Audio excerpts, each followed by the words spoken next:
David was very old. He could not keep warm, even when they put covers over him.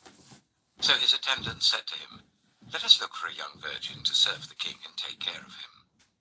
She can lie beside him, so that our lord the king may keep warm."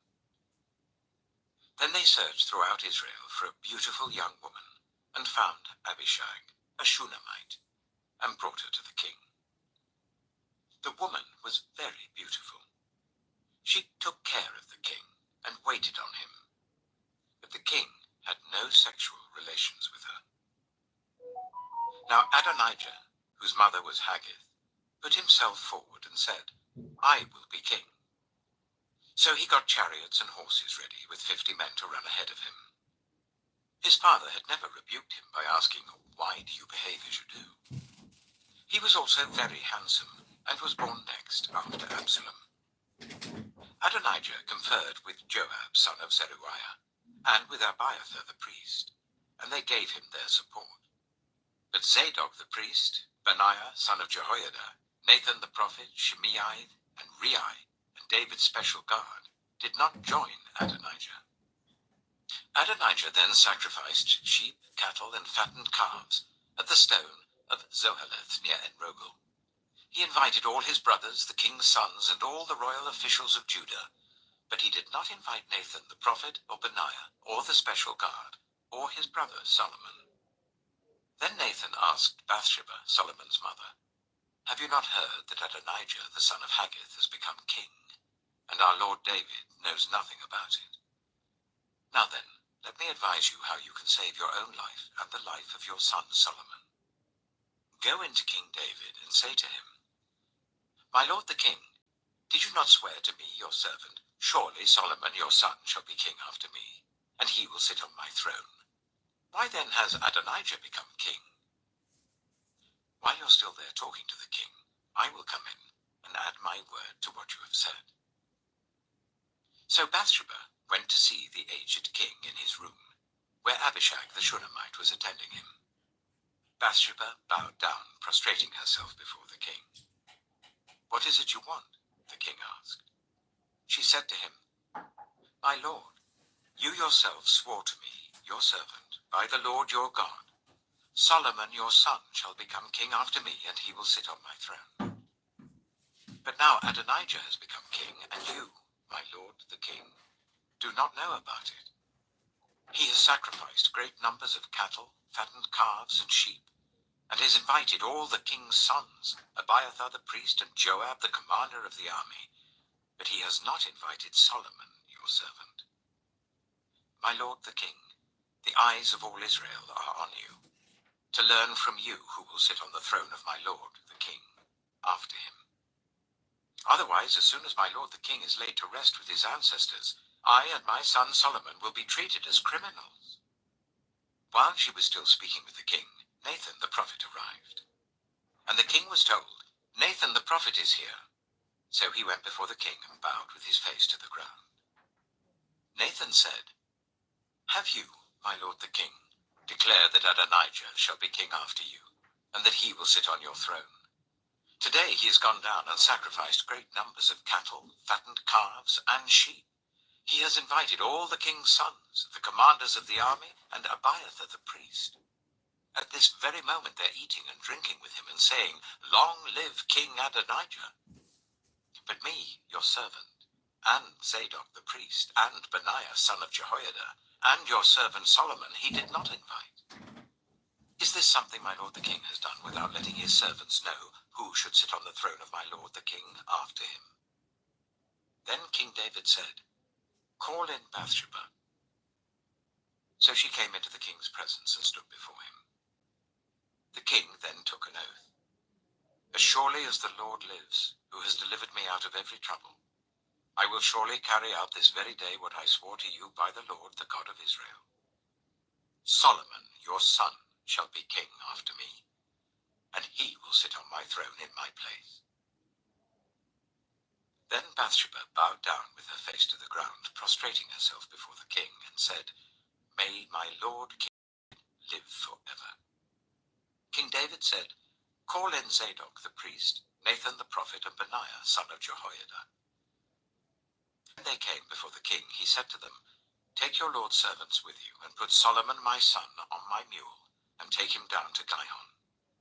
There shall Zadok the priest and Nathan the prophet anoint him king over Israel.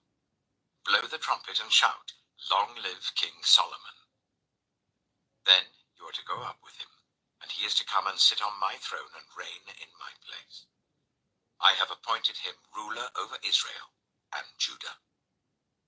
Benaiah, son of Jehoiada, answered the king, "Amen. May the Lord, the God of my lord the king, so declare it. As the Lord was with my lord the king, so may he be with Solomon, to make his throne even greater than the throne of my lord King David." So Zadok the priest, Nathan the prophet, Benaiah son of Jehoiada, the Kerethites and the Pelethites went down and put Solomon on King David's mule, and they escorted him to Gihon.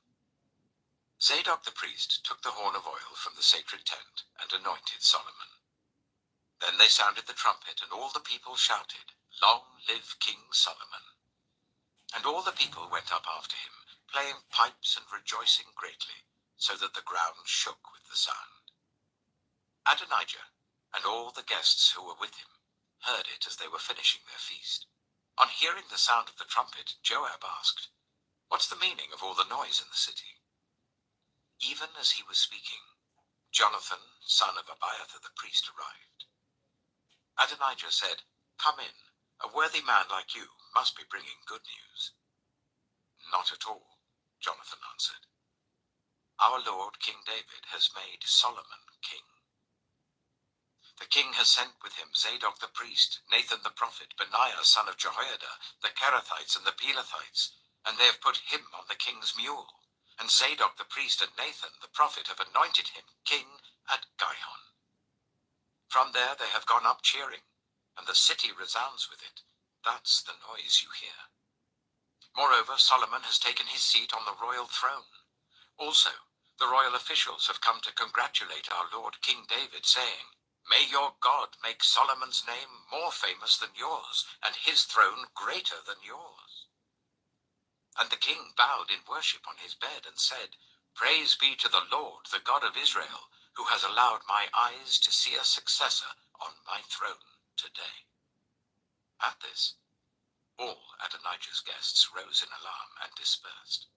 But Adonijah, in fear of Solomon, went and took hold of the horns of the altar. Then Solomon was told, "Adonijah is afraid of King Solomon and is clinging to the horns of the altar. He says, 'Let King Solomon swear to me today that he will not put his servant to death with the sword.'" Solomon replied, "If he shows himself to be worthy, not a hair of his head will fall to the ground. But if evil is found in him, he will die." Then King Solomon sent men, and they brought him down from the altar. And Adonijah came and bowed down to King Solomon. And Solomon said, "Go to your home." 1 Kings chapter 2. When the time drew near for David to die, he gave a charge to Solomon his son. "I am about to go the way of all the earth," he said. "So be strong, act like a man, and observe what the Lord your God requires. Walk in obedience to him, and keep his decrees and commands, his laws and regulations, as written in the law of Moses. Do this so that you may prosper in all you do and wherever you go, and that the Lord may keep his promise to me.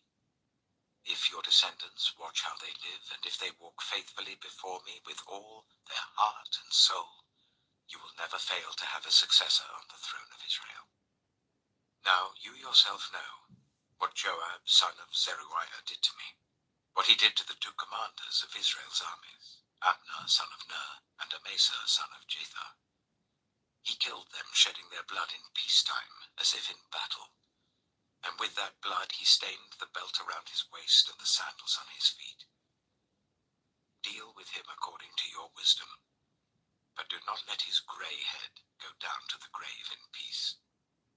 But show kindness to the sons of Barzillai of Gilead, and let them be among those who eat at your table.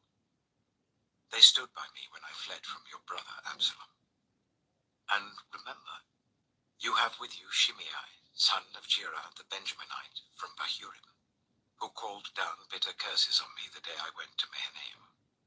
When he came down to meet me at the Jordan, I swore to him by the Lord, I will not put you to death by the sword. But now, do not consider him innocent. You are a man of wisdom. You will know what to do to him. Bring his grey head down to the grave in blood. Then David rested with his ancestors and was buried in the city of David. He had reigned for 40 years over Israel, 7 years in Hebron and 33 in Jerusalem. So Solomon sat on the throne of his father David, and his rule was firmly established. Now Adonijah, the son of Haggith, went to Bathsheba, Solomon's mother. Bathsheba asked him, "Do you come peacefully?" He answered, "Yes, peacefully." Then he added, "I have something to say to you." "You may say it," she replied. "As you know," he said, "the kingdom was mine. All Israel looked to me as their king, but things changed, and the kingdom has gone to my brother, for it has come to him from the Lord. Now I have one request to make of you. Do not refuse me." "You may make it," she said. So he continued, "Please ask King Solomon, that he will not refuse you, to give me Abishag the Shunammite as my wife." "Very well," Bathsheba replied, "I will speak to the king for you." When Bathsheba went to King Solomon to speak to him for Adonijah, the king stood up to meet her, bowed down to her, and sat down on his throne. He had a throne brought for the king's mother, and she sat down at his right hand. "I have one small request to make of you," she said. "Do not refuse me." The king replied, "Make it, my mother. I will not refuse you." So she said, "Let Abishag the Shunammite be given in marriage to your brother Adonijah." King Solomon answered his mother, "Why do you request Abishag the Shunammite for Adonijah? You might as well request the kingdom for him. After all, he is my older brother. Yes, for him and for Abiathar the priest, and Joab son of Zeruiah." Then King Solomon swore by the Lord, "May God deal with me, be it ever so severely, if Adonijah does not pay with his life for this request. And now, as surely as the Lord lives, he who has established me securely on the throne of my father David, and has founded a dynasty for me as he promised, Adonijah shall be put to death today."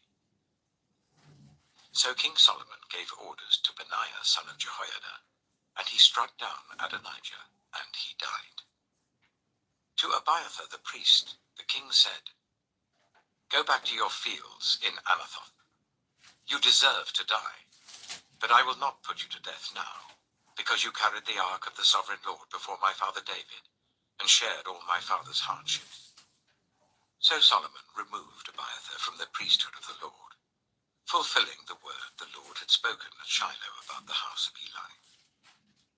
When the news reached Joab, who had conspired with Adonijah, though not with Absalom, he fled to the tent of the Lord and took hold of the horns of the altar. King Solomon was told that Joab had fled to the tent of the Lord and was beside the altar. Then Solomon ordered Benaiah son of Jehoiada, "Go, strike him down." So Benaiah entered the tent of the Lord and said to Joab, "The king says, 'Come out.' But he answered, 'No, I will die here.' Benaiah reported to the king, 'This is how Joab answered me.' Then the king commanded Benaiah, 'Do as he says.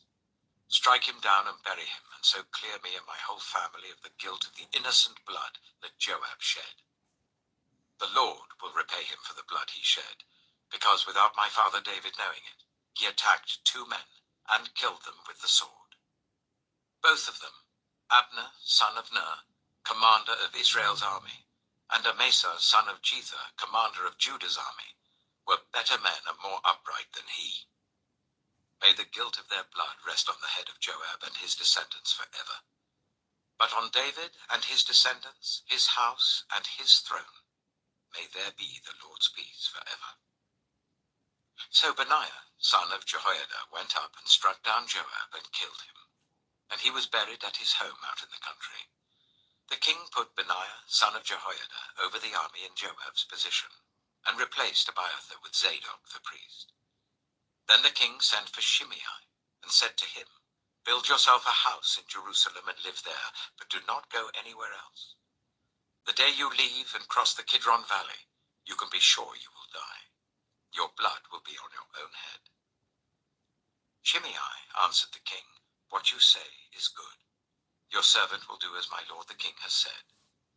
And Shimei stayed in Jerusalem for a long time. But 3 years later, two of Shimei's slaves ran off to Achish, son of Maacah, king of Gath, and Shimei was told, "Your slaves are in Gath." At this he saddled his donkey and went to Achish at Gath in search of his slaves. So Shimei went away and brought the slaves back from Gath. When Solomon was told that Shimei had gone from Jerusalem to Gath and had returned, the king summoned Shimei and said to him, "Did I not make you swear by the Lord and warn you? On the day you leave to go anywhere else, you can be sure you will die. At that time you said to me, 'What you say is good, I will obey.' Why then did you not keep your oath to the Lord and obey the command I gave you?" The king also said to Shimei, "You know in your heart all the wrong you did to my father David. Now the Lord will repay you for your wrongdoing. But King Solomon will be blessed, and David's throne will remain secure before the Lord forever." Then the king gave the order to Benaiah, son of Jehoiada, and he went out and struck Shimei down, and he died. The kingdom was now established in Solomon's hands. 1 Kings chapter 3. Solomon made an alliance with Pharaoh, king of Egypt, and married his daughter. He brought her to the city of David until he finished building his palace and the temple of the Lord, and the wall around Jerusalem. The people, however, were still sacrificing at the high places, because a temple had not yet been built for the name of the Lord. Solomon showed his love for the Lord by walking according to the instructions given him by his father David, except that he offered sacrifices and burned incense on the high places.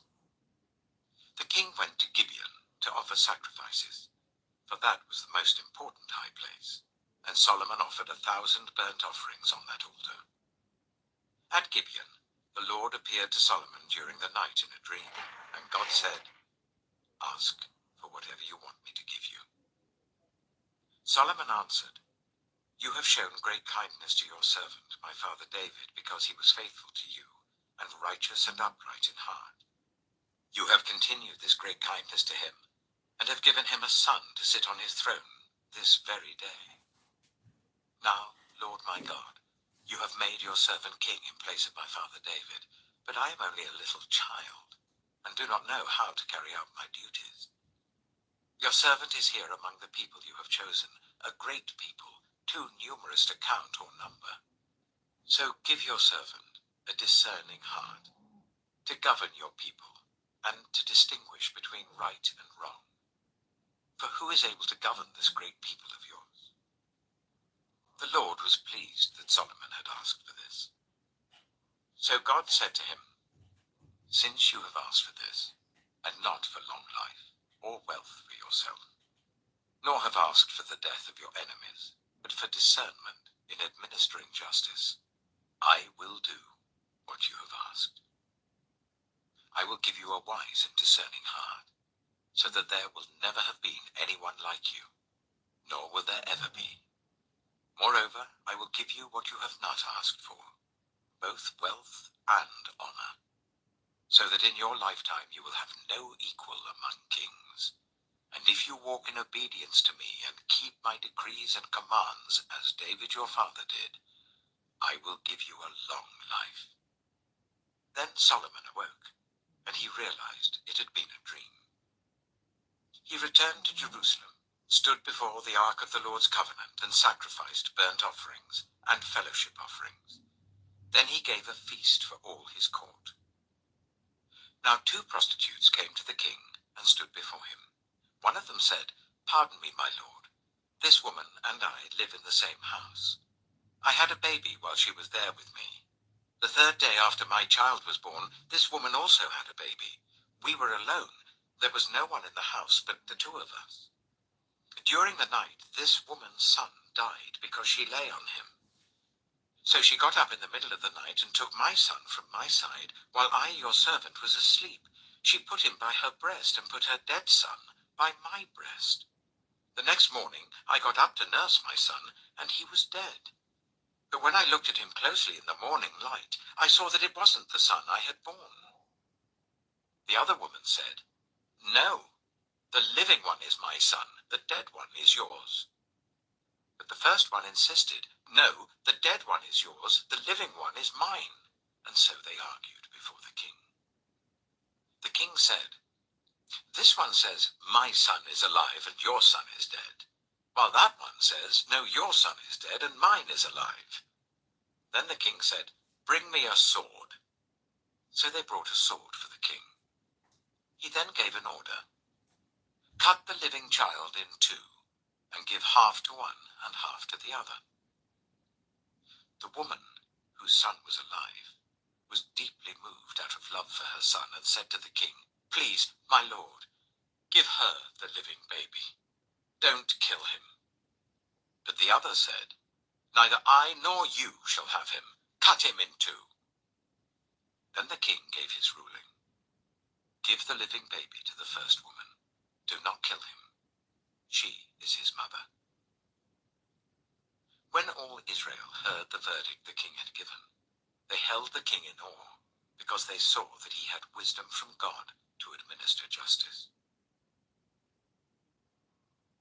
1 Kings chapter 4. So King Solomon ruled over all Israel, and these were his chief officials: Azariah, son of Zadok the priest; Elihoreph and Ahijah, sons of Shisha, secretaries; Jehoshaphat, son of Elihud, recorder; Benaiah, son of Jehoiada, commander-in-chief; Zadok and Abiathar, priests; Azariah, son of Nathan, in charge of the district governors; Zabud, son of Nathan, a priest and advisor to the king; Ahisha, palace administrator; Adoniram, son of Abda, in charge of forced labor. Solomon had 12 district governors over all Israel, who supplied provisions for the king and the royal household. Each one had to provide supplies for 1 month in the year. These are their names: Ben-Hur, in the hill country of Ephraim; Ben-Dika, in Makaz, Shealbim, Bethshemesh, and Elon Bethhanan; Ben-Hesed, in Aruboth; Soko and all the land of Hepher was his; Ben-Abinadab, in Naphoth Dor; he was married to Taphar, daughter of Solomon; Baana, son of Ahilud, in Taanach and Megiddo, and in all of Bethshan, next to Zarathan below Jezreel, from Bethshan to Abel-Maholah, across to Jokmeam; Ben-Jeba, in Ramoth-Gilead; the settlements of Jair, son of Manasseh in Gilead, were his, as well as the region of Argob in Bashan, and its 60 large walled cities with bronze gate bars; Ahinadab, son of Iddo, in Mahanaim; Ahimaaz, in Naphtali; he had married Basemath, daughter of Solomon; Baana, son of Hushai, in Asher and in Aloth; Jehoshaphat, son of Paruah, in Issachar; Shimei, son of Elah, in Benjamin; Jeba, son of Uri, in Gilead, the country of Sihon, king of the Amorites, and the country of Og, king of Bashan. He was the only governor over the district.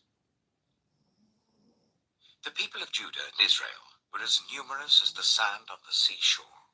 They ate, they drank, and they were happy. And Solomon ruled over the kingdoms from the river Euphrates to the land of the Philistines, as far as the border of Egypt. These countries brought tribute and were Solomon's subjects all his life. Solomon's daily provisions were 30 cors of the finest flour and 60 cors of meal, 10 head of stall-fed cattle, 20 of pasture-fed cattle, and 100 sheep and goats, as well as deer, gazelles, roebucks, and choice fowl. For he ruled over all the kingdoms west of the river Euphrates, from Tifsha to Gaza, and had peace on all sides.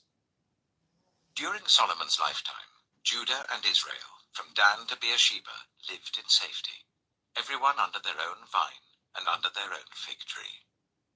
Solomon had 4,000 stalls for chariot horses and 12,000 horses. The district governors, each in his month, supplied provisions for King Solomon and all who came to the king's table. They saw to it that nothing was lacking. They also brought to the proper place their quotas of barley and straw for the chariot horses and the other horses. God gave Solomon wisdom and very great insight, and a breadth of understanding as measureless as the sand on the seashore. Solomon's wisdom was greater than the wisdom of all the people of the East, and greater than all the wisdom of Egypt. He was wiser than anyone else, including Ethan the Ezrahite, wiser than Heman, Calcol, and Dada, the sons of Mahol. And his fame spread to all the surrounding nations. He spoke 3,000 proverbs, and his songs numbered 1,005. He spoke about plant life, from the cedar of Lebanon to the hyssop that grows out of walls. He also spoke about animals and birds, reptiles and fish. From all nations people came to listen to Solomon's wisdom, sent by all the kings of the world who had heard of his wisdom. 1 Kings chapter 5. When Hiram, king of Tyre, heard that Solomon had been anointed king to succeed his father David, he sent his envoys to Solomon, because he had always been on friendly terms with David. Solomon sent back this message to Hiram. You know that because of the wars waged against my father David from all sides, he could not build a temple for the name of the Lord his God until the Lord put his enemies under his feet. But now the Lord my God has given me rest on every side, and there is no adversary or disaster. I intend therefore to build a temple for the name of the Lord my God, as the Lord told my father David when he said, Your son, whom I will put on the throne in your place, will build the temple for my name. So give orders that cedars of Lebanon be cut for me. My men will work with yours, and I will pay you for your men whatever wages you set. You know that we have no one so skilled in felling timber as the Sidonians. When Hiram heard Solomon's message, he was greatly pleased, and said, Praise be to the Lord today, for he has given David a wise son to rule over this great nation. So Hiram sent word to Solomon, I have received the message you sent me, and will do all you want in providing the cedar and the juniper logs. My men will haul them down from Lebanon to the Mediterranean Sea, and I will float them as rafts by sea to the place you specify. There I will separate them, and you can take them away. And you are to grant my wish by providing food for my royal household. In this way, Hiram kept Solomon supplied with all the cedar and juniper logs he wanted, and Solomon gave Hiram 20,000 cors of wheat as food for his household, in addition to 20,000 baths of pressed olive oil. Solomon continued to do this for Hiram year after year. The Lord gave Solomon wisdom, just as he had promised him. There were peaceful relations between Hiram and Solomon, and the two of them made a treaty. King Solomon conscripted laborers from all Israel, 30,000 men. He sent them off to Lebanon in shifts of 10,000 a month, so that they spent 1 month in Lebanon and 2 months at home. Adoniram was in charge of the forced labor. Solomon had 70,000 carriers and 80,000 stonecutters in the hills, as well as 3,300 foremen who supervised the project and directed the workers. At the king's command, they removed from the quarry large blocks of high-grade stone to provide a foundation of dressed stone for the temple. The craftsmen of Solomon and Hiram and workers from Byblos cut and prepared the timber and stone for the building of the temple. 1 Kings chapter 6. In the 480th year after the Israelites came out of Egypt, in the 4th year of Solomon's reign over Israel, in the month of Ziv, the 2nd month, he began to build the temple of the Lord. The temple that King Solomon built for the Lord was 60 cubits long, 20 wide, and 30 high. The portico at the front of the main hall of the temple extended the width of the temple, that is 20 cubits, and projected 10 cubits from the front of the temple. He made narrow windows high up in the temple walls. Against the walls of the main hall and inner sanctuary, he built a structure around the building in which there were side rooms. The lowest floor was 5 cubits wide, the middle floor 6 cubits, and the third floor 7. He made offset ledges around the outside of the temple, so that nothing would be inserted into the temple walls. In building the temple, only blocks dressed at the quarry were used, and no hammer, chisel, or any other iron tool was heard at the temple site while it was being built. The entrance to the lowest floor was on the south side of the temple. A stairway led up to the middle level, and from there to the third. So he built the temple and completed it, roofing it with beams and cedar planks. And he built the side rooms all along the temple. The height of each was 5 cubits, and they were attached to the temple by beams of cedar. The word of the Lord came to Solomon. As for this temple you are building, if you follow my decrees, observe my laws, and keep all my commands and obey them, I will fulfill through you the promise I gave to David your father, and I will live among the Israelites and will not abandon my people Israel. So Solomon built the temple and completed it. He lined its interior walls with cedar boards, paneling them from the floor of the temple to the ceiling, and covered the floor of the temple with planks of juniper. He partitioned off 20 cubits at the rear of the temple with cedar boards from floor to ceiling, to form within the temple an inner sanctuary, the most holy place. The main hall in front of this room was 40 cubits long. The inside of the temple was cedar, carved with gourds and open flowers. Everything was cedar. No stone was to be seen. He prepared the inner sanctuary within the temple to set the Ark of the Covenant of the Lord there. The inner sanctuary was 20 cubits long, 20 wide, and 20 high. He overlaid the inside with pure gold, and he also overlaid the altar of cedar. Solomon covered the inside of the temple with pure gold, and he extended gold chains across the front of the inner sanctuary, which was overlaid with gold. So he overlaid the whole interior with gold. He also overlaid with gold the altar that belonged to the inner sanctuary. For the inner sanctuary, he made a pair of cherubim out of olive wood, each 10 cubits high. One wing of the first cherub was 5 cubits long, and the other wing 5 cubits, 10 cubits from wingtip to wingtip. The second cherub also measured 10 cubits, for the 2 cherubim were identical in size and shape. The height of each cherub was 10 cubits. He placed the cherubim inside the innermost room of the temple with their wings spread out. The wing of one cherub touched one wall, while the wing of the other touched the other wall, and their wings touched each other in the middle of the room. He overlaid the cherubim with gold. On the walls all round the temple, in both the inner and the outer rooms, he carved cherubim, palm trees, and open flowers. He also covered the floors of both the inner and outer rooms of the temple with gold. For the entrance to the inner sanctuary, he made doors out of olive wood that were 1/5 of the width of the sanctuary. And on the 2 olive wood doors he carved cherubim, palm trees, and open flowers, and overlaid the cherubim and palm trees with hammered gold.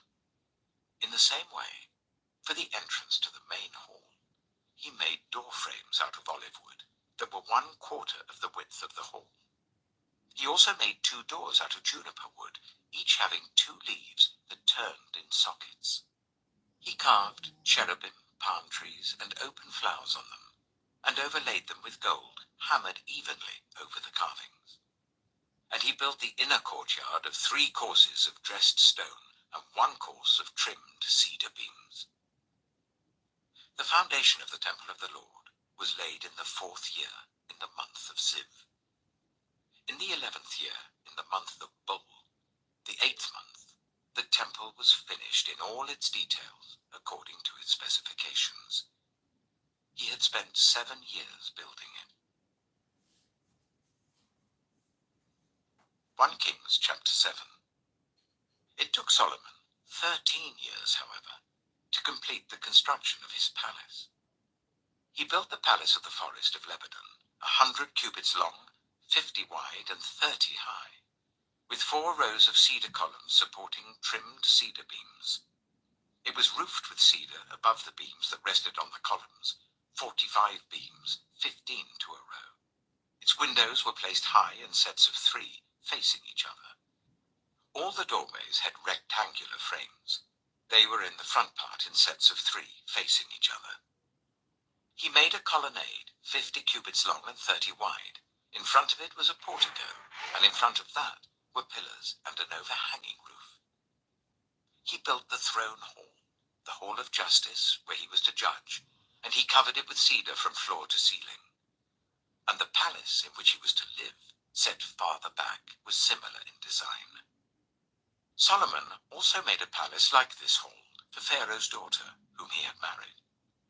All these structures, from the outside to the great courtyard and from foundation to eaves, were made of blocks of high-grade stone cut to size and smoothed on their inner and outer faces. The foundations were laid with large stones of good quality, some measuring 10 cubits and some 8. Above were high-grade stones cut to size and cedar beams.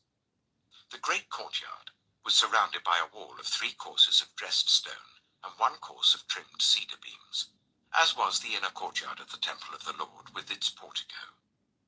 King Solomon sent to Tyre and brought Huram, whose mother was a widow from the tribe of Naphtali, and whose father was from Tyre and a skilled craftsman in bronze. Huram was filled with wisdom, with understanding, and with knowledge to do all kinds of bronze work. He came to King Solomon and did all the work assigned to him.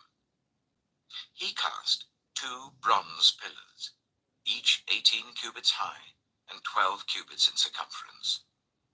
He also made 2 capitals of cast bronze to set on the tops of the pillars. Each capital was 5 cubits high.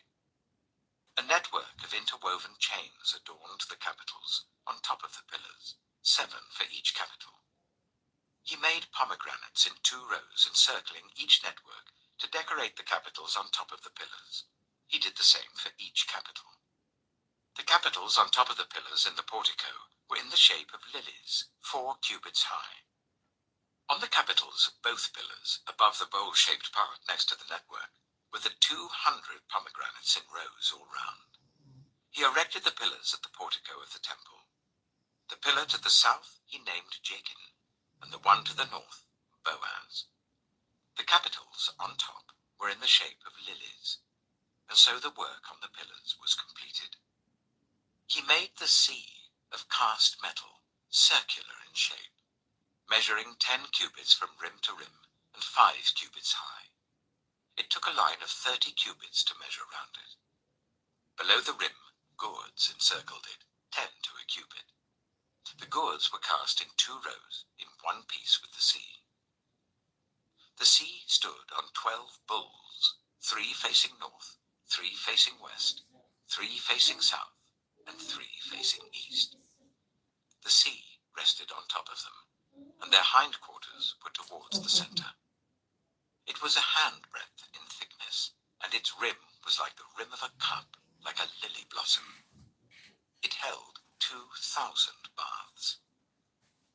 He also made 10 movable stands of bronze. Each was 4 cubits long, 4 wide, and 3 high. This is how the stands were made. They had side panels attached to uprights. On the panels between the uprights were lions, bulls, and cherubim, and on the uprights as well. Above and below the lions and bulls were wreaths of hammered work. Each stand had 4 bronze wheels with bronze axles, and each had a basin resting on 4 supports cast with wreaths on each side. On the inside of the stand there was an opening that had a circular frame 1 cubit deep. This opening was round, and with its basework it measured 1.5 cubits. Around its opening there was engraving. The panels of the stands were square, not round. The 4 wheels were under the panels, and the axles of the wheels were attached to the stand. The diameter of each wheel was 1.5 cubits. The wheels were made like chariot wheels. The axles, rims, spokes, and hubs were all of cast metal. Each stand had 4 handles, one on each corner projecting from the stand. At the top of the stand there was a circular band half a cubit deep. The supports and panels were attached to the top of the stand. He engraved cherubim, lions, and palm trees on the surfaces of the supports and on the panels in every available space, with wreaths all round. This is the way he made the 10 stands. They were all cast in the same molds and were identical in size and shape. He then made 10 bronze basins, each holding 40 baths and measuring 4 cubits across, 1 basin to go on each of the 10 stands. He placed 5 of the stands on the south side of the temple and 5 on the north. He placed the sea on the south side, at the southeast corner of the temple. He also made the pots and shovels and sprinkling bowls. So Huram finished all the work he had undertaken for King Solomon in the temple of the Lord. The 2 pillars, the 2 bowl-shaped capitals on top of the pillars, the 2 sets of network decorating the 2 bowl-shaped capitals on top of the pillars, the 400 pomegranates for the 2 sets of network, 2 rows of pomegranates for each network decorating the bowl-shaped capitals on top of the pillars, the 10 stands with their 10 basins, the sea and the 12 bowls under it, the pots, shovels, and sprinkling bowls. All these objects that Huram made for King Solomon for the temple of the Lord were of burnished bronze. The king had them cast in clay molds in the plain of the Jordan between Succoth and Zarethan. Solomon left all these things unweighed, because there were so many. The weight of the bronze was not determined. Solomon also made all the furnishings that were in the Lord's temple: the golden altar, the golden table on which was the bread of the presence, the lampstands of pure gold, 5 on the right and 5 on the left, in front of the inner sanctuary, the gold floral work and lamps and tongs, the pure gold dishes, wick trimmers, sprinkling bowls, dishes and censers, and the gold sockets for the doors of the innermost room, the most holy place, and also for the doors of the main hall of the temple.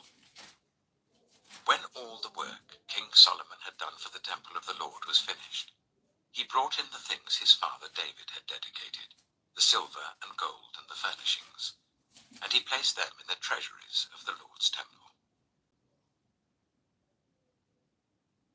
1 Kings chapter 8. Then King Solomon summoned into his presence at Jerusalem the elders of Israel, all the heads of the tribes, and the chiefs of the Israelite families, to bring up the ark of the Lord's covenant from Zion, the city of David. All the Israelites came together to King Solomon at the time of the festival in the month of Ethanim, the 7th month. When all the elders of Israel had arrived, the priests took up the ark, and they brought up the ark of the Lord and the tent of meeting and all the sacred furnishings in it. The priests and Levites carried them up, and King Solomon and the entire assembly of Israel that had gathered about him were before the ark, sacrificing so many sheep and cattle that they could not be recorded or counted. The priests then brought the ark of the Lord's covenant to its place in the inner sanctuary of the temple, the most holy place, and put it beneath the wings of the cherubim. The cherubim spread their wings over the place of the ark, and overshadowed the ark and its carrying poles. These poles were so long that their ends could be seen from the holy place in front of the inner sanctuary, but not from outside the holy place, and they are still there today. There was nothing in the ark except the 2 stone tablets that Moses had placed in it at Horeb, where the Lord made a covenant with the Israelites after they came out of Egypt. When the priests withdrew from the holy place, the cloud filled the temple of the Lord, and the priests could not perform their service because of the cloud, for the glory of the Lord filled his temple. Then Solomon said, "The Lord has said that he would dwell in a dark cloud. I have indeed built a magnificent temple for you, a place for you to dwell forever." While the whole assembly of Israel was standing there, the king turned round and blessed them. Then he said, "Praise be to the Lord, the God of Israel, who with his own hand has fulfilled what he promised with his own mouth to my father David. For he said, 'Since the day I brought my people Israel out of Egypt, I have not chosen a city in any tribe of Israel to have a temple built, so that my name might be there. But I have chosen David to rule my people Israel.' My father David had it in his heart to build a temple for the name of the Lord, the God of Israel. But the Lord said to my father David, 'You did well to have it in your heart to build a temple for my name. Nevertheless, you are not the one to build the temple, but your son, your own flesh and blood. He is the one who will build the temple for my name.' The Lord has kept the promise he made. I have succeeded David my father, and now I sit on the throne of Israel, just as the Lord promised, and I have built the temple for the name of the Lord, the God of Israel. I have provided a place there for the ark, in which is the covenant of the Lord that he made with our ancestors when he brought them out of Egypt." Then Solomon stood before the altar of the Lord in front of the whole assembly of Israel, spread out his hands towards heaven, and said, "Lord, the God of Israel, there is no God like you in heaven above or on earth below. You who keep your covenant of love with your servants, who continue wholeheartedly in your way. You have kept your promise to your servant David my father. With your mouth you have promised, and with your hand you have fulfilled it, as it is today. Now, Lord, the God of Israel, keep for your servant David my father the promises you made to him when you said, 'You shall never fail to have a successor to sit before me on the throne of Israel, if only your descendants are careful in all they do to walk before me faithfully as you have done.' And now, God of Israel, let your word that you promised your servant David my father come true. But will God really dwell on earth? The heavens, even the highest heaven, cannot contain you. How much less this temple I have built? Yet give attention to your servant's prayer and his plea for mercy, Lord my God. Hear the cry and the prayer that your servant is praying in your presence this day. May your eyes be open towards this temple night and day, this place of which you said, 'My name shall be there,' so that you will hear the prayer your servant prays towards this place. Hear the supplication of your servant and of your people Israel when they pray towards this place. Hear from heaven your dwelling place, and when you hear, forgive. When anyone wrongs their neighbor and is required to take an oath, and they come and swear the oath before your altar in this temple, then hear from heaven and act. Judge between your servants, condemning the guilty by bringing down on their heads what they have done, and vindicating the innocent by treating them in accordance with their innocence. When your people Israel have been defeated by an enemy because they have sinned against you, and when they turn back to you and give praise to your name, praying and making supplication to you in this temple, then hear from heaven and forgive the sin of your people Israel, and bring them back to the land you gave to their ancestors.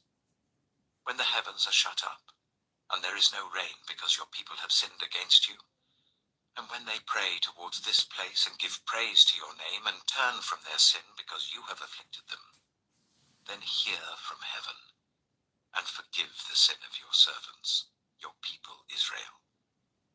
Teach them the right way to live, and send rain on the land you gave your people for an inheritance.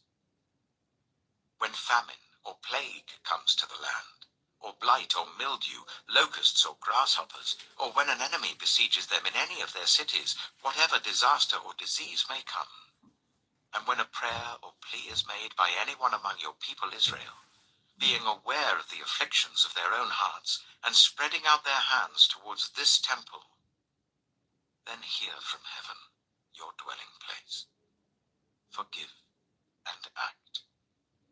Deal with everyone according to all they do, since you know their hearts, for you alone know every human heart, so that they will fear you all the time they live in the land you gave our ancestors. As for the foreigner, who does not belong to your people Israel, but has come from a distant land because of your name, for they will hear of your great name and your mighty hand and your outstretched arm. When they come and pray towards this temple, then hear from heaven, your dwelling place. Do whatever the foreigner asks of you, so that all the peoples of the earth may know your name and fear you, as do your own people Israel, and may know that this house I have built bears your name. When your people go to war against their enemies, wherever you send them, and when they pray to the Lord towards the city you have chosen and the temple I have built for your name, then hear from heaven their prayer and their plea, and uphold their cause. When they sin against you, for there is no one who does not sin, and you become angry with them and give them over to their enemies, who take them captive to their own lands, far away or near. And if they have a change of heart in the land where they are held captive, and repent, and plead with you in the land of their captors, and say, we have sinned, we have done wrong, we have acted wickedly. And if they turn back to you with all their heart and soul in the land of their enemies who took them captive, and pray to you towards the land you gave their ancestors, towards the city you have chosen, and the temple I have built for your name, then from heaven, your dwelling place, hear their prayer and their plea, and uphold their cause. And forgive your people who have sinned against you. Forgive all the offenses they have committed against you, and cause their captors to show them mercy. For they are your people and your inheritance, whom you brought out of Egypt, out of that iron smelting furnace. May your eyes be open to your servant's plea, and to the plea of your people Israel, and may you listen to them whenever they cry out to you. For you singled them out from all the nations of the world to be your own inheritance, just as you declared through your servant Moses, when you, sovereign Lord, brought our ancestors out of Egypt. When Solomon had finished all these prayers and supplications to the Lord, he rose from before the altar of the Lord, where he had been kneeling, with his hands spread out towards heaven. He stood and blessed the whole assembly of Israel in a loud voice, saying, Praise be to the Lord, who has given rest to his people Israel, just as he promised. Not one word has failed of all the good promises he gave through his servant Moses. May the Lord our God be with us as he was with our ancestors. May he never leave us nor forsake us. May he turn our hearts to him, to walk in obedience to him and keep the commands, decrees, and laws he gave our ancestors. And may these words of mine, which I have prayed before the Lord, be near to the Lord our God day and night, that he may uphold the cause of his servant and the cause of his people Israel, according to each day's need, so that all the peoples of the earth may know that the Lord is God, and that there is no other. And may your hearts be fully committed to the Lord our God, to live by his decrees and obey his commands, as at this time. Then the king and all Israel with him offered sacrifices before the Lord. Solomon offered a sacrifice of fellowship offerings to the Lord, 22,000 cattle and 120,000 sheep and goats. So the king and all the Israelites dedicated the temple of the Lord.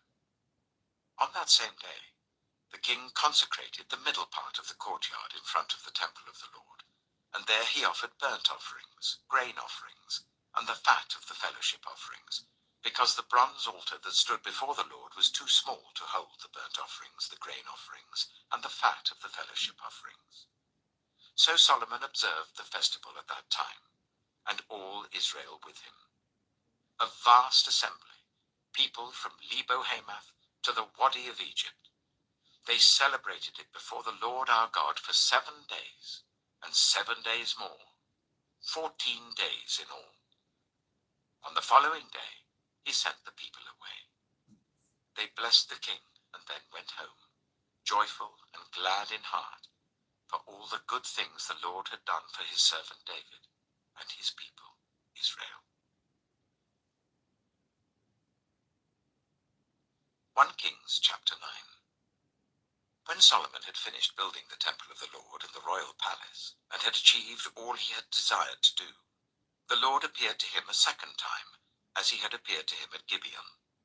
The Lord said to him, I have heard the prayer and plea you have made before me. I have consecrated this temple which you have built, by putting my name there forever. My eyes and my heart will always be there. As for you, if you walk before me faithfully, with integrity of heart and uprightness, as David your father did, and do all I command and observe my decrees and laws, I will establish your royal throne over Israel forever, as I promised David your father when I said, you shall never fail to have a successor on the throne of Israel. But if you or your descendants turn away from me, and do not observe the commands and decrees I have given you, and go off to serve other gods and worship them, then I will cut off Israel from the land I have given them, and will reject this temple I have consecrated for my name. Israel will then become a byword and an object of ridicule among all peoples. This temple will become a heap of rubble.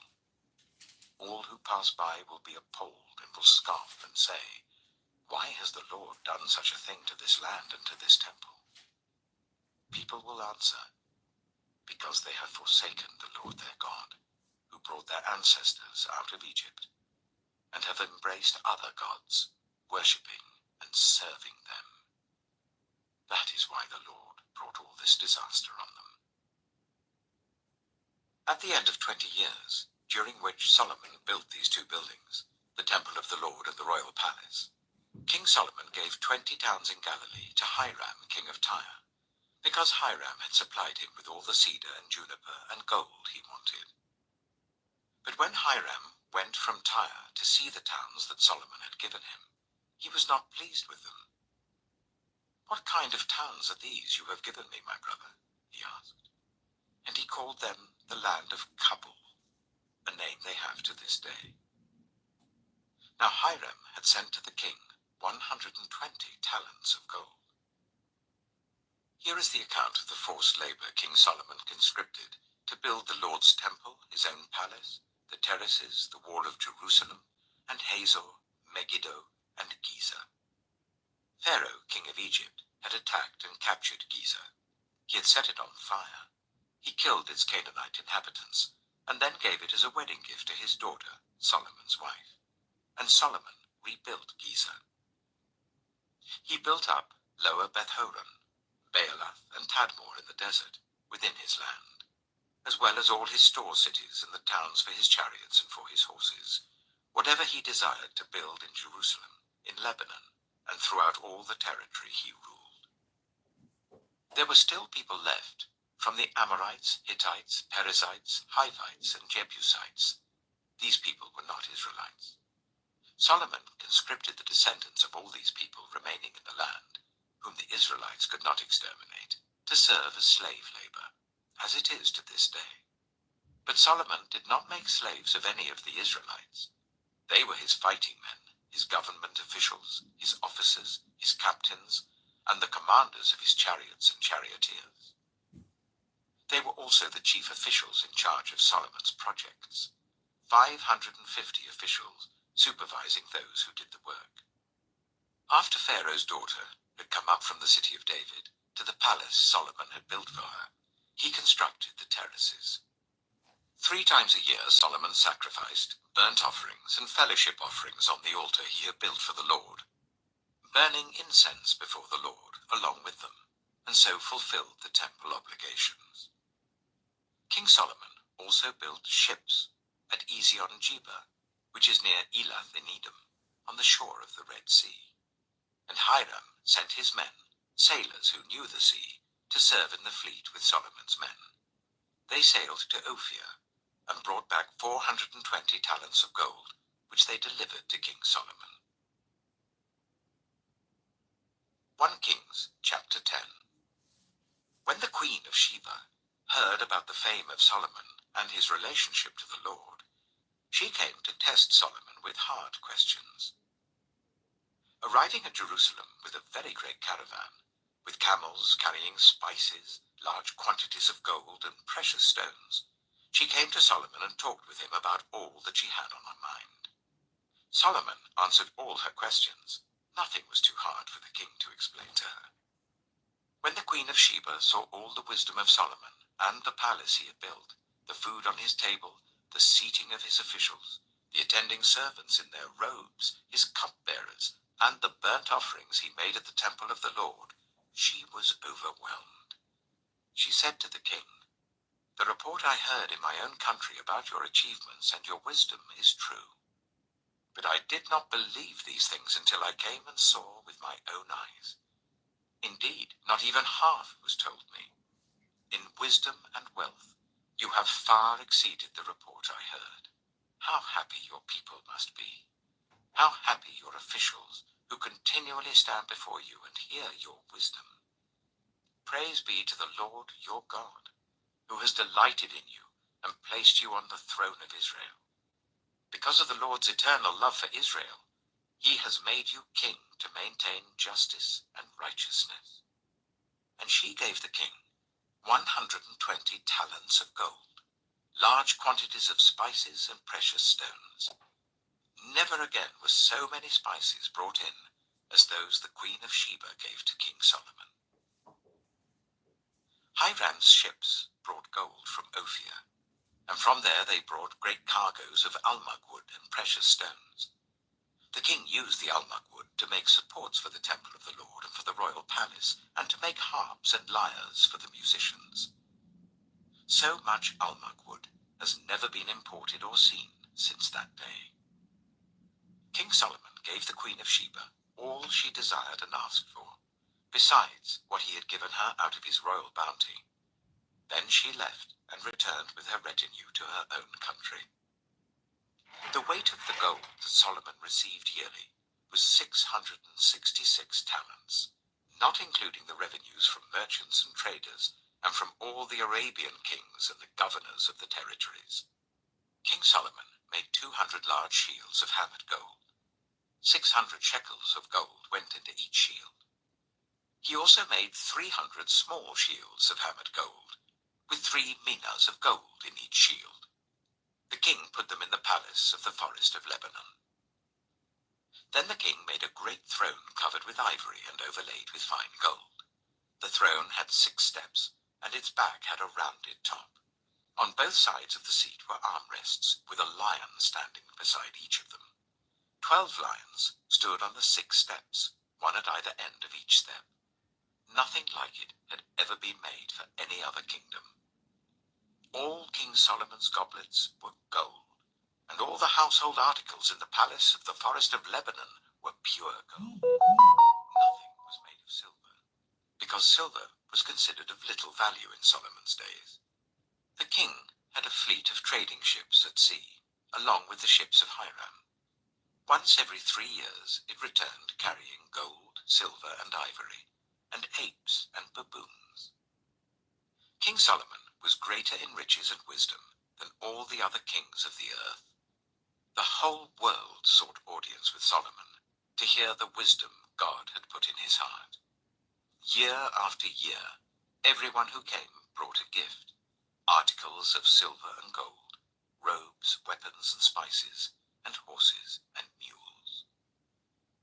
Solomon accumulated chariots and horses. He had 1,400 chariots and 12,000 horses, which he kept in the chariot cities and also with him in Jerusalem. The king made silver as common in Jerusalem as stones, and cedar as plentiful as sycamore fig trees in the foothills. Solomon's horses were imported from Egypt and from Kue. Royal merchants purchased them from Kue at the current price. They imported a chariot from Egypt for 600 shekels of silver, and a horse for 150. They also exported them to all the kings of the Hittites and of the Arameans. 1 Kings chapter 11. King Solomon, however, loved many foreign women, besides Pharaoh's daughter: Moabites, Ammonites, Edomites, Sidonians, and Hittites. They were from nations about which the Lord had told the Israelites, "You must not intermarry with them, because they will surely turn your hearts after their gods." Nevertheless, Solomon held fast to them in love.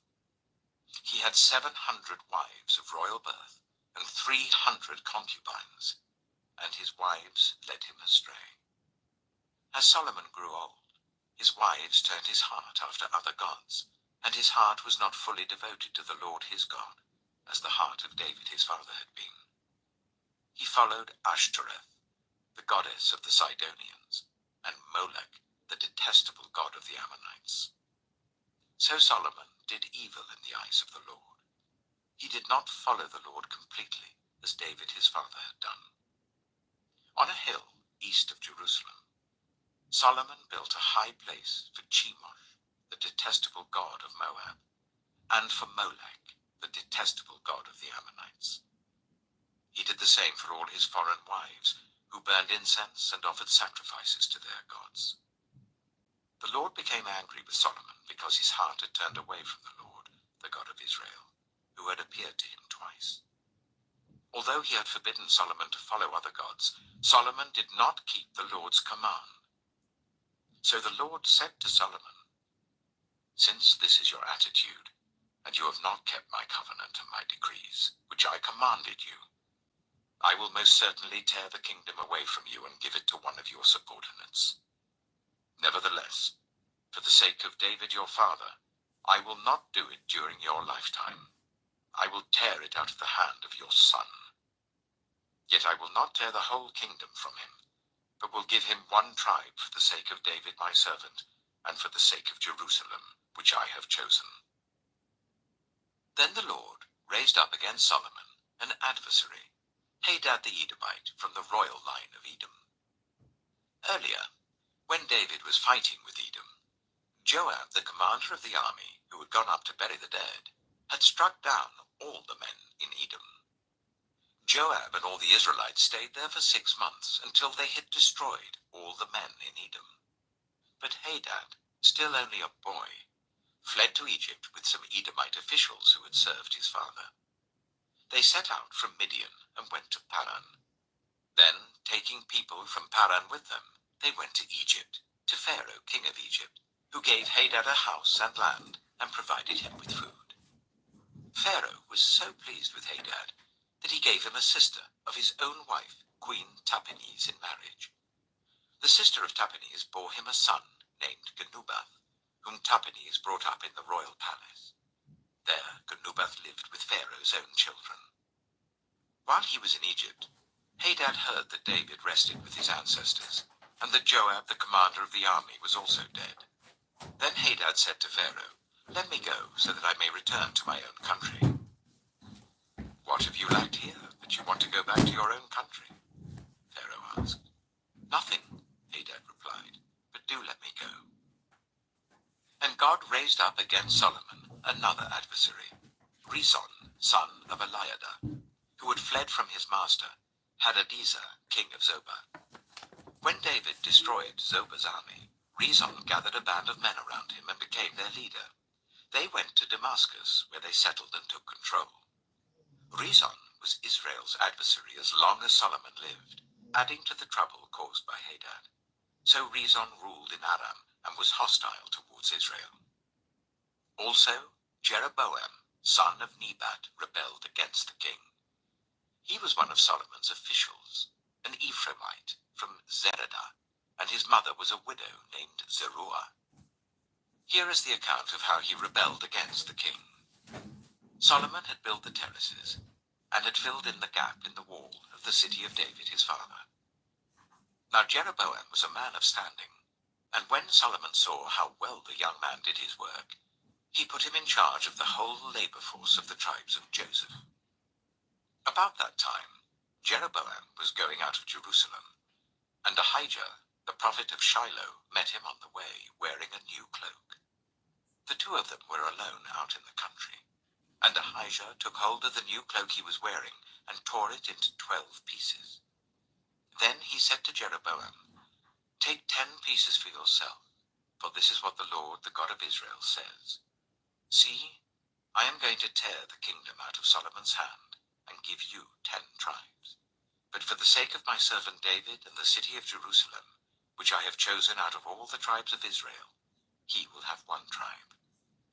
I will do this because they have forsaken me and worshipped Ashtoreth, the goddess of the Sidonians, Chemosh, the god of the Moabites, and Molech, the god of the Ammonites, and have not walked in obedience to me, nor done what is right in my eyes, nor kept my decrees and laws, as David, Solomon's father, did. But I will not take the whole kingdom out of Solomon's hand. I have made him ruler all the days of his life for the sake of David my servant, whom I chose and who obeyed my commands and decrees. I will take the kingdom from his son's hands and give you 10 tribes. I will give 1 tribe to his son, so that David my servant may always have a lamp before me in Jerusalem, the city where I chose to put my name. However, as for you, I will take you, and you will rule over all that your heart desires. You will be king over Israel. If you do whatever I command you, and walk in obedience to me, and do what is right in my eyes by obeying my decrees and commands, as David my servant did, I will be with you. I will build you a dynasty as enduring as the one I built for David, and will give Israel to you. I will humble David's descendants because of this, but not forever." Solomon tried to kill Jeroboam, but Jeroboam fled to Egypt, to Shishak the king, and stayed there until Solomon's death. As for the other events of Solomon's reign, all he did and the wisdom he displayed, are they not written in the book of the Annals of Solomon? Solomon reigned in Jerusalem over all Israel for 40 years. Then he rested with his ancestors and was buried in the city of David his father. And Rehoboam his son succeeded him as king. 1 Kings chapter 12. Rehoboam went to Shechem, for all Israel had gone there to make him king. When Jeroboam son of Nebat heard this, he was still in Egypt, where he had fled from King Solomon. He returned from Egypt. So they sent for Jeroboam, and he and the whole assembly of Israel went to Rehoboam and said to him, "Your father put a heavy yoke on us, but now lighten the harsh labor and the heavy yoke he put on us, and we will serve you." Rehoboam answered, "Go away for 3 days and then come back to me." So the people went away. Then King Rehoboam consulted the elders who had served his father Solomon during his lifetime. "How would you advise me to answer these people?" he asked. They replied, "If today you will be a servant to these people and serve them and give them a favorable answer, they will always be your servants." But Rehoboam rejected the advice the elders gave him and consulted the young men who had grown up with him and who were serving him. He asked them, "What is your advice? How should we answer these people who say to me, 'Lighten the yoke your father put on us'?" The young men who had grown up with him replied, "These people have said to you, 'Your father put a heavy yoke on us, but make our yoke lighter.' Now tell them, 'My little finger is thicker than my father's waist. My father laid on you a heavy yoke, I will make it even heavier. My father scourged you with whips, I will scourge you with scorpions." 3 days later, Jeroboam and all the people returned to Rehoboam, as the king had said, "Come back to me in 3 days." The king answered the people harshly, rejecting the advice given him by the elders. He followed the advice of the young men and said, "My father made your yoke heavy, I will make it even heavier. My father scourged you with whips, I will scourge you with scorpions." So the king did not listen to the people, for this turn of events was from the Lord, to fulfill the word the Lord had spoken to Jeroboam son of Nebat through Ahijah the Shilonite. When all Israel saw that the king refused to listen to them, they answered the king, "What share do we have in David? What part in Jesse's son? To your tents, Israel. Look after your own house, David." So the Israelites went home. But as for the Israelites who were living in the towns of Judah, Rehoboam still ruled over them. King Rehoboam sent out Adoniram, who was in charge of forced labor, but all Israel stoned him to death. King Rehoboam, however, managed to get into his chariot and escape to Jerusalem. So Israel has been in rebellion against the house of David to this day.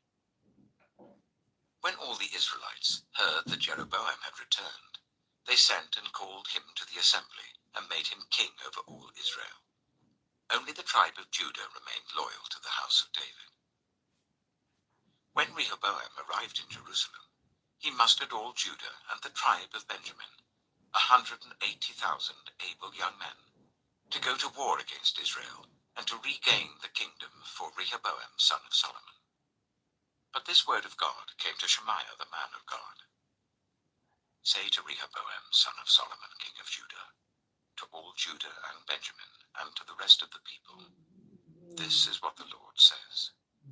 Do not go up to fight against your brothers, the Israelites. Go home, every one of you, for this is my doing." So they obeyed the word of the Lord and went home again, as the Lord had ordered. Then Jeroboam fortified Shechem in the hill country of Ephraim and lived there. From there he went out and built up Peniel. Jeroboam thought to himself, "The kingdom is now likely to revert to the house of David. If these people go up to offer sacrifices at the temple of the Lord in Jerusalem, they will again give their allegiance to their lord, Rehoboam, king of Judah. They will kill me and return to King Rehoboam." After seeking advice, the king made 2 golden calves. He said to the people, "It is too much for you to go up to Jerusalem. Here are your gods, Israel, who brought you up out of Egypt." One he set up in Bethel, and the other in Dan. And this thing became a sin. The people came to worship the one at Bethel, and went as far as Dan to worship the other. Jeroboam built shrines on high places, and appointed priests from all sorts of people, even though they were not Levites. He instituted a festival on the 15th day of the 8th month, like the festival held in Judah, and offered sacrifices on the altar. This he did in Bethel, sacrificing to the calves he had made. And at Bethel he also installed priests at the high places he had made. On the 15th day of the 8th month, a month of his own choosing, he offered sacrifices on the altar he had built at Bethel. So he instituted the festival for the Israelites and went up to the altar to make offerings. 1 Kings chapter 13. By the word of the Lord, a man of God came from Judah to Bethel, as Jeroboam was standing by the altar to make an offering. By the word of the Lord he cried out against the altar, "Altar, altar, this is what the Lord says. A son named Josiah will be born to the house of David. On you he will sacrifice the priests of the high places who make offerings here, and human bones will be burned on you." That same day, the man of God gave a sign. "This is the sign the Lord has declared. The altar will be split apart, and the ashes on it will be poured out." When King Jeroboam heard what the man of God cried out against the altar at Bethel, he stretched out his hand from the altar and said, "Seize him." But the hand he stretched out towards the man shriveled up, so that he could not pull it back. Also, the altar was split apart, and its ashes poured out according to the sign given by the man of God by the word of the Lord. Then the king said to the man of God, "Intercede with the Lord your God and pray for me that my hand may be restored." So the man of God interceded with the Lord, and the king's hand was restored and became as it was before. The king said to the man of God, "Come home with me for a meal, and I will give you a gift." But the man of God answered the king, "Even if you were to give me half your possessions, I would not go with you, nor would I eat bread or drink water here. For I was commanded by the word of the Lord, you must not eat bread or drink water or return by the way you came." So he took another road and did not return by the way he had come to Bethel.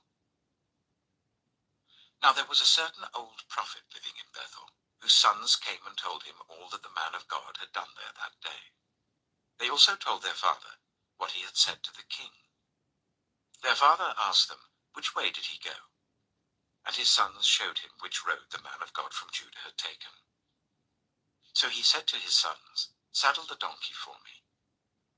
And when they had saddled the donkey for him, he mounted it, and rode after the man of God. He found him sitting under an oak tree, and asked, "Are you the man of God who came from Judah?" "I am," he replied. So the prophet said to him, "Come home with me and eat." The man of God said, "I cannot turn back and go with you, nor can I eat bread or drink water with you in this place. I have been told by the word of the Lord, you must not eat bread or drink water there, or return by the way you came." The old prophet answered, "I too am a prophet as you are. And an angel said to me by the word of the Lord, bring him back with you to your house, so that he may eat bread and drink water." But he was lying to him. So the man of God returned with him, and ate and drank in his house. While they were sitting at the table, the word of the Lord came to the old prophet who had brought him back. He cried out to the man of God who had come from Judah, "This is what the Lord says.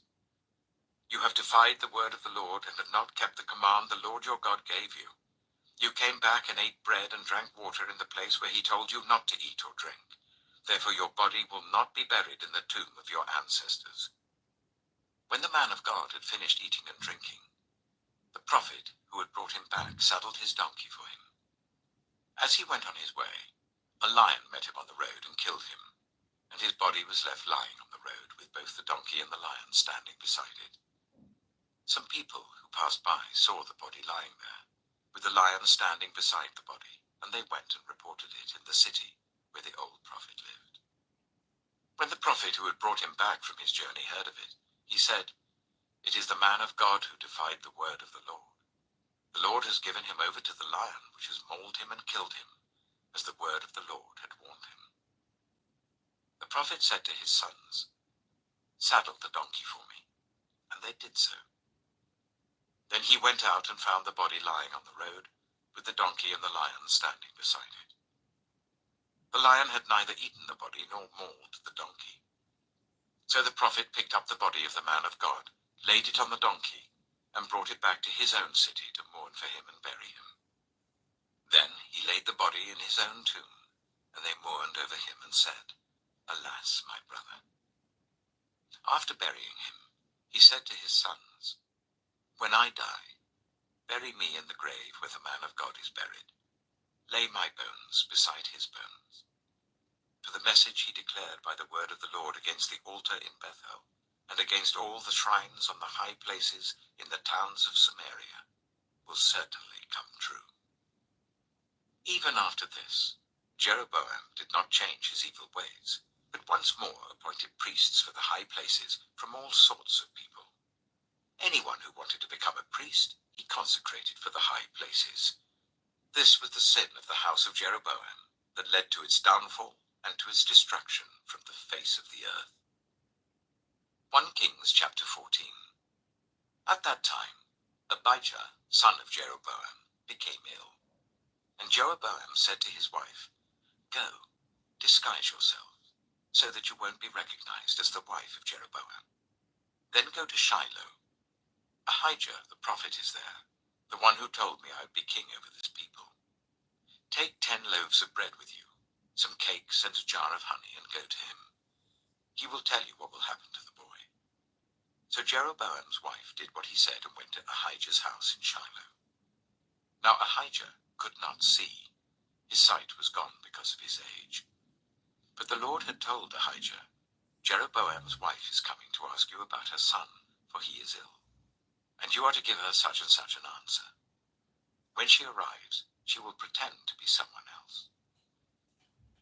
So when Ahijah heard the sound of her footsteps at the door, he said, "Come in, wife of Jeroboam. Why this pretense? I have been sent to you with bad news.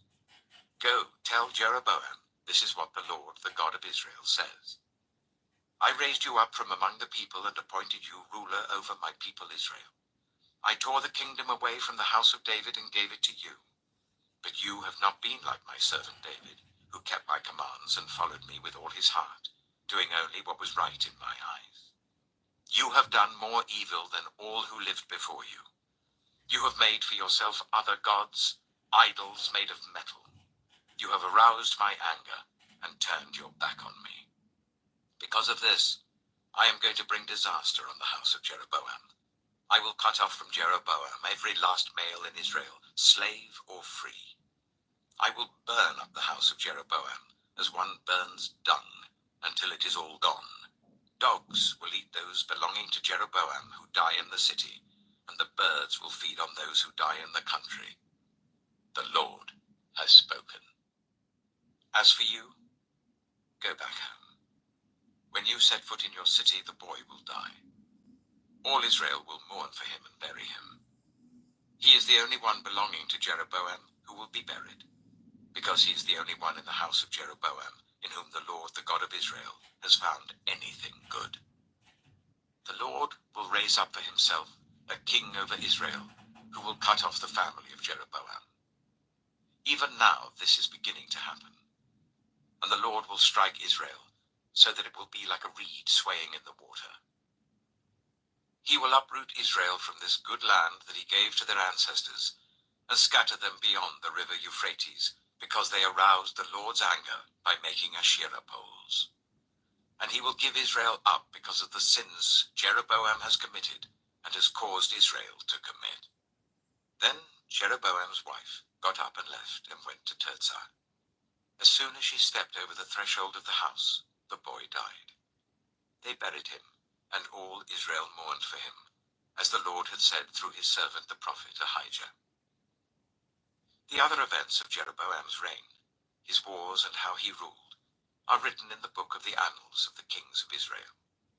He reigned for 22 years, and then rested with his ancestors. And Nadab, his son, succeeded him as king. Rehoboam, son of Solomon, was king in Judah. He was 41 years old when he became king, and he reigned for 17 years in Jerusalem, the city the Lord had chosen out of all the tribes of Israel in which to put his name. His mother's name was Naamah. She was an Ammonite. Judah did evil in the eyes of the Lord. By the sins they committed, they stirred up his jealous anger more than those who were before them had done. They also set up for themselves high places, sacred stones, and Asherah poles on every high hill and under every spreading tree. There were even male shrine prostitutes in the land. The people engaged in all the detestable practices of the nations the Lord had driven out before the Israelites. In the 5th year of King Rehoboam, Shishak, king of Egypt, attacked Jerusalem. He carried off the treasures of the temple of the Lord and the treasures of the royal palace. He took everything, including all the gold shields Solomon had made. So King Rehoboam made bronze shields to replace them, and assigned these to the commanders of the guard on duty at the entrance to the royal palace. Whenever the king went to the Lord's temple, the guards bore the shields, and afterwards they returned them to the guard room. As for the other events of Rehoboam's reign, and all he did, are they not written in the book of the annals of the kings of Judah? There was continual warfare between Rehoboam and Jeroboam, and Rehoboam rested with his ancestors, and was buried with them in the city of David. His mother's name was Naamah. She was an Ammonite, and Abijah his son succeeded him as king. 1 Kings chapter 15. In the 18th reign of the year of Jeroboam son of Nebat, Abijah became king of Judah, and he reigned in Jerusalem for 3 years. His mother's name was Maacah, daughter of Abishalom. He committed all the sins his father had done before him. His heart was not fully devoted to the Lord his God, as the heart of David his forefather had been. Nevertheless, for David's sake, the Lord his God gave him a lamp in Jerusalem, by raising up a son to succeed him, and by making Jerusalem strong. For David had done what was right in the eyes of the Lord, and had not failed to keep any of the Lord's commands all the days of his life, except in the case of Uriah the Hittite. There was war between Abijah and Jeroboam throughout Abijah's lifetime. As for the other events of Abijah's reign and all he did, are they not written in the book of the annals of the kings of Judah? There was war between Abijah and Jeroboam. And Abijah rested with his ancestors and was buried in the city of David. And Asa his son succeeded him as king. In the 20th year of Jeroboam king of Israel, Asa became king of Judah, and he reigned in Jerusalem for 41 years. His grandmother's name was Maacah, daughter of Abishalom. Asa did what was right in the eyes of the Lord, as his father David had done. He expelled the male shrine prostitutes from the land, and got rid of all the idols his ancestors had made. He even deposed his grandmother Maacah from her position as queen mother, because she had made a repulsive image for the worship of Asherah. Asa cut it down and burned it in the Kidron Valley. Although he did not remove the high places, Asa's heart was fully committed to the Lord all his life. He brought into the temple of the Lord the silver and gold and the articles that he and his father had dedicated. There was war between Asa and Baasha, king of Israel, throughout their reigns. Baasha, king of Israel, went up against Judah and fortified Ramah to prevent anyone from leaving or entering the territory of Asa, king of Judah. Asa then took all the silver and gold that was left in the treasuries of the Lord's temple and of his own palace. He entrusted it to his officials and sent them to Ben-Hadad, son of Tabrimon, the son of Hezion, the king of Aram, who was ruling in Damascus. "Let there be a treaty between me and you," he said, "as there was between my father and your father. See, I am sending you a gift of silver and gold. Now break your treaty with Baasha, king of Israel, so that he will withdraw from me." Ben-Hadad agreed with King Asa, and sent the commander of his forces against the towns of Israel. He conquered Ijon, Dan, Abel, Beth-Maacah, and all Kinnereth, in addition to Naphtali.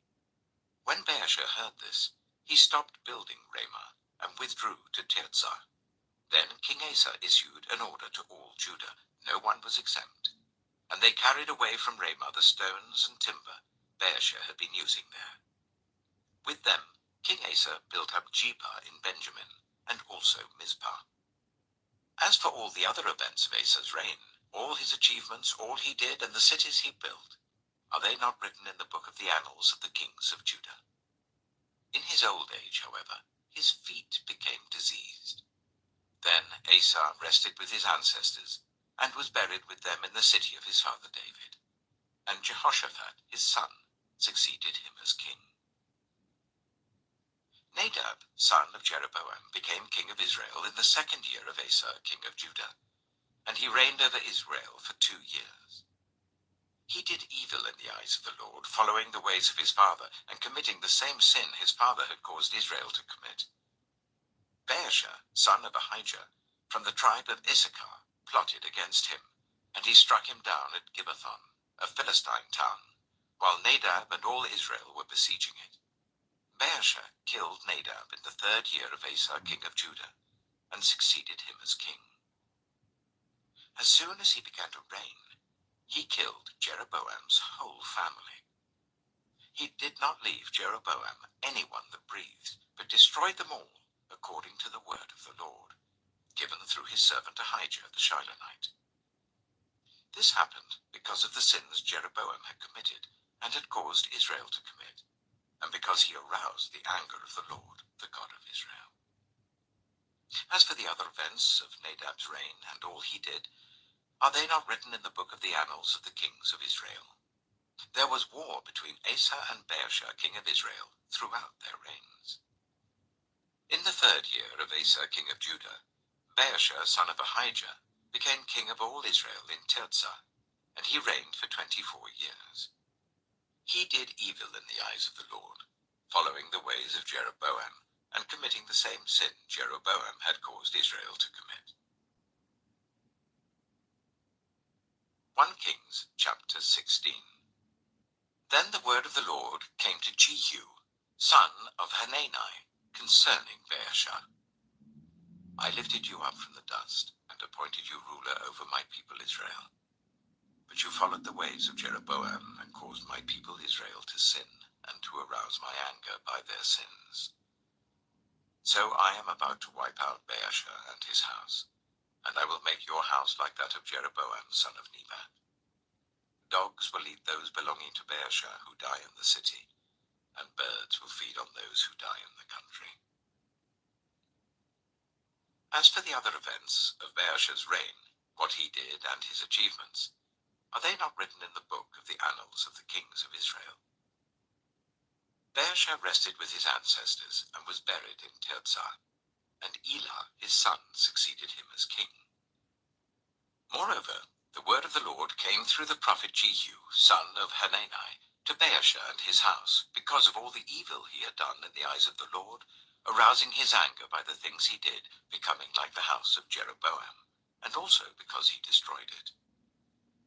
In the 26th year of Asa king of Judah, Elah son of Baasha became king of Israel, and he reigned in Tirzah for 2 years.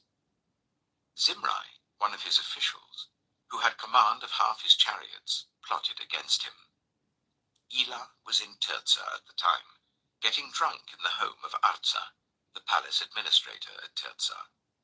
Zimri came in, struck him down, and killed him in the 27th year of Asa king of Judah.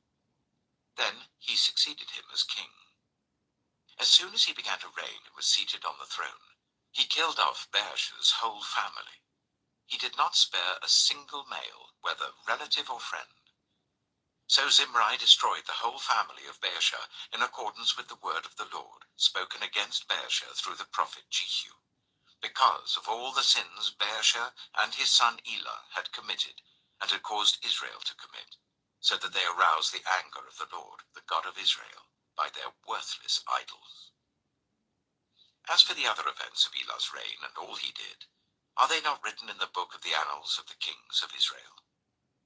In the 27th year of Asa king of Judah, Zimri reigned in Tirzah for 7 days. The army was encamped near Gibbethon, a Philistine town. When the Israelites in the camp heard that Zimri had plotted against the king and murdered him, they proclaimed Omri, the commander of the army, king over Israel, that very day there in the camp. Then Omri and all the Israelites with him withdrew from Gibbethon and laid siege to Tirzah.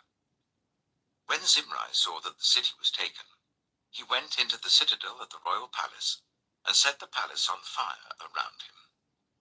So he died because of the sins he had committed, doing evil in the eyes of the Lord, and following the ways of Jeroboam, and committing the same sin Jeroboam had caused Israel to commit.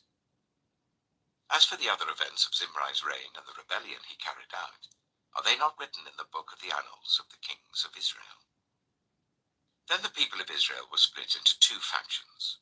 Half supported Tibni, son of Ginath, for king, and the other half supported Omri. But Omri's followers proved stronger than those of Tibni, son of Ginath. So Tibni died, and Omri became king. In the 31st year of Asa king of Judah, Omri became king of Israel, and he reigned for 12 years, 6 of them in Tirzah. He bought the hill of Samaria from Shema for 2 talents of silver, and built a city on the hill, calling it Samaria, after Shema, the name of the former owner of the hill. But Omri did evil in the eyes of the Lord, and sinned more than all those before him. He followed completely the ways of Jeroboam son of Nebat, committing the same sin Jeroboam had caused Israel to commit, so that they aroused the anger of the Lord, the God of Israel, by their worthless idols. As for the other events of Omri's reign, what he did and the things he achieved, are they not written in the book of the annals of the kings of Israel? Omri rested with his ancestors and was buried in Samaria, and Ahab, his son, succeeded him as king. In the 38th year of Asa king of Judah, Ahab, son of Omri, became king of Israel, and he reigned in Samaria over Israel for 22 years. Ahab, son of Omri, did more evil in the eyes of the Lord than any of those before him. He not only considered it trivial to commit the sins of Jeroboam, son of Nebat, but he also married Jezebel, daughter of Ethbaal, king of the Sidonians, and began to serve Baal and worship him. He set up an altar for Baal in the temple of Baal that he built in Samaria. Ahab also made an Asherah pole, and did more to arouse the anger of the Lord, the God of Israel, than did all the kings of Israel before him. In Ahab's time, Hiel of Bethel rebuilt Jericho. He laid its foundation at the cost of his firstborn son Abiram, and he set up its gates at the cost of his youngest son Segub, in accordance with the word of the Lord spoken by Joshua, son of Nun. 1 Kings chapter 17. Now Elijah the Tishbite, from Tishbe in Gilead, said to Ahab, As the Lord, the God of Israel, lives, whom I serve, there will be neither dew nor rain in the next few years, except at my word. Then the word of the Lord came to Elijah, Leave here, turn eastward and hide in the Kerith ravine, east of the Jordan. You will drink from the brook, and I have instructed the ravens to supply you with food there. So he did what the Lord had told him. He went to the Kerith ravine, east of the Jordan, and stayed there. The ravens brought him bread and meat in the morning, and bread and meat in the evening, and he drank from the brook. Sometime later the brook dried up because there had been no rain in the land. Then the word of the Lord came to him, Go at once to Zarephath, in the region of Sidon, and stay there. I have instructed a widow there to supply you with food. So he went to Zarephath. When he came to the town gate, a widow was there gathering sticks. He called to her and asked, Would you bring me a little water in a jar, so I may have a drink? As she was going to get it, he called, And bring me, please, a piece of bread. Surely as the Lord your God lives, she replied, I don't have any bread, only a handful of flour in a jar, and a little olive oil in a jug.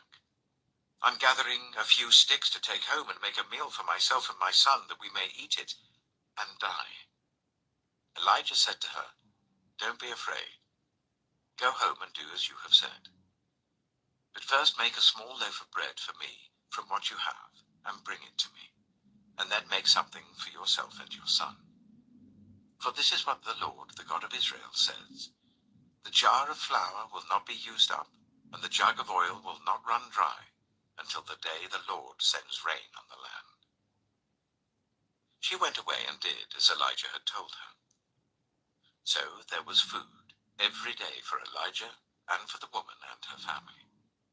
For the jar of flour was not used up, and the jug of oil did not run dry, in keeping with the word of the Lord spoken by Elijah. Some time later, the son of the woman who owned the house became ill. He grew worse and worse, and finally stopped breathing. She said to Elijah, What do you have against me, man of God? Did you come to remind me of my sin and kill my son? Give me your son, Elijah replied. He took him from her arms, carried him to the upper room where he was staying, and laid him on his bed.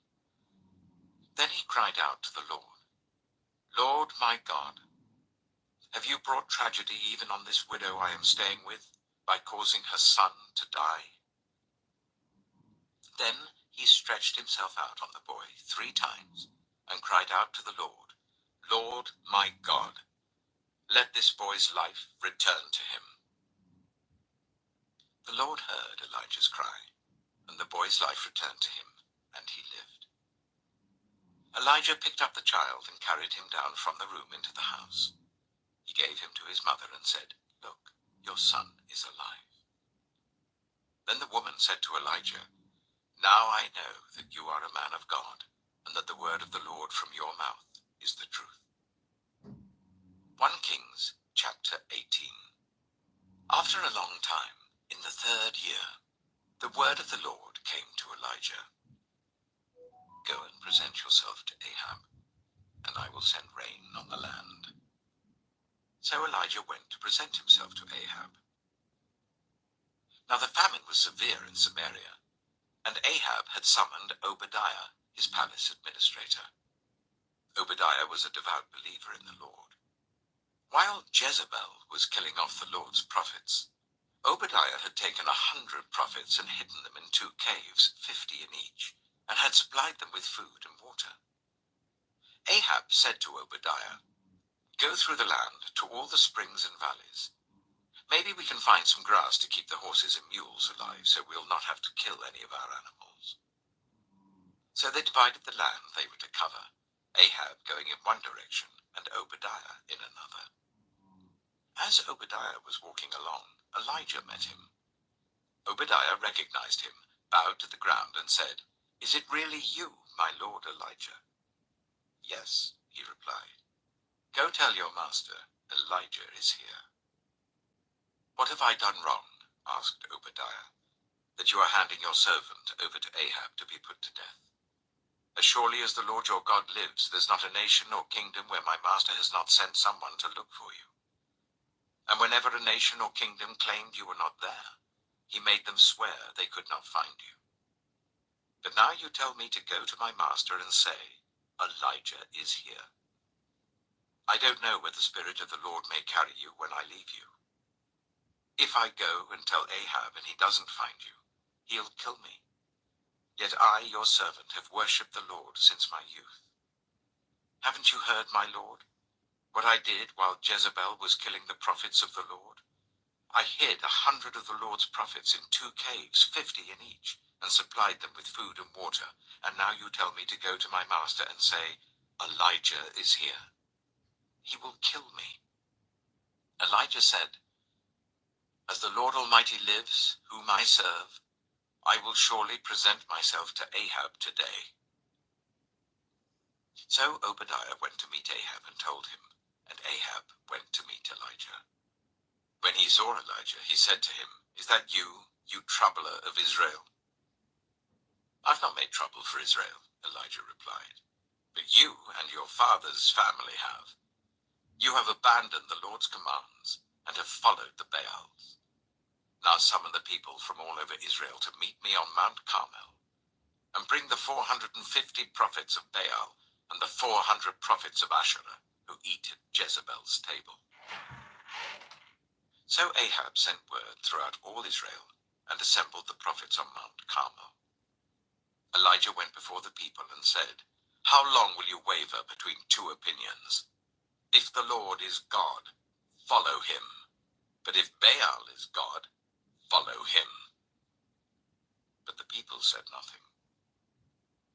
Then Elijah said to them, "I am the only one of the Lord's prophets left, but Baal has 450 prophets. Get 2 bulls for us. Let Baal's prophets choose one for themselves, and let them cut it into pieces and put it on the wood, but not set fire to it. I will prepare the other bull, and put it on the wood, but not set fire to it. Then you call on the name of your God, and I will call on the name of the Lord. The God who answers by fire, he is God." Then all the people said, "What you say is good." Elijah said to the prophets of Baal, "Choose one of the bulls and prepare it first, since there are so many of you. Call on the name of your God, but do not light the fire." So they took the bull that was given to them and prepared it. Then they called on the name of Baal from morning till noon. "Baal, answer us," they shouted. But there was no response. No one answered, and they danced around the altar they had made. At noon, Elijah began to taunt them. "Shout louder," he said. "Surely he is a god. Oh, perhaps he's deep in thought, or busy, or traveling. Maybe he's sleeping and must be awakened." So they shouted louder and slashed themselves with swords and spears, as was their custom, until their blood flowed. Midday passed, and they continued their frantic prophesying until the time for the evening sacrifice. But there was no response. No one answered. No one paid attention.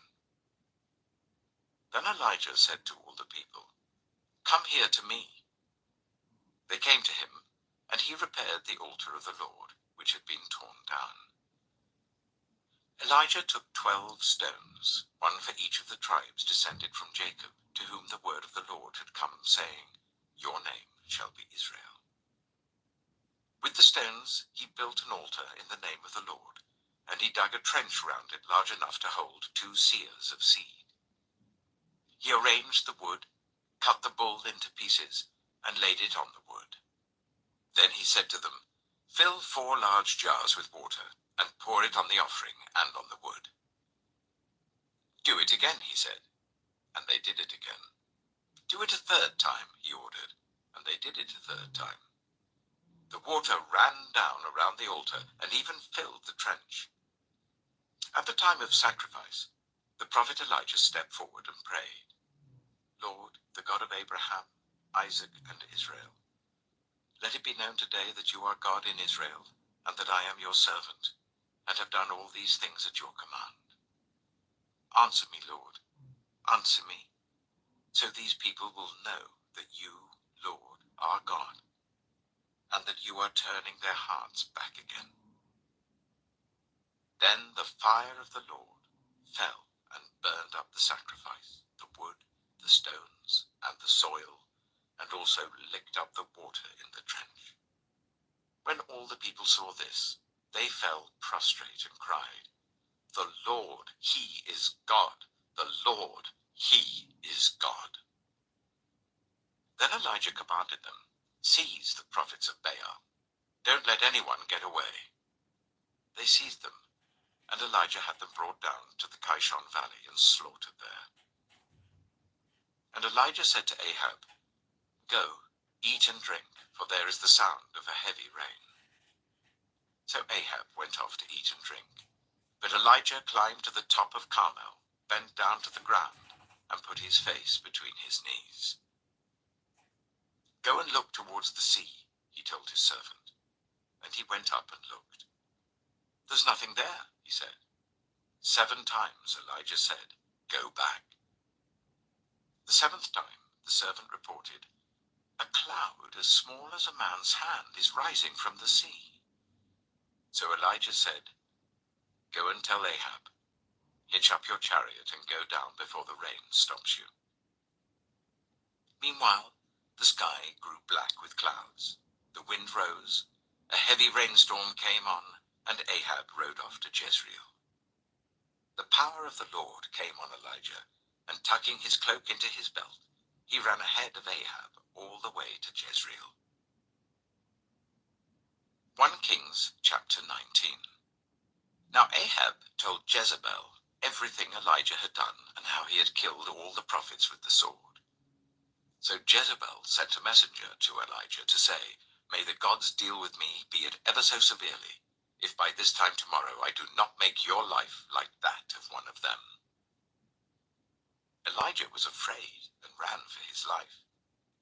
When he came to Beersheba in Judah, he left his servant there, while he himself went a day's journey into the wilderness. He came to a broom bush, sat down under it and prayed that he might die. I've had enough, Lord, he said. Take my life. I am no better than my ancestors. Then he laid down under the bush and fell asleep. All at once an angel touched him and said, Get up and eat. He looked around, and there by his head was some bread baked over hot coals, and a jar of water. He ate and drank, and then lay down again. The angel of the Lord came back a 2nd time and touched him and said, Get up and eat, for the journey is too much for you. So he got up and ate and drank. Strengthened by that food, he traveled for 40 days and 40 nights until he reached Horeb, the mountain of God. There he went into a cave and spent the night. And the word of the Lord came to him, What are you doing here, Elijah? He replied, I have been very zealous for the Lord God Almighty. The Israelites have rejected your covenant, torn down your altars, and put your prophets to death with the sword. I am the only one left, and now they are trying to kill me too. The Lord said, Go out and stand on the mountain in the presence of the Lord, for the Lord is about to pass by." Then a great and powerful wind tore the mountains apart and shattered the rocks before the Lord. But the Lord was not in the wind. After the wind there was an earthquake, but the Lord was not in the earthquake. After the earthquake came a fire, but the Lord was not in the fire. And after the fire came a gentle whisper. When Elijah heard it, he pulled his cloak over his face and went out and stood at the mouth of the cave. Then a voice said to him, "What are you doing here, Elijah?" He replied, "I have been very zealous for the Lord God Almighty. The Israelites have rejected your covenant, torn down your altars, and put your prophets to death with the sword. I am the only one left, and now they are trying to kill me too." The Lord said to him, "Go back the way you came, and go to the desert of Damascus. When you get there, anoint Hazael king over Aram. Also anoint Jehu, son of Nimshi, king over Israel. And anoint Elisha, son of Shaphat, from Abel-Meholah, to succeed you as prophet. Jehu will put to death any who escape the sword of Hazael, and Elisha will put to death any who escape the sword of Jehu. Yet I reserve 7,000 in Israel, all whose knees have not bowed down to Baal, and whose mouths have not kissed him." So Elijah went from there and found Elisha, son of Shaphat. He was plowing with 12 yoke of oxen, and he himself was driving the 12th pair. Elijah went up to him and threw his cloak around him. Elisha then left his oxen and ran after Elijah. "Let me kiss my father and mother goodbye," he said, "and then I will come with you." "Go back," Elijah replied. "What have I done to you?" So Elisha left him and went back. He took his yoke of oxen and slaughtered them. He burned the plowing equipment to cook the meat and gave it to the people, and they ate. Then he set out to follow Elijah and became his servant. 1 Kings chapter 20. Now Ben-Hadad, king of Aram, mustered his entire army. Accompanied by 32 kings with their horses and chariots, he went up and besieged Samaria and attacked it. He sent messengers into the city to Ahab, king of Israel, saying, "This is what Ben-Hadad says. Your silver and gold are mine, and the best of your wives and children are mine." The king of Israel answered, "Just as you say, my lord the king, I and all I have are yours." The messengers came again and said, "This is what Ben-Hadad says. I sent to demand your silver and gold, your wives and your children. But about this time tomorrow, I'm going to send my officials to search your palace and the houses of your officials. They will seize everything you value and carry it away." The king of Israel summoned all the elders of the land and said to them, "See how this man is looking for trouble. When he sent for my wives and my children, my silver and my gold, I did not refuse him." The elders and the people all answered, "Don't listen to him or agree to his demands." So he replied to Ben-Hadad's messengers, "Tell my lord the king, your servant will do all you demanded the first time, but this demand I cannot meet." They left and took the answer back to Ben-Hadad. Then Ben-Hadad sent another message to Ahab. "May the gods deal with me, be it ever so severely, if enough dust remains in Samaria to give each of my men a handful." The king of Israel answered, "Tell him, one who puts on his armor should not boast like one who takes it off."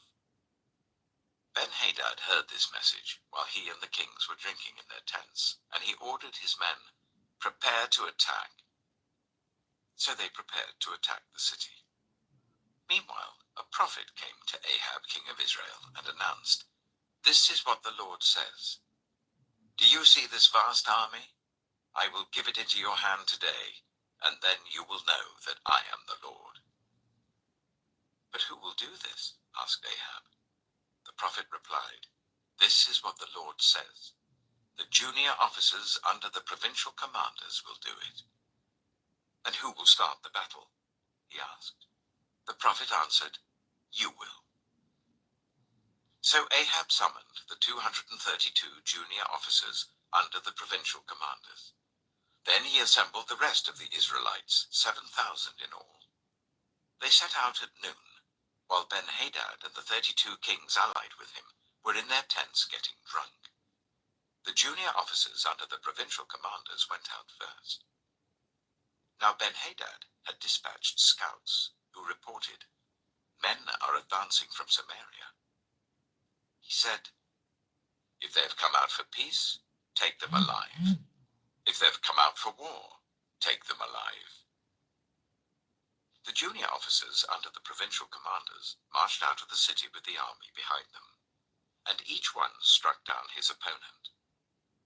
At that, the Arameans fled with the Israelites in pursuit. But Ben-Hadad, king of Aram, escaped on horseback with some of his horsemen. The king of Israel advanced and overpowered the horses and chariots and inflicted heavy losses on the Arameans. Afterwards, the prophet came to the king of Israel and said, Strengthen your position and see what must be done, because next spring the king of Aram will attack you again. Meanwhile, the officials of the king of Aram advised him, Their gods are gods of the hills. That is why they were too strong for us. But if we fight them on the plains, surely we will be stronger than they. Do this. Remove all the kings from their commands and replace them with other officers. You must also raise an army like the one you lost, horse for horse and chariot for chariot, so we can fight Israel on the plains. Then surely we will be stronger than they. He agreed with them and acted accordingly. The next spring, Ben-Hadad mustered the Arameans and went up to Aphek to fight against Israel. When the Israelites were also mustered and given provisions, they marched out to meet them.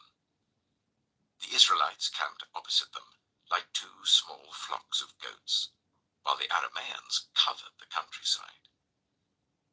The man of God came up and told the king of Israel, This is what the Lord says. Because the Arameans think the Lord is a God of the hills and not a God of the valleys, I will deliver this vast army into your hands, and you will know that I am the Lord. For 7 days they camped opposite each other, and on the 7th day the battle was joined. The Israelites inflicted 100,000 casualties on the Aramean foot soldiers in 1 day. The rest of them escaped to the city of Aphek, where the wall collapsed on 27,000 of them, and Ben-Hadad fled to the city and hid in an inner room. His officials said to him, Look, we have heard that the kings of Israel are merciful.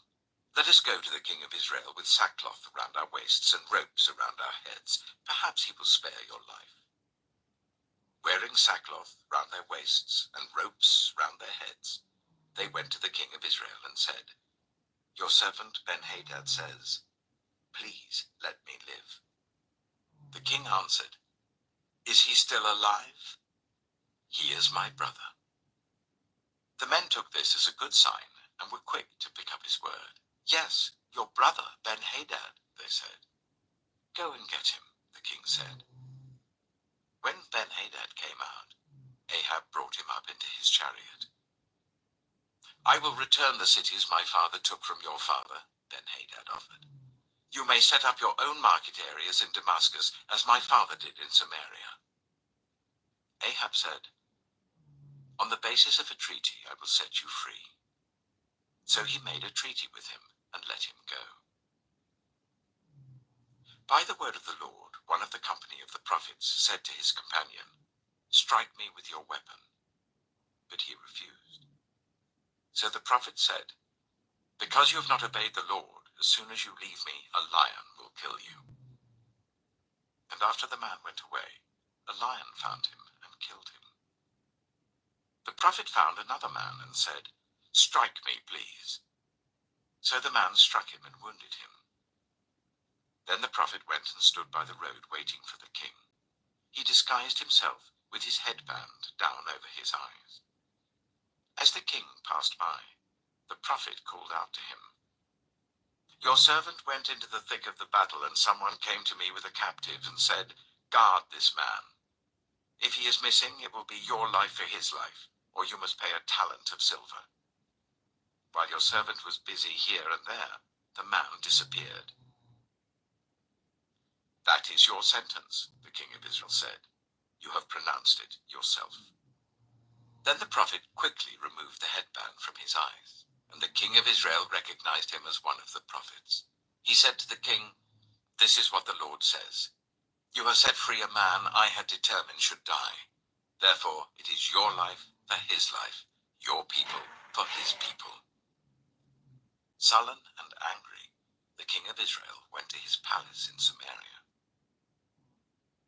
1 Kings chapter 21. Some time later, there was an incident involving a vineyard belonging to Naboth the Jezreelite. The vineyard was in Jezreel, close to the palace of Ahab, king of Samaria. Ahab said to Naboth, "Let me have your vineyard to use for a vegetable garden, since it is close to my palace. In exchange, I will give you a better vineyard, or if you prefer, I will pay you whatever it is worth." But Naboth replied, "The Lord forbid that I should give you the inheritance of my ancestors." So Ahab went home sullen and angry because Naboth the Jezreelite had said, "I will not give you the inheritance of my ancestors." He lay on his bed sulking and refused to eat. His wife Jezebel came in and asked him, "Why are you so sullen? Why won't you eat?" He answered her, "Because I said to Naboth the Jezreelite, 'Sell me your vineyard, or if you prefer, I will give you another vineyard in its place.' But he said, 'I will not give you my vineyard.' Jezebel, his wife, said, 'Is this how you act as king over Israel? Get up and eat. Cheer up. I'll get you the vineyard of Naboth the Jezreelite.' So she wrote letters in Ahab's name, placed his seal on them, and sent them to the elders and nobles who lived in Naboth's city with him.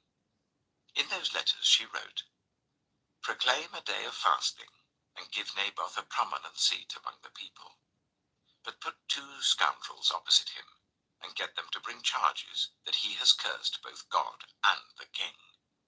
Then take him out and stone him to death.' So the elders and nobles who lived in Naboth's city did as Jezebel directed in the letters she had written to them. They proclaimed a fast and seated Naboth in a prominent place among the people. Then 2 scoundrels came and sat opposite him and brought charges against Naboth before the people, saying, 'Naboth has cursed both God and the king.' So they took him outside the city and stoned him to death. Then they sent word to Jezebel, 'Naboth has been stoned to death.' As soon as Jezebel heard that Naboth had been stoned to death, she said to Ahab, 'Get up and take possession of the vineyard of Naboth the Jezreelite that he refused to sell you. He is no longer alive, but dead.' When Ahab heard that Naboth was dead, he got up and went down to take possession of Naboth's vineyard. Then the word of the Lord came to Elijah the Tishbite, 'Go down to meet Ahab, king of Israel, who rules in Samaria. He is now in Naboth's vineyard, where he has gone to take possession of it. Say to him, this is what the Lord says. Have you not murdered a man and seized his property? Then say to him, this is what the Lord says. In the place where dogs licked up Naboth's blood, dogs will lick up your blood. Yes, yours.' Ahab said to Elijah, 'So, you have found me, my enemy.' 'I have found you,' he answered, 'because you have sold yourself to do evil in the eyes of the Lord. He says, I'm going to bring disaster on you. I will wipe out your descendants and cut off from Ahab every last male in Israel, slave or free. I will make your house like that of Jeroboam son of Nebat, and that of Baasha son of Ahijah, because you have aroused my anger and have caused Israel to sin. And also concerning Jezebel, the Lord says, dogs will devour Jezebel by the wall of Jezreel. Dogs will eat those belonging to Ahab who die in the city, and the birds will feed on those who die in the country. There was never anyone like Ahab, who sold himself to do evil in the eyes of the Lord, urged on by Jezebel his wife. he behaved in the vilest manner by going after idols, like the Amorites the Lord drove out before Israel. When Ahab heard these words, he tore his clothes, put on sackcloth and fasted. He lay in sackcloth and went around meekly. Then the word of the Lord came to Elijah the Tishbite. Have you noticed how Ahab has humbled himself before me? Because he has humbled himself, I will not bring this disaster in his day, but I will bring it on his house in the days of his son. 1 Kings chapter 22. For 3 years there was no war between Aram and Israel.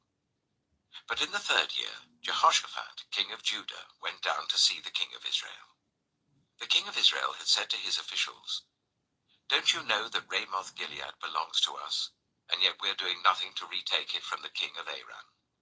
So he asked Jehoshaphat, Will you go with me to fight against Ramoth-Gilead?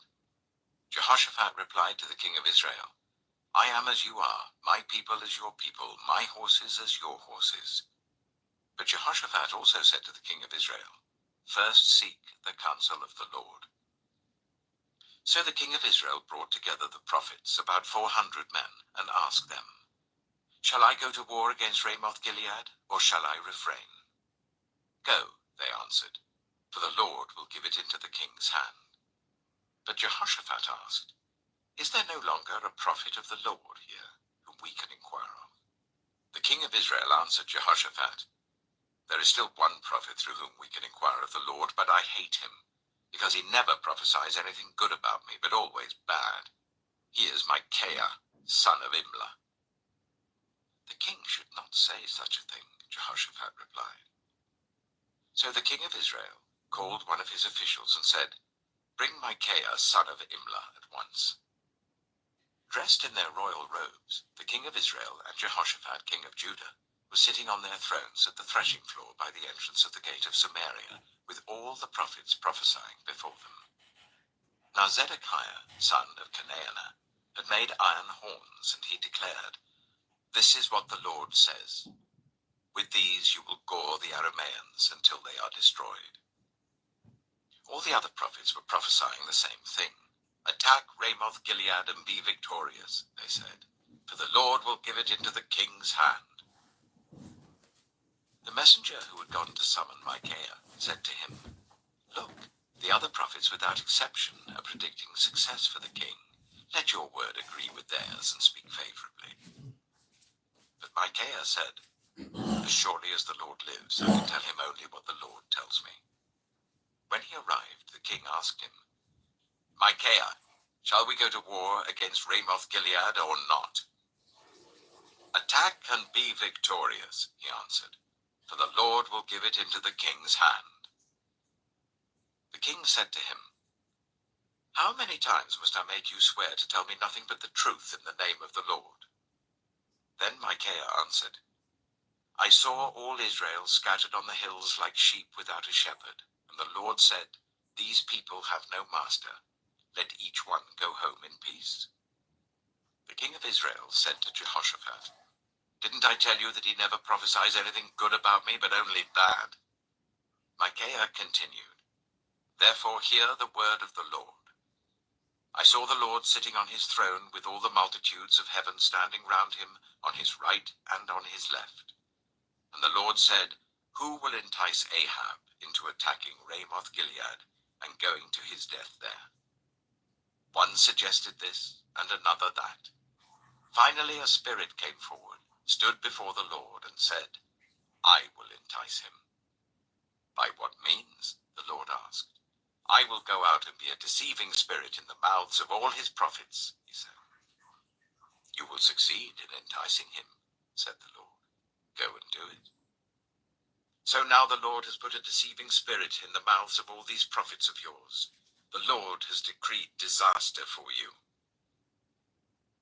Then Zedekiah, son of Chenaanah, went up and slapped Micaiah in the face.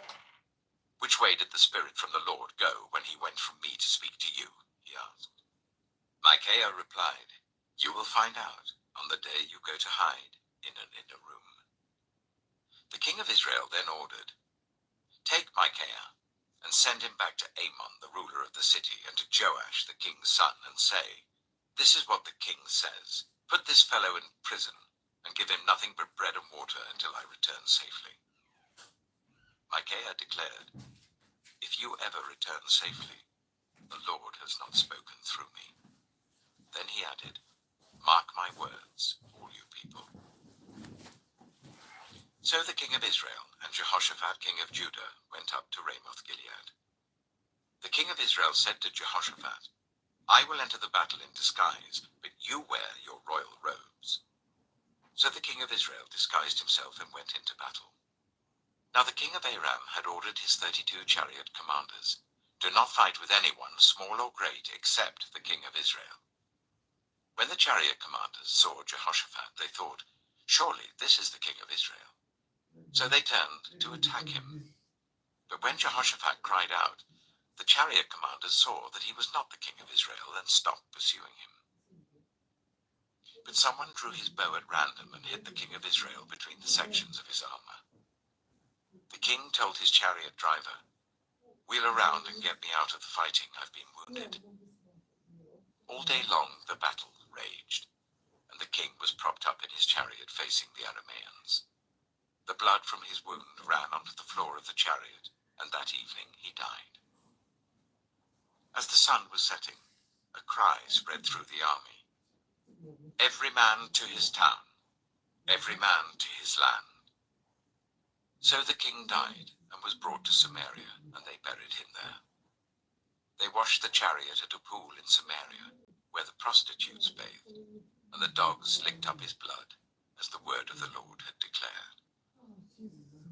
As for the other events of Ahab's reign, including all he did, the palace he built and adorned with ivory, and the cities he fortified, are they not written in the book of the annals of the kings of Israel?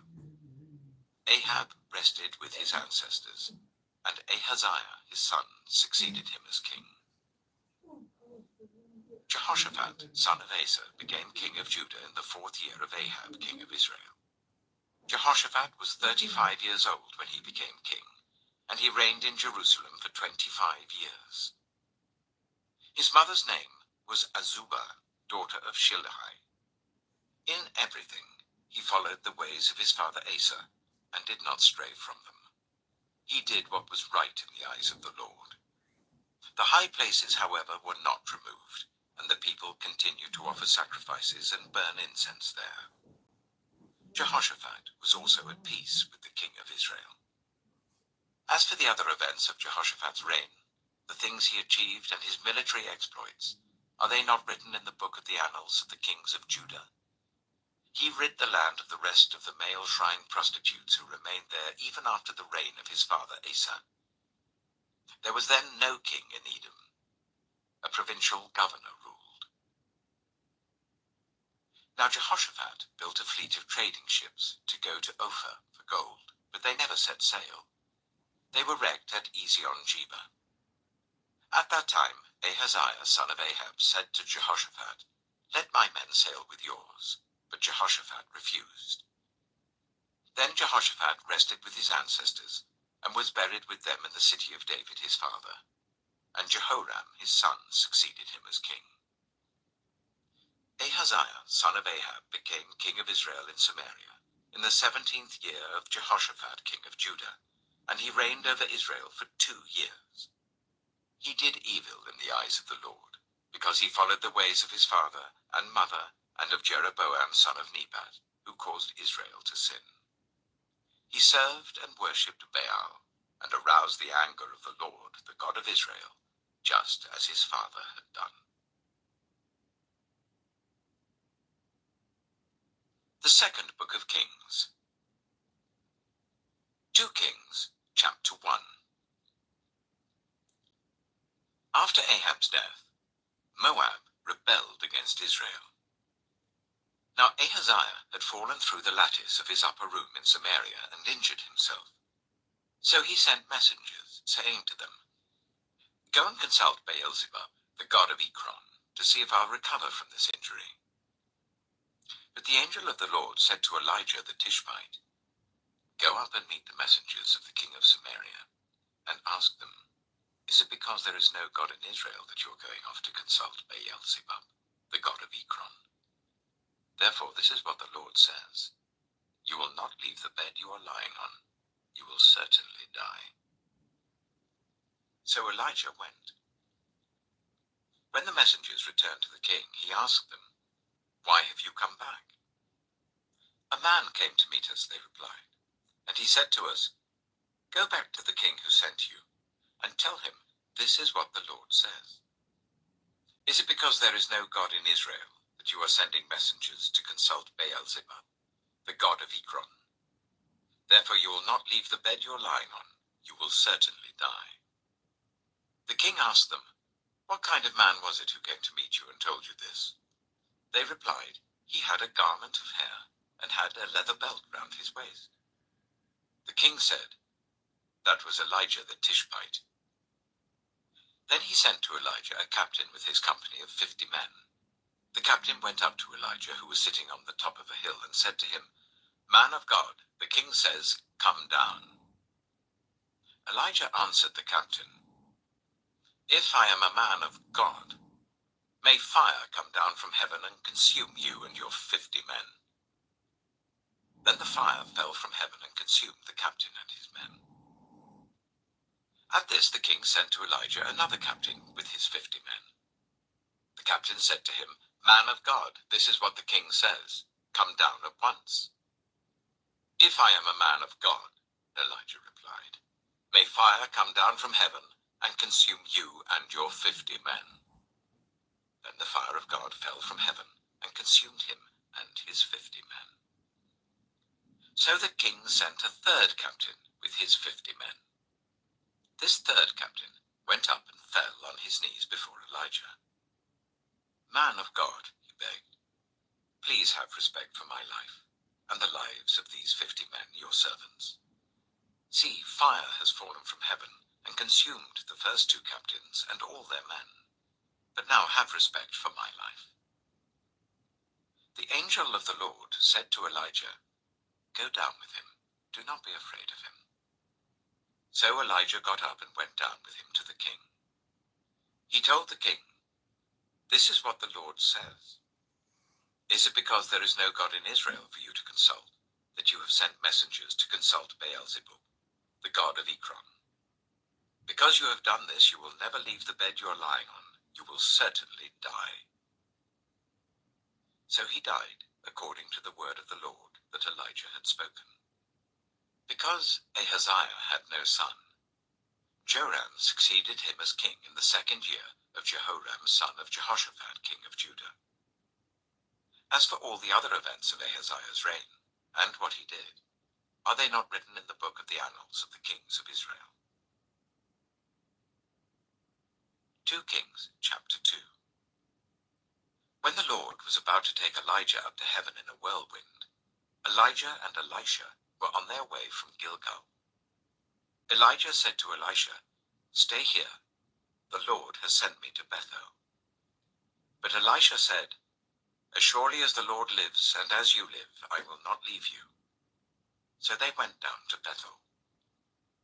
The company of the prophets of Bethel came out to Elisha and asked, Do you know that the Lord is going to take your master from you today? Yes, I know, Elisha replied, so be quiet. Then Elijah said to him, Stay here, Elisha, the Lord has sent me to Jericho. And he replied, As surely as the Lord lives and as you live, I will not leave you. So they went to Jericho. The company of the prophets of Jericho went up to Elisha and asked him, Do you know that the Lord is going to take your master from you today? Yes, I know, he replied, so be quiet. Then Elijah said to him, Stay here, the Lord has sent me to the Jordan. And he replied, As surely as the Lord lives and as you live, I will not leave you. So the 2 of them walked on. 50 men from the company of the prophets went and stood at a distance, facing the place where Elijah and Elisha had stopped at the Jordan. Elijah took his cloak, rolled it up, and struck the water with it. The water divided to the right and to the left, and and the two of them crossed over on dry ground. When they had crossed, Elijah said to Elisha, "Tell me, what can I do for you before I am taken from you?" "Let me inherit a double portion of your spirit," Elisha replied. "You have asked a difficult thing," Elijah said. "Yet, if you see me when I'm taken from you, it will be yours. Otherwise, it will not."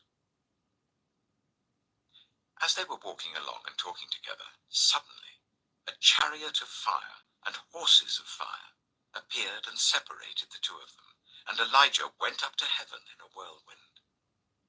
Elisha saw this and cried out, my father, the chariots and horsemen of Israel!" And Elisha saw him no more. Then he took hold of his garment and tore it in two. Elisha then picked up Elijah's cloak that had fallen from him and went back and stood on the bank of the Jordan. He took the cloak that had fallen from Elijah and struck the water with it.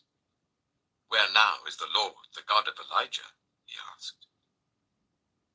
When he struck the water, it divided to the right and to the left, and he crossed over.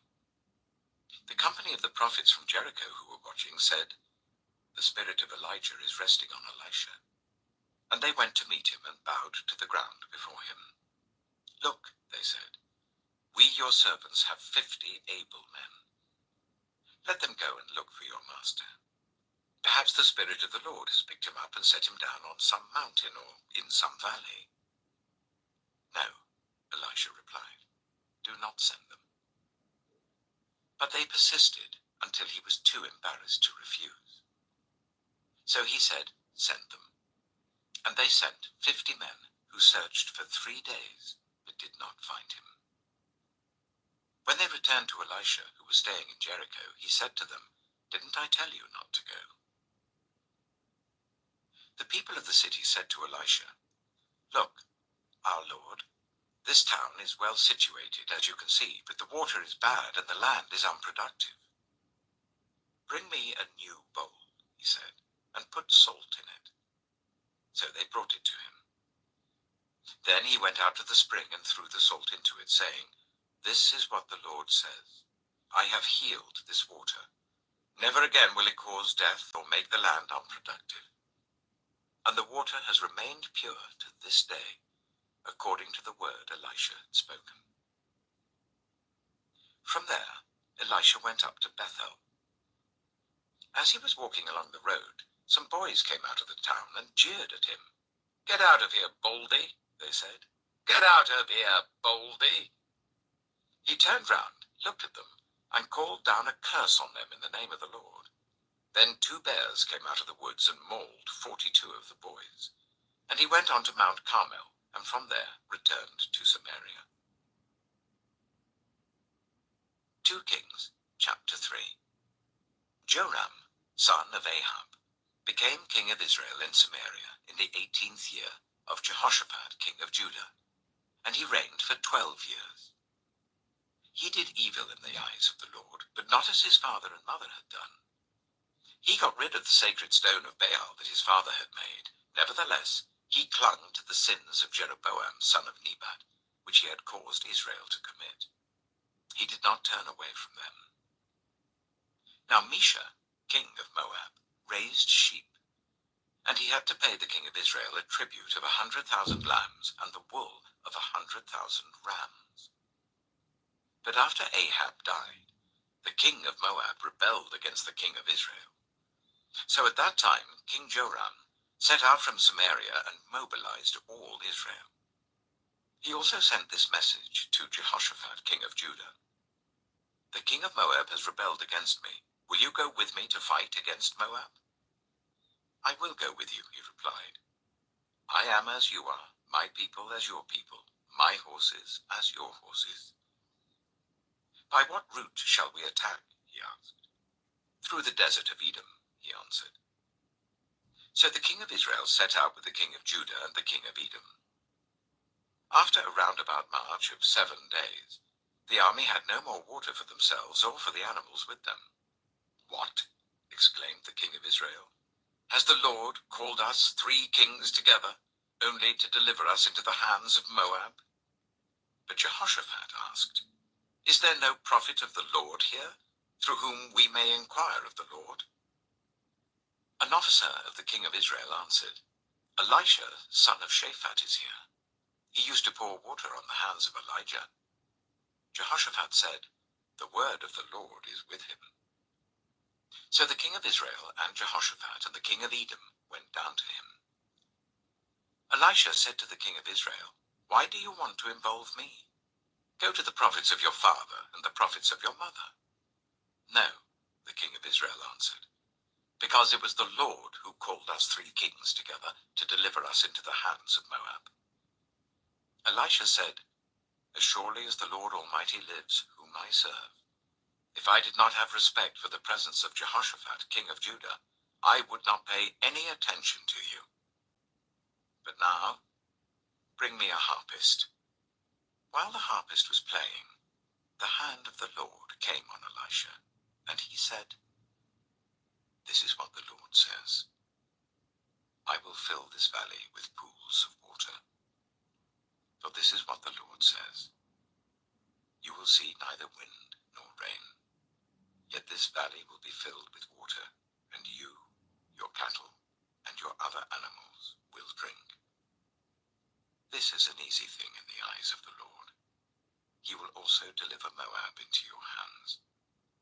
You will overthrow every fortified city and every major town. You will cut down every good tree, pluck up all the springs, and ruin every good field with stones."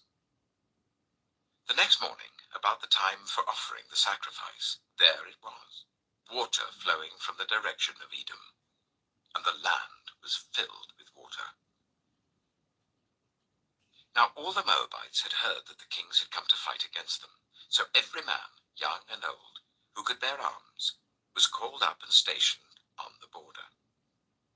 When they got up early in the morning, the sun was shining on the water. To the Moabites across the way, the water looked red, like blood. "That's blood," they said. "Those kings must have fought and slaughtered each other. Now to the plunder, Moab." But when the Moabites came to the camp of Israel, the Israelites rose up and fought them until they fled. And the Israelites invaded the land and slaughtered the Moabites. They destroyed the towns, and each man threw a stone on every good field until it was covered. They stopped up all the springs and cut down every good tree. Only Kir Hareseth was left with its stones in place, but men armed with slings surrounded it and attacked it. When the king of Moab saw that the battle had gone against him, he took with him 700 swordsmen to break through to the king of Edom, but they failed. Then he took his firstborn son, who was to succeed him as king, and offered him as a sacrifice on the city wall. The fury against Israel was great. They withdrew and returned to their own land. 2 Kings, chapter 4. The wife of a man from the company of the prophets cried out to Elisha, "Your servant, my husband, is dead, and you know that he revered the Lord.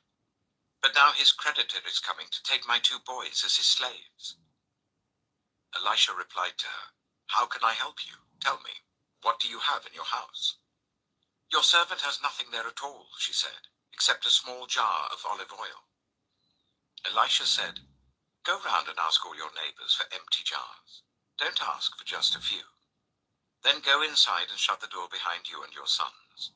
Pour oil into all the jars, and as each is filled, put it to one side." She left him and shut the door behind her and her sons. They brought the jars to her, and she kept pouring.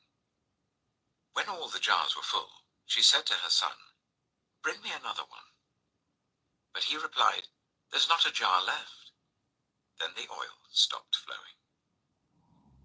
She went and told the man of God, and he said, "Go, sell the oil and pay your debts. You and your sons can live on what is left." One day, Elisha went to Shunem, and a well-to-do woman was there who urged him to stay for a meal. So whenever he passed by, he stopped there to eat. She said to her husband, "I know that this man who often comes our way is a holy man of God. Let's make a small room on the roof and put in it a bed and a table, a chair and a lamp for him. Then he can stay there whenever he comes to us." One day, when Elisha came, he went up to his room and lay down there. He said to his servant Gehazi, "Call the Shunammite." So he called her, and she stood before him. Elisha said to Gehazi, "Tell her, you have gone to all this trouble for us. Now what can be done for you? Can we speak on your behalf to the king or the commander of the army?" She replied, "I have a home among my own people." "What can be done for her?" Elisha asked. Gehazi said, "She has no son, and her husband is old." Then Elisha said, "Call her." So he called her, and she stood in the doorway. "About this time next year," Elisha said, "you will hold a son in your arms." "No, my lord," she objected. "Please, man of God, don't mislead your servant." But the woman became pregnant, and the next year, about that same time, she gave birth to a son, just as Elisha had told her. The child grew, and one day he went out to his father, who was with the reapers. He said to his father, "My head, my head." His father told a servant, "Carry him to his mother." After the servant had lifted him up and carried him to his mother, the boy sat on her lap until noon, and then he died. She went up and laid him on the bed of the man of God, then shut the door and went out. She called her husband and said, "Please send me one of the servants and a donkey, so I can go to the man of God quickly and return." "Why go to him today?" he asked. "It's not the new moon or the Sabbath." "That's all right," she said. She saddled the donkey and said to her servant, "Lead on. Don't slow down for me unless I tell you." So she set out and came to the man of God at Mount Carmel. When he saw her in the distance, the man of God said to his servant Gehazi, "Look, there's the Shunammite. Run to meet her and ask her, 'Are you all right? Is your husband all right? Is your child all right?'" "Everything is all right," she said. When she reached the man of God at the mountain, she took hold of his feet. Gehazi came over to push her away, but the man of God said, "Leave her alone. She is in bitter distress, but the Lord has hidden it from me and has not told me why." "Did I ask you for a son, my lord?" she said. "Didn't I tell you, don't raise my hopes?" Elisha said to Gehazi, "Tuck your cloak into your belt. Take my staff in your hand and run. Don't greet anyone you meet, and if anyone greets you, do not answer. Lay my staff on the boy's face." But the child's mother said, "As surely as the Lord lives and as you live, I will not leave you." So he got up and followed her. Gehazi went on ahead and laid the staff on the boy's face, but there was no sound or response. So Gehazi went back to meet Elisha and told him, "The boy has not awakened." When Elisha reached the house, there was the boy lying dead on his couch. He went in, shut the door on the two of them, and prayed to the Lord. Then he got on the bed and lay on the boy, mouth to mouth, eyes to eyes, hands to hands. As he stretched himself out on him, the boy's body grew warm. Elisha turned away and walked back and forth in the room, and then got onto the bed and stretched out on him once more. The boy sneezed 7 times and opened his eyes. Elisha summoned Gehazi and said, "Call the Shunammite," and he did. When she came, he said, "Take your son." She came in, fell at his feet and bowed to the ground. Then she took her son and went out. Elisha returned to Gilgal, and there was a famine in that region. While the company of the prophets was meeting with him, he said to his servant, "Put on the large pot and cook some stew for these prophets." One of them went out into the fields to gather herbs and found a wild gourd plant and picked as many of its gourds as his garment could hold. When he returned, he cut them up into the pot of stew, though no one knew what they were. The stew was poured out for the men, but as they began to eat it, they cried out, "Man of God, there is death in the pot!" And they could not eat it. Elisha said, "Get some flour." He put it into the pot and said, "Serve it to the people to eat." And there was nothing harmful in the pot. A man came from Baal Shalisha, bringing the man of God 20 loaves of barley bread baked from the first ripe corn, along with some ears of new corn. "Give it to the people to eat," Elisha said. "How can I set this before 100 men?" his servant asked. But Elisha answered, "Give it to the people to eat, for this is what the Lord says. They will eat and have some left over." Then he set it before them, and they ate and had some left over, according to the word of the Lord. 2 Kings, chapter 5. Now Naaman was commander of the army of the king of Aram. He was a great man in the sight of his master, and highly regarded, because through him the Lord had given victory to Aram. He was a valiant soldier, but he had leprosy. Now bands of raiders from Aram had gone out and had taken captive a young girl from Israel, and she served Naaman's wife. She said to her mistress, "If only my master would see the prophet who is in Samaria, he would cure him of his leprosy." Naaman went to his master and told him what the girl from Israel had said. "By all means go," the king of Aram replied. "I will send a letter to the king of Israel." So Naaman left, taking with him 10 talents of silver, 6,000 shekels of gold, and 10 sets of clothing. The letter that he took to the king of Israel read, "With this letter I am sending my servant Naaman to you, so that you may cure him of his leprosy." As soon as the king of Israel read the letter, he tore his robes and said, "Am I God? Can I kill and bring back to life? Why does this fellow send someone to me to be cured of his leprosy? See how he is trying to pick a quarrel with me." When Elisha, the man of God, heard that the king of Israel had torn his robes, he sent him this message, "Why have you torn your robes? Make the man come to me, and he will know that there is a prophet in Israel." So Naaman went with his horses and chariots and stopped at the door of Elisha's house. Elisha sent a messenger to say to him, "Go, wash yourself 7 times in the Jordan, and your flesh will be restored, and you will be cleansed." But Naaman went away angry and said, "I thought that he would surely come out to me and stand and call on the name of the Lord his God, wave his hand over the spot and cure me of my leprosy. Are not Abana and Pharpar, the rivers of Damascus, better than all the waters of Israel? Couldn't I wash in them and be cleansed?" So he turned and went off in a rage. Naaman's servants went to him and said, "My father, if the prophet had told you to do some great thing, would you not have done it? How much more then when he tells you, 'Wash and be cleansed'?" So he went down and dipped himself in the Jordan 7 times, as the man of God had told him. And his flesh was restored, and became clean like that of a young boy.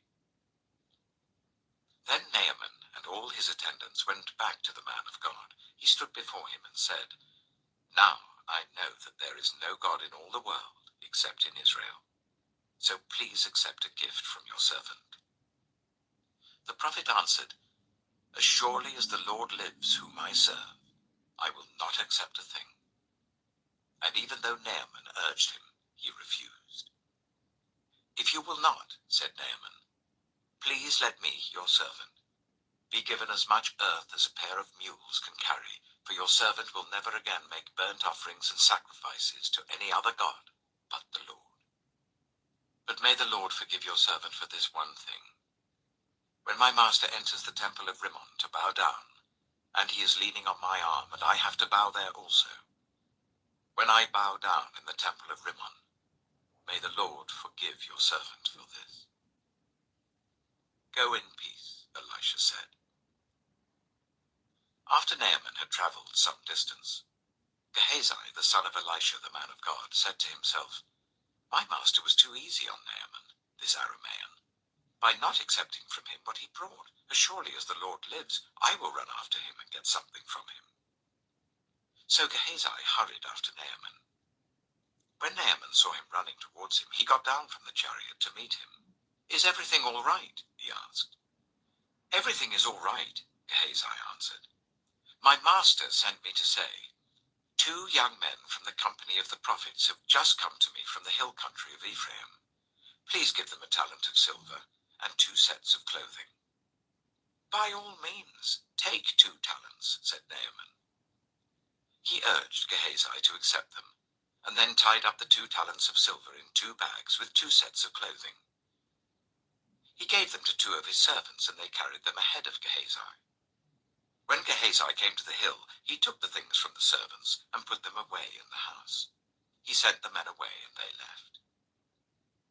When he went in and stood before his master, Elisha asked him, Where have you been, Gehazi? Your servant didn't go anywhere, Gehazi answered. But Elisha said to him, Was not my spirit with you when the man got down from his chariot to meet you? Is this the time to take money, or to accept clothes, or olive groves and vineyards, or flocks and herds, or male and female slaves? Naaman's leprosy will cling to you and your descendants forever. Then Gehazi went from Elisha's presence, and his skin was leprous. It had become as white as snow. 2 Kings, chapter 6. The company of the prophets said to Elisha, Look, the place where we meet with you is too small for us. Let us go to the Jordan, where each of us can get a pole, and let us build a place there for us to meet. And he said, Go. Then one of them said, Won't you please come with your servants? I will, Elisha replied, and he went with them. They went to the Jordan and began to cut down trees. As one of them was cutting down a tree, the iron axe head fell into the water. Oh no, my lord, he cried out. It was borrowed. The man of God asked, Where did it fall? When he showed him the place, Elisha cut a stick and threw it there, and made the iron float. Lift it out, he said. Then the man reached out his hand and took it. Now the king of Aram was at war with Israel. After conferring with his officers, he said, I will set up my camp in such and such a place. The man of God sent word to the king of Israel, Beware of passing that place, because the Arameans are going down there. So the king of Israel checked on the place indicated by the man of God. Time and again Elisha warned the king, so that he was on his guard in such places. This enraged the king of Aram. He summoned his officers and demanded of them, Tell me, which of us is on the side of the king of Israel? None of us, my lord the king, said one of his officers. But Elisha the prophet who is in Israel tells the king of Israel the very words you speak in your bedroom. Go, find out where he is, the king ordered, so that I can send men and capture him. The report came back, He is in Dothan. Then he sent horses and chariots and a strong force there. They went by night and surrounded the city. When the servant of the man of God got up and went out early the next morning, an army with horses and chariots had surrounded the city. Oh no, my lord, what shall we do? The servant asked. Don't be afraid, the prophet answered. Those who are with us are more than those who are with them. And Elisha prayed, Open his eyes, Lord, so that he may see. Then the Lord opened the servant's eyes, and he looked, and saw the hills full of horses and chariots of fire all round Elisha.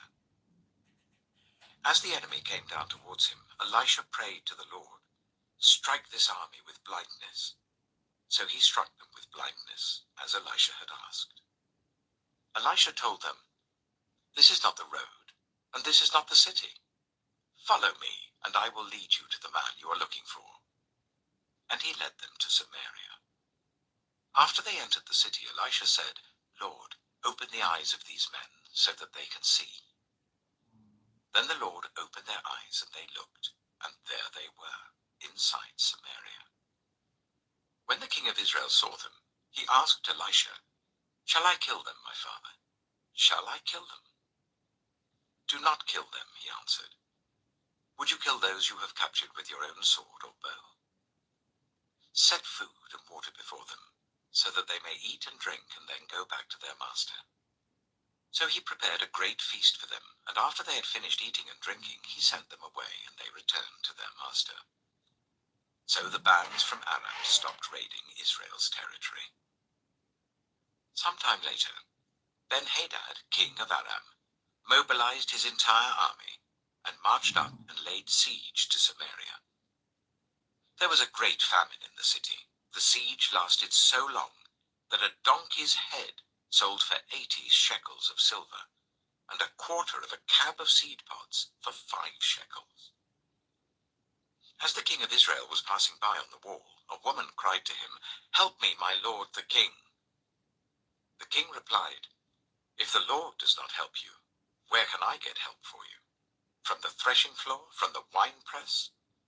Then he asked her, "What's the matter?" She answered, "This woman said to me, 'Give up your son, so that we may eat him today, and tomorrow we'll eat my son.' So we cooked my son and ate him. The next day I said to her, 'Give up your son, so that we may eat him.' But she had hidden him." When the king heard the woman's words, he tore his robes. As he went along the wall, the people looked, and they saw that under his robes he had sackcloth on his body. He said, "May God deal with me, be it ever so severely, if the head of Elisha, son of Shaphat, remains on his shoulders today." Now Elisha was sitting in his house, and the elders were sitting with him. The king sent a messenger ahead, but before he arrived, Elisha said to the elders, "Don't you see how this murderer is sending someone to cut off my head? Look, when the messenger comes, shut the door and hold it shut against him. Is not the sound of his master's footsteps behind him?"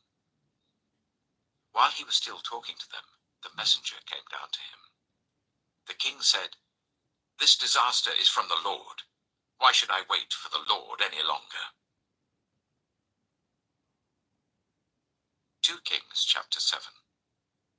Elisha replied, "Hear the word of the Lord. This is what the Lord says. About this time tomorrow, a seah of the finest flour will sell for a shekel, and 2 seahs of barley for a shekel at the gate of Samaria." The officer on whose arm the king was leaning said to the man of God, "Look, even if the Lord should open the floodgates of the heavens, could this happen?" "You will see it with your own eyes," answered Elisha, "but you will not eat any of it." Now there were 4 men with leprosy at the entrance of the city gate. They said to each other, "Why stay here until we die? If we say we'll go into the city, the famine is there and we will die. And if we stay here, we will die. So let's go over to the camp of the Arameans and surrender. If they spare us, we live. If they kill us, then we die." At dusk they got up and went to the camp of the Arameans. When they reached the edge of the camp, no one was there, for the Lord had caused the Arameans to hear the sound of chariots and horses and a great army, so that they said to one another, "Look, the king of Israel has hired the Hittite and Egyptian kings to attack us." So they got up and fled in the dusk, and abandoned their tents and their horses and donkeys. They left the camp as it was and ran for their lives. The men who had leprosy reached the edge of the camp, entered one of the tents, and ate and drank. Then they took silver, gold, and clothes and went off and hid them. They returned and entered another tent, and took some things from it and hid them also. Then they said to each other, "What we're doing is not right. This is a day of good news, and we're keeping it to ourselves. If we wait until daylight, punishment will overtake us. Let's go at once and report this to the royal palace." So they went and called out to the city gatekeepers and told them, "We went into the Aramean camp, and no one was there, not a sound of anyone. Only tethered horses and donkeys, and the tents left just as they were." The gatekeepers shouted the news, and it was reported within the palace. The king got up in the night and said to his officers, "I will tell you what the Arameans have done to us. They know we are starving, so they have left the camp to hide in the countryside, thinking they will surely come out, and then we will take them alive and get into the city." One of his officers answered, "Make some men take 5 of the horses that are left in the city. Their plight will be like that of all the Israelites left here. Yes, they will only be like all these Israelites who are doomed. So let us send them to find out what happened." So they selected 2 chariots with their horses, and the king sent them after the Aramean army. He commanded the drivers, "Go and find out what has happened." They followed them as far as the Jordan, and they found the whole road strewn with the clothing and equipment the Arameans had thrown away in their headlong flight. So the messengers returned and reported to the king. Then the people went out and plundered the camp of the Arameans. So a seah of the finest flour sold for a shekel, and 2 seahs of barley sold for a shekel, as the Lord had said.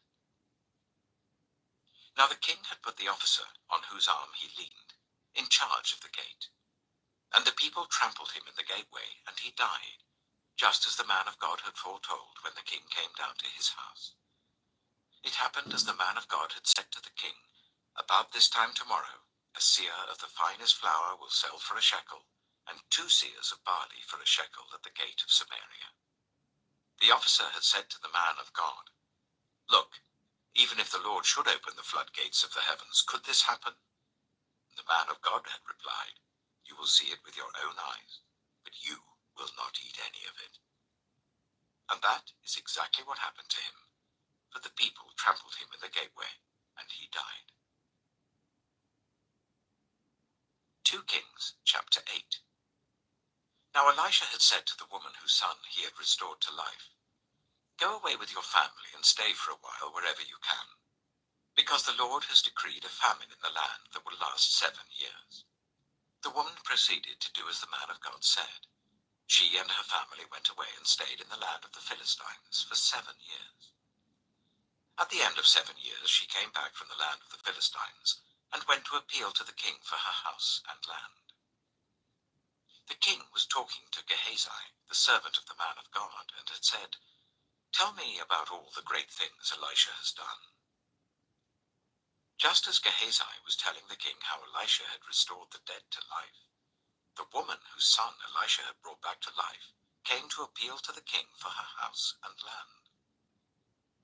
Gehazi said, "This is the woman, my lord the king, and this is her son, whom Elisha restored to life." The king asked the woman about it, and she told him. Then he assigned an official to her case and said to him, "Give back everything that belonged to her, including all the income from her land from the day she left the country until now."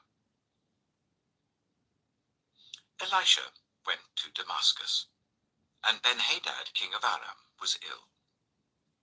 When the king was told, "The man of God has come all the way up here," he said to Hazael, "Take a gift with you, and go to meet the man of God. Consult the Lord through him. Ask him, 'Will I recover from this illness?'" Hazael went to meet Elisha, taking with him as a gift 40 camel loads of all the finest wares of Damascus. He went in and stood before him and said, "Your son Ben-Hadad, king of Aram, has sent me to ask, 'Will I recover from this illness?'" Elisha answered, "Go and say to him, 'You will certainly recover.' Nevertheless, the Lord has revealed to me that he will in fact die." He stared at him with a fixed gaze until Hazael was embarrassed. Then the man of God began to weep. "Why is my Lord weeping?" asked Hazael. "Because I know the harm you will do to the Israelites," he answered. "You will set fire to their fortified places. kill their young men with the sword, dash their little children to the ground, and rip open their pregnant women. Hazael said, "How could your servant, a mere dog, accomplish such a feat?" "The Lord has shown me that you will become king of Aram," answered Elisha. Then Hazael left Elisha and returned to his master. When Ben-Hadad asked, "What did Elisha say to you?" Hazael replied, "He told me that you would certainly recover." But the next day he took a thick cloth, soaked it in water, and spread it over the king's face, so that he died. Then Hazael succeeded him as king. In the 5th year of Joram, son of Ahab, king of Israel, when Jehoshaphat was king of Judah, Jehoram, son of Jehoshaphat, began his reign as king of Judah. He was 32 years old when he became king, and he reigned in Jerusalem for 8 years. He followed the ways of the kings of Israel, as the house of Ahab had done, for he married a daughter of Ahab. He did evil in the eyes of the Lord. Nevertheless, for the sake of his servant David, the Lord was not willing to destroy Judah. He had promised to maintain a lamp for David and his descendants forever. In the time of Jehoram, Edom rebelled against Judah and set up its own king. So Jehoram went to Zair with all his chariots. The Edomites surrounded him and his chariot commanders, but he rose up and broke through by night. His army, however, fled back home. To this day, Edom has been in rebellion against Judah. Libnah revolted at the same time. As for the other events of Jehoram's reign and all he did, are they not written in the book of the annals of the kings of Judah? Jehoram rested with his ancestors and was buried with them in the city of David. And Ahaziah his son succeeded him as king. In the 12th year of Joram, son of Ahab king of Israel, Ahaziah son of Jehoram king of Judah began to reign. Ahaziah was 22 years old when he became king, and he reigned in Jerusalem for 1 year. His mother's name was Athaliah, a granddaughter of Omri, king of Israel. He followed the ways of the house of Ahab and did evil in the eyes of the Lord, as the house of Ahab had done, for he was related by marriage to Ahab's family. Ahaziah went with Joram, son of Ahab, to war against Hazael, king of Aram, at Ramoth-Gilead. The Arameans wounded Joram. So King Joram returned to Jezreel, to recover from the wounds the Arameans had inflicted on him at Ramoth in his battle with Hazael, king of Aram. Then Ahaziah, son of Jehoram, king of Judah, went down to Jezreel to see Joram, son of Ahab, because he had been wounded. 2 Kings, chapter 9. The prophet Elisha summoned a man from the company of the prophets and said to him, "Tuck your cloak into your belt, take this flask of olive oil with you, and go to Ramoth-Gilead. When you get there, look for Jehu, son of Jehoshaphat, the son of Nimshi. Go to him, get him away from his companions, and take him into an inner room. Then take the flask and pour the oil on his head and declare, 'This is what the Lord says, I anoint you king over Israel.' Then open the door and run. Don't delay." So the young prophet went to Ramoth-Gilead. When he arrived, he found the army officers sitting together. "I have a message for you, Commander," he said. "For which of us?" asked Jehu. "For you, Commander," he replied. Jehu got up and went into the house. Then the prophet poured the oil on Jehu's head and declared, "This is what the Lord, the God of Israel, says. I anoint you king over the Lord's people, Israel. You are to destroy the house of Ahab, your master, and I will avenge the blood of my servants, the prophets, and the blood of all the Lord's servants shed by Jezebel. The whole house of Ahab will perish. I will cut off from Ahab every last male in Israel, slave or free.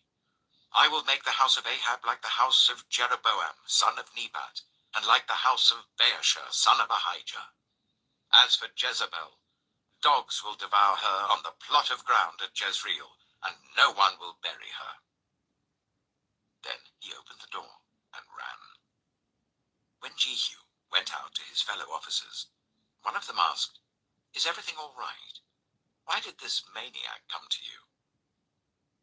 "You know the man and the sort of things he says," Jehu replied. "That's not true," they said. "Tell us." Jehu said, "Here is what he told me. This is what the Lord says. I anoint you king over Israel." They quickly took their cloaks and spread them under him on the bare steps. Then they blew the trumpet and shouted, "Jehu is king." So Jehu, son of Jehoshaphat, the son of Nimshi, conspired against Joram. Now Joram and all Israel had been defending Ramoth-Gilead against Hazael, king of Aram. But King Joram had returned to Jezreel to recover from the wounds the Arameans had inflicted on him in the battle with Hazael, king of Aram. Jehu said, "If you desire to make me king, don't let anyone slip out of the city to go and tell the news in Jezreel." Then he got into his chariot and rode to Jezreel, because Joram was resting there, and Ahaziah, king of Judah, had gone down to see him. When the lookout standing on the tower in Jezreel saw Jehu's troops approaching, he called out, "I see some troops coming." "Get a horseman," Joram ordered. "Send him to meet them and ask, 'Do you come in peace?'" The horseman rode off to meet Jehu and said, "This is what the king says. Do you come in peace?" "What do you have to do with peace?" Jehu replied. "Fall in behind me." The lookout reported, "The messenger has reached them, but he isn't coming back." So the king sent out a second horseman. When he came to them, he said, "This is what the king says. Do you come in peace?" Jehu replied, "What do you have to do with peace? Fall in behind me." The lookout reported, "He has reached them, but he isn't coming back either. The driving is like that of Jehu, son of Nimshi. He drives like a maniac." "Hitch up my chariot," Joram ordered.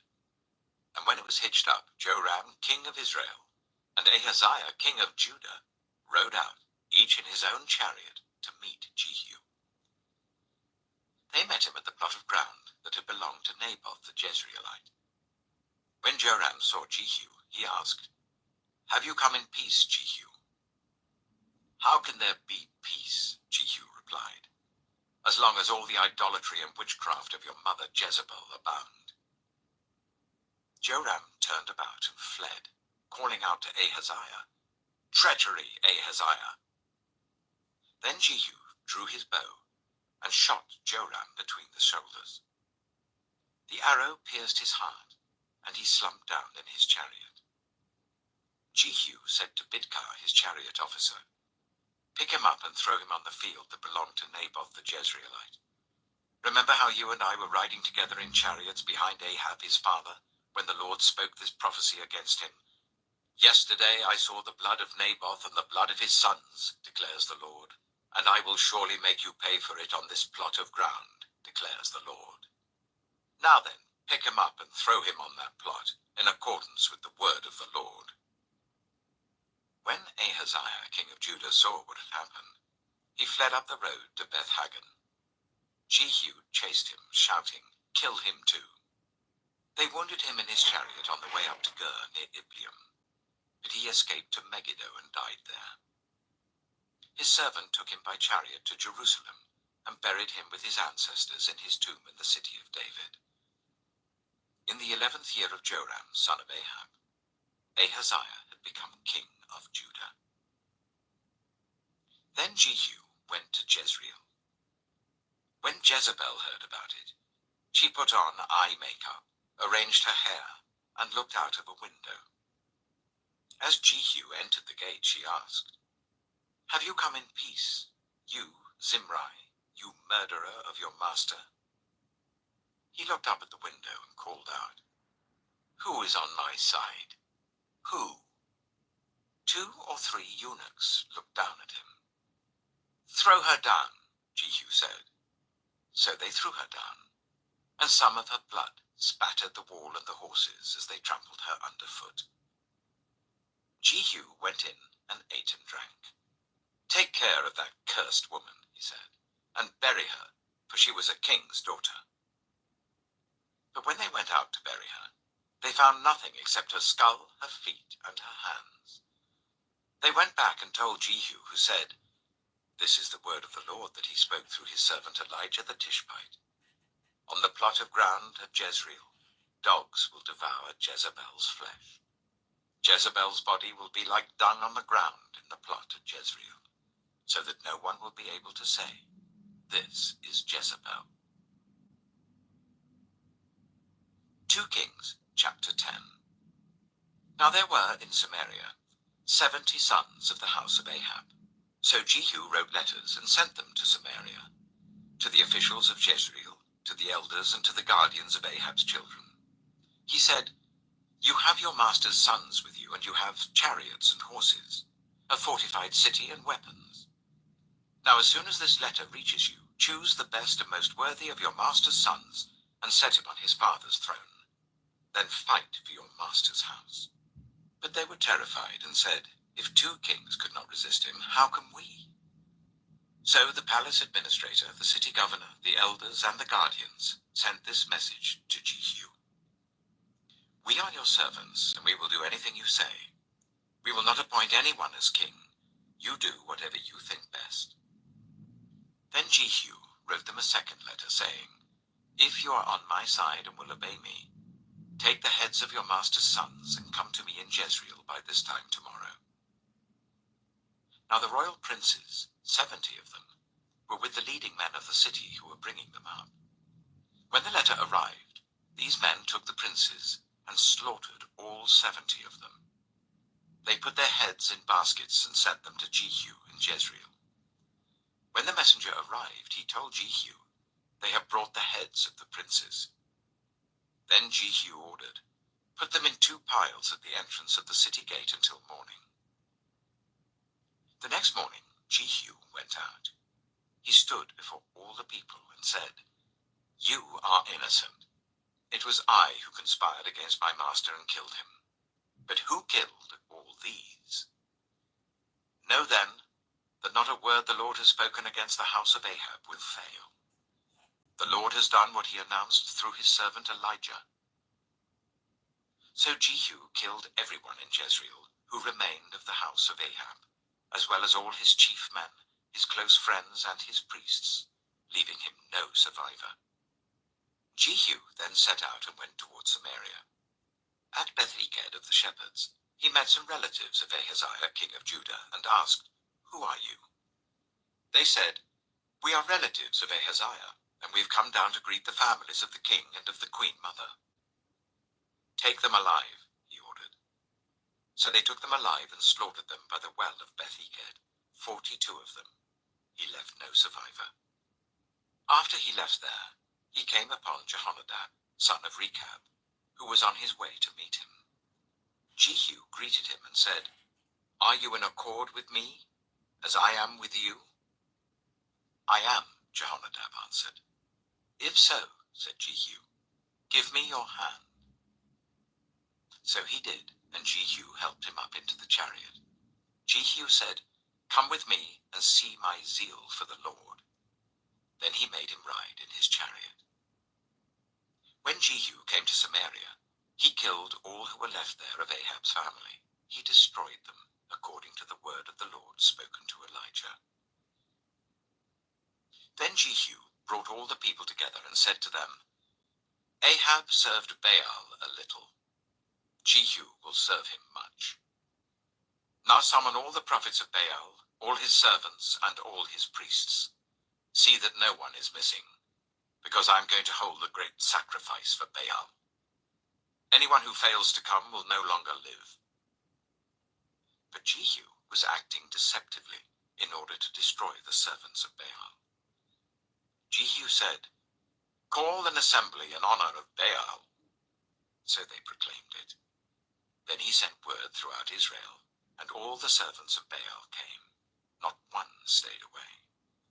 They crowded into the temple of Baal until it was full from one end to the other. And Jehu said to the keeper of the wardrobe, "Bring robes for all the servants of Baal." So he brought out robes for them, Then Jehu and Jehonadab, son of Rechab, went into the temple of Baal. Jehu said to the servants of Baal, "Look around and see that no one who serves the Lord is here with you, only servants of Baal." So they went in to make sacrifices and burnt offerings. Now Jehu had posted 80 men outside with this warning: "If one of you lets any of the men I am placing in your hands escape, it will be your life for his life." As soon as Jehu had finished making the burnt offering, he ordered the guards and officers, "Go in and kill them. Let no one escape." So they cut them down with the sword. The guards and officers threw the bodies out and then entered the inner shrine of the temple of Baal. They brought the sacred stone out of the temple of Baal and burned it. They demolished the sacred stone of Baal and tore down the temple of Baal, and people have used it for a latrine to this day. So Jehu destroyed Baal worship in Israel. However, he did not turn away from the sins of Jeroboam, son of Nebat, which he had caused Israel to commit, the worship of the golden calves at Bethel and Dan. The Lord said to Jehu, "Because you have done well in accomplishing what is right in my eyes, and have done to the house of Ahab all I had in mind to do, your descendants will sit on the throne of Israel to the 4th generation." Yet Jehu was not careful to keep the law of the Lord, the God of Israel, with all his heart. He did not turn away from the sins of Jeroboam, which he had caused Israel to commit. In those days, the Lord began to reduce the size of Israel. Hazael overpowered the Israelites throughout their territory east of the Jordan, in all the land of Gilead, the region of Gad, Reuben, and Manasseh, from Aroer by the Arnon Gorge through Gilead to Bashan. As for the other events of Jehu's reign, all he did and all his achievements, are they not written in the book of the annals of the kings of Israel? Jehu rested with his ancestors and was buried in Samaria, and Jehoahaz, his son, succeeded him as king. The time that Jehu reigned over Israel in Samaria was 28 years. 2 Kings, chapter 11. When Athaliah, the mother of Ahaziah, saw that her son was dead, she proceeded to destroy the whole royal family. But Jehosheba, the daughter of King Jehoram, and sister of Ahaziah, took Joash, son of Ahaziah, and stole him away from among the royal princes who were about to be murdered. She put him and his nurse in a bedroom to hide him from Athaliah, so he was not killed. He remained hidden with his nurse at the temple of the Lord for 6 years, while Athaliah ruled the land. In the 7th year, Jehoiada sent for the commanders of units of 100, the Kerites and the guards, and had them brought to him at the temple of the Lord.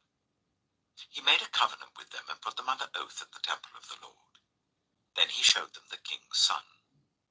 He commanded them, saying, "This is what you are to do. You, who are in the 3 companies that are going on duty on the Sabbath, a third of you guarding the royal palace, a third at the Shur gate, and a third at the gate behind the guard, who take turns guarding the temple. And you, who are in the other 2 companies that normally go off Sabbath duty, are all to guard the temple for the king. Station yourselves round the king, each of you with weapon in hand. Anyone who approaches your ranks is to be put to death. Stay close to the king wherever he goes." The commanders of units of 100 did just as Jehoiada the priest ordered. Each one took his men, those who were going on duty on the Sabbath, and those who were going off duty, and came to Jehoiada the priest. Then he gave the commanders the spears and shields that had belonged to King David, and that were in the temple of the Lord. The guards, each with weapon in hand, stationed themselves round the king, near the altar and the temple, from the south side to the north side of the temple. Jehoiada brought out the king's son and put the crown on him. He presented him with a copy of the covenant and proclaimed him king. They anointed him, and the people clapped their hands and shouted, "Long live the king." When Athaliah heard the noise made by the guards and the people, she went to the people at the temple of the Lord. She looked, and there was the king, standing by the pillar, as the custom was. The officers and the trumpeters were beside the king, and all the people of the land were rejoicing and blowing trumpets. Then Athaliah tore her robes and called out, "Treason! Treason!" Jehoiada the priest ordered the commanders of units of 100 who were in charge of the troops, "Bring her out between the ranks and put to the sword anyone who follows her." For the priest had said, she must not be put to death in the temple of the Lord. So they seized her as she reached the place where the horses enter the palace grounds, and there she was put to death. Jehoiada then made a covenant between the Lord and the king and people, that they would be the Lord's people. He also made a covenant between the king and the people. All the people of the land went to the temple of Baal and tore it down. They smashed the altars and idols to pieces, and killed Mathan, the priest of Baal, in front of the altars. Then Jehoiada the priest posted guards at the temple of the Lord. He took with him the commanders of hundreds, the Kerites, the guards, and all the people of the land, and together they brought the king down from the temple of the Lord, and went into the palace, entering by way of the gate of the guards. The king then took his place on the royal throne. All the people of the land rejoiced, and the city was calm, because Athaliah had been slain with the sword at the palace. Joash was 7 years old when he began his reign. 2 Kings chapter 12. In the 7th year of Jehu, Joash became king, and he reigned in Jerusalem for 40 years. His mother's name was Zibiah. She was from Beersheba. Joash did what was right in the eyes of the Lord all the years Jehoiada the priest instructed him. The high places, however, were not removed. The people continued to offer sacrifices and burn incense there. Joash said to the priests, "Collect all the money that is brought as sacred offerings to the temple of the Lord, the money collected in the census, the money received from personal vows, and the money brought voluntarily to the temple. Let every priest receive the money from one of the treasurers, then use it to repair whatever damage is found in the temple." But by the 23rd year of King Joash, the priests still had not repaired the temple. Therefore King Joash summoned Jehoiada the priest and the other priests and asked them, "Why aren't you repairing the damage done to the temple? Take no more money from your treasurers, but hand it over for repairing the temple." The priests agreed that they would not collect any more money from the people, and that they would not repair the temple themselves. Jehoiada the priest took a chest and bored a hole in its lid. He placed it beside the altar on the right side as one enters the temple of the Lord. The priests who guarded the entrance put into the chest all the money that was brought to the temple of the Lord. Whenever they saw that there was a large amount of money in the chest, the royal secretary and the high priest came, counted the money that had been brought into the temple of the Lord, and put it into bags. When the amount had been determined, they gave the money to the men appointed to supervise the work on the temple. With it, they paid those who worked on the temple of the Lord, the carpenters and builders, the masons and stone cutters. They purchased timber and blocks of dressed stone for the repair of the temple of the Lord, and met all the other expenses of restoring the temple.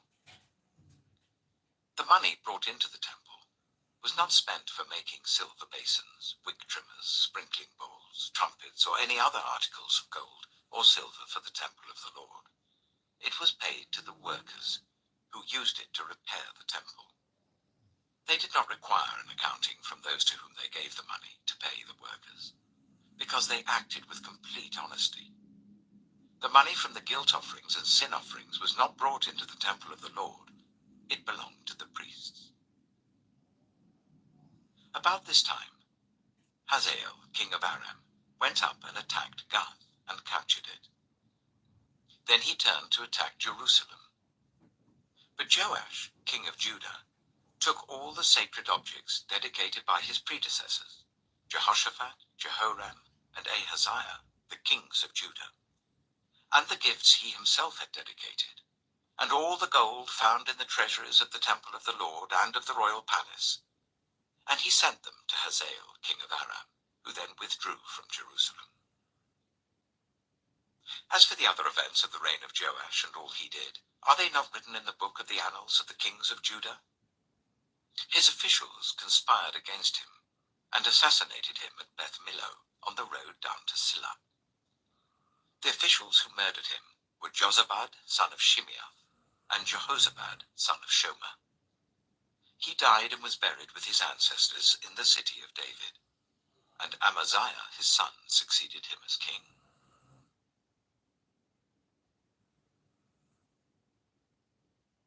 2 Kings, chapter 13. In the 23rd year of Joash, son of Ahaziah, king of Judah, Jehoahaz, son of Jehu, became king of Israel in Samaria, and he reigned for 17 years. He did evil in the eyes of the Lord by following the sins of Jeroboam, son of Nebat, which he had caused Israel to commit, and he did not turn away from them.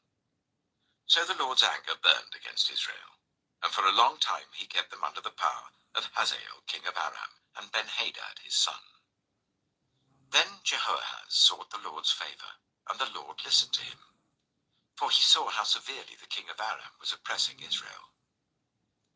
The Lord provided a deliverer for Israel, and they escaped from the power of Aram. So the Israelites lived in their own homes as they had before, but they did not turn away from the sins of the house of Jeroboam, which he had caused Israel to commit. They continued in them. Also, the Asherah pole remained standing in Samaria. Nothing had been left of the army of Jehoahaz, except 50 horsemen, 10 chariots, and 10,000 foot soldiers, for the king of Aram had destroyed the rest and made them like the dust at threshing time. As for the other events of the reign of Jehoahaz, all he did and his achievements, are they not written in the book of the annals of the kings of Israel? Jehoahaz rested with his ancestors and was buried in Samaria, and Jehoash his son succeeded him as king.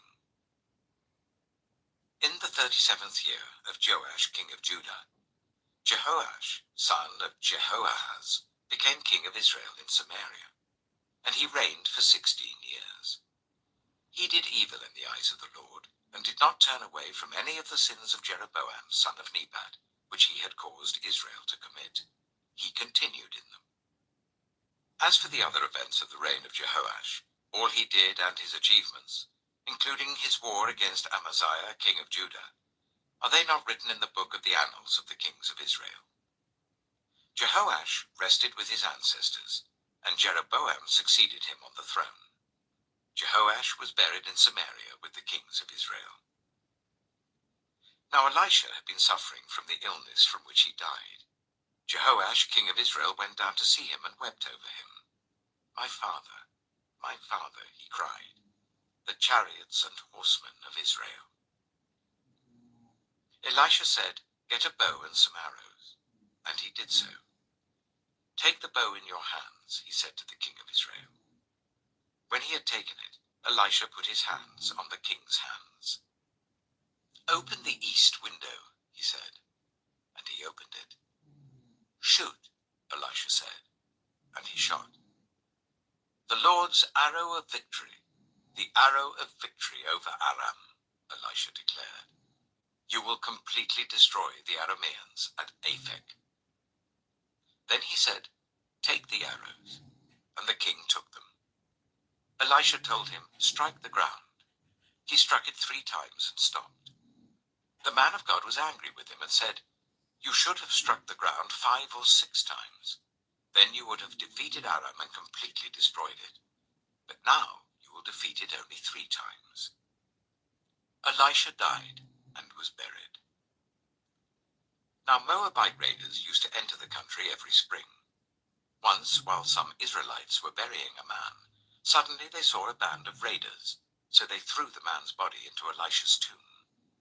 When the body touched Elisha's bones, the man came to life and stood up on his feet. Hazael, king of Aram, oppressed Israel throughout the reign of Jehoahaz. But the Lord was gracious to them and had compassion and showed concern for them, because of his covenant with Abraham, Isaac, and Jacob. To this day, he has been unwilling to destroy them or banish them from his presence. Hazael, king of Aram, died, and Ben-Hadad his son succeeded him as king. Then Jehoash, son of Jehoahaz, recaptured from Ben-Hadad, son of Hazael, the towns he had taken in battle from his father Jehoahaz. 3 times Jehoash defeated him, and so he recovered the Israelite towns. 2 Kings chapter 14. In the 2nd year of Jehoash, son of Jehoahaz, king of Israel, Amaziah, son of Joash, king of Judah, began to reign. He was 25 years old when he became king, and he reigned in Jerusalem for 29 years. His mother's name was Jehoaddan. She was from Jerusalem. He did what was right in the eyes of the Lord, but not as his father David had done. In everything he followed the example of his father Joash. The high places, however, were not removed. The people continued to offer sacrifices and burn incense there. After the kingdom was firmly in his grasp, he executed the officials who had murdered his father the king. Yet he did not put the children of the assassins to death. In accordance with what is written in the book of the law of Moses, where the Lord commanded, "Parents are not to be put to death for their children, nor children put to death for their parents. Each will die for their own sin." He was the one who defeated 10,000 Edomites in the Valley of Salt, and captured Selah in battle, calling it Joktheel, the name it has to this day. Then Amaziah sent messengers to Jehoash, son of Jehoahaz, the son of Jehu, king of Israel, with the challenge, "Come, let us face each other in battle." But Jehoash, king of Israel, replied to Amaziah, king of Judah, "A thistle in Lebanon sent a message to a cedar in Lebanon. Give your daughter to my son in marriage." Then a wild beast in Lebanon came along and trampled the thistle underfoot. "You have indeed defeated Edom, and now you are arrogant. Glory in your victory, but stay at home. Why ask for trouble, and cause your own downfall and that of Judah also?" Amaziah, however, would not listen. So Jehoash, king of Israel, attacked. He and Amaziah, king of Judah, faced each other at Beth-shemesh in Judah. Judah was routed by Israel, and every man fled to his home. Jehoash, king of Israel, captured Amaziah, king of Judah, the son of Joash, the son of Ahaziah, at Beth-shemesh. Then Jehoash went to Jerusalem and broke down the wall of Jerusalem from the Ephraim gate to the corner gate, a section about 400 cubits long. He took all the gold and silver and all the articles found in the temple of the Lord and in the treasuries of the royal palace. He also took hostages and returned to Samaria. As for the other events of the reign of Jehoash, what he did and his achievements, including his war against Amaziah, king of Judah, are they not written in the book of the annals of the kings of Israel? Jehoash rested with his ancestors and was buried in Samaria with the kings of Israel, and Jeroboam his son succeeded him as king. Amaziah, son of Joash, king of Judah, lived for 15 years after the death of Jehoash, son of Jehoahaz, king of Israel. As for the other events of Amaziah's reign, are they not written in the book of the annals of the kings of Judah? They conspired against him in Jerusalem, and he fled to Lachish. But they sent men after him to Lachish and killed him there. He was brought back by horse and was buried in Jerusalem with his ancestors in the city of David. Then all the people of Judah took Azariah, who was 16 years old, and made him king in place of his father Amaziah. He was the one who rebuilt Elath and restored it to Judah after Amaziah rested with his ancestors. In the 15th year of Amaziah, son of Joash, king of Judah, Jeroboam, son of Jehoash, king of Israel, became king in Samaria, and he reigned for 41 years. He did evil in the eyes of the Lord, and did not turn away from any of the sins of Jeroboam, son of Nebat, which he had caused Israel to commit. He was the one who restored the boundaries of Israel from Lebo-Hamath to the Dead Sea, in accordance with the word of the Lord, the God of Israel, spoken through his servant Jonah, son of Amittai, the prophet from Gath-hepher. The Lord had seen how bitterly everyone in Israel, whether slave or free, was suffering. There was no one to help them. And since the Lord had not said he would blot out the name of Israel from under heaven, he saved them by the hand of Jeroboam, son of Jehoash. As for the other events of Jeroboam's reign, all he did, and his military achievements, including how he recovered for Israel both Damascus and Hamath, which had belonged to Judah, are they not written in the book of the annals of the kings of Israel? Jeroboam rested with his ancestors, the kings of Israel, and Zechariah his son succeeded him as king. 2 Kings chapter 15. In the 27th year of Jeroboam king of Israel, Azariah son of Amaziah king of Judah began to reign. He was 16 years old when he became king, and he reigned in Jerusalem for 52 years. His mother's name was Jecholiah. She was from Jerusalem. He did what was right in the eyes of the Lord, just as his father Amaziah had done. The high places, however, were not removed. The people continued to offer sacrifices and burn incense there. The Lord afflicted the king with leprosy until the day he died, and he lived in a separate house. Jotham, the king's son, had charge of the palace and governed the people of the land. As for the other events of Azariah's reign, and all he did, are they not written in the book of the annals of the kings of Judah? Azariah rested with his ancestors, and was buried near them in the city of David. And Jotham his son succeeded him as king. In the 38th year of Azariah king of Judah, Zechariah son of Jeroboam became king of Israel in Samaria, and he reigned for 6 months. He did evil in the eyes of the Lord, as his predecessors had done. He did not turn away from the sins of Jeroboam son of Nebat, which he had caused Israel to commit. Shallum, son of Jabesh, conspired against Zechariah. He attacked him in front of the people, assassinated him, and succeeded him as king. The other events of Zechariah's reign are written in the book of the annals of the kings of Israel. So the word of the Lord spoken to Jehu was fulfilled. Your descendants will sit on the throne of Israel to the 4th generation. Shallum, son of Jabesh, became king in the 39th year of Uzziah, king of Judah, and he reigned in Samaria for 1 month. Then Menahem, son of Gadai, went from Tirzah up to Samaria. He attacked Shallum, son of Jabesh, in Samaria, assassinated him, and succeeded him as king. The other events of Shallum's reign and the conspiracy he led are written in the book of the annals of the kings of Israel. At that time, Menahem, starting out from Tirzah, attacked Tiphsah, and everyone in the city and its vicinity, because they refused to open their gates. He sacked Tiphsah and ripped open all the pregnant women. In the 39th year of Azariah king of Judah, Menahem, son of Gadai, became king of Israel, and he reigned in Samaria for 10 years. He did evil in the eyes of the Lord.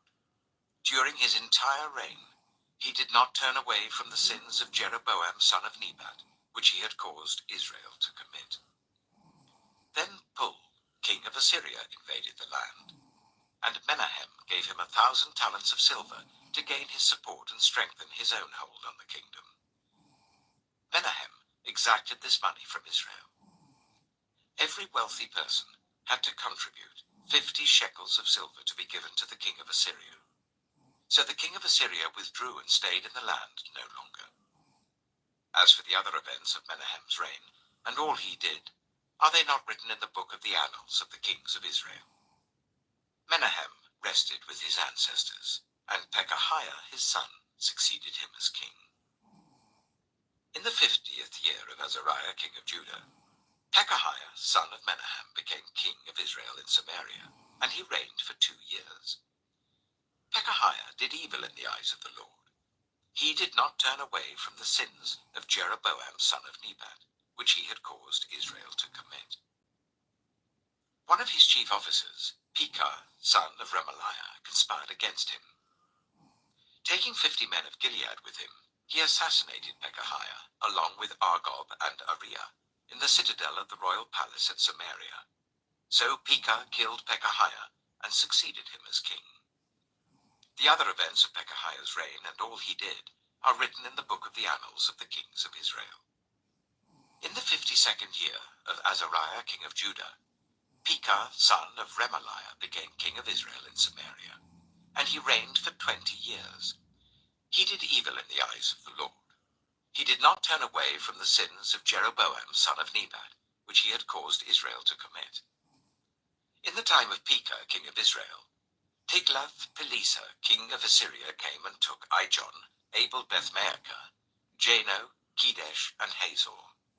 He took Gilead and Galilee, including all the land of Naphtali, and deported the people to Assyria. Then Hoshea, son of Elah, conspired against Pekah, son of Remaliah. He attacked and assassinated him, and then succeeded him as king in the 20th year of Jotham, son of Uzziah. As for the other events of Pekah's reign and all he did, are they not written in the book of the annals of the kings of Israel? In the 2nd year of Pekah, son of Remaliah, king of Israel, Jotham, son of Uzziah, king of Judah, began to reign.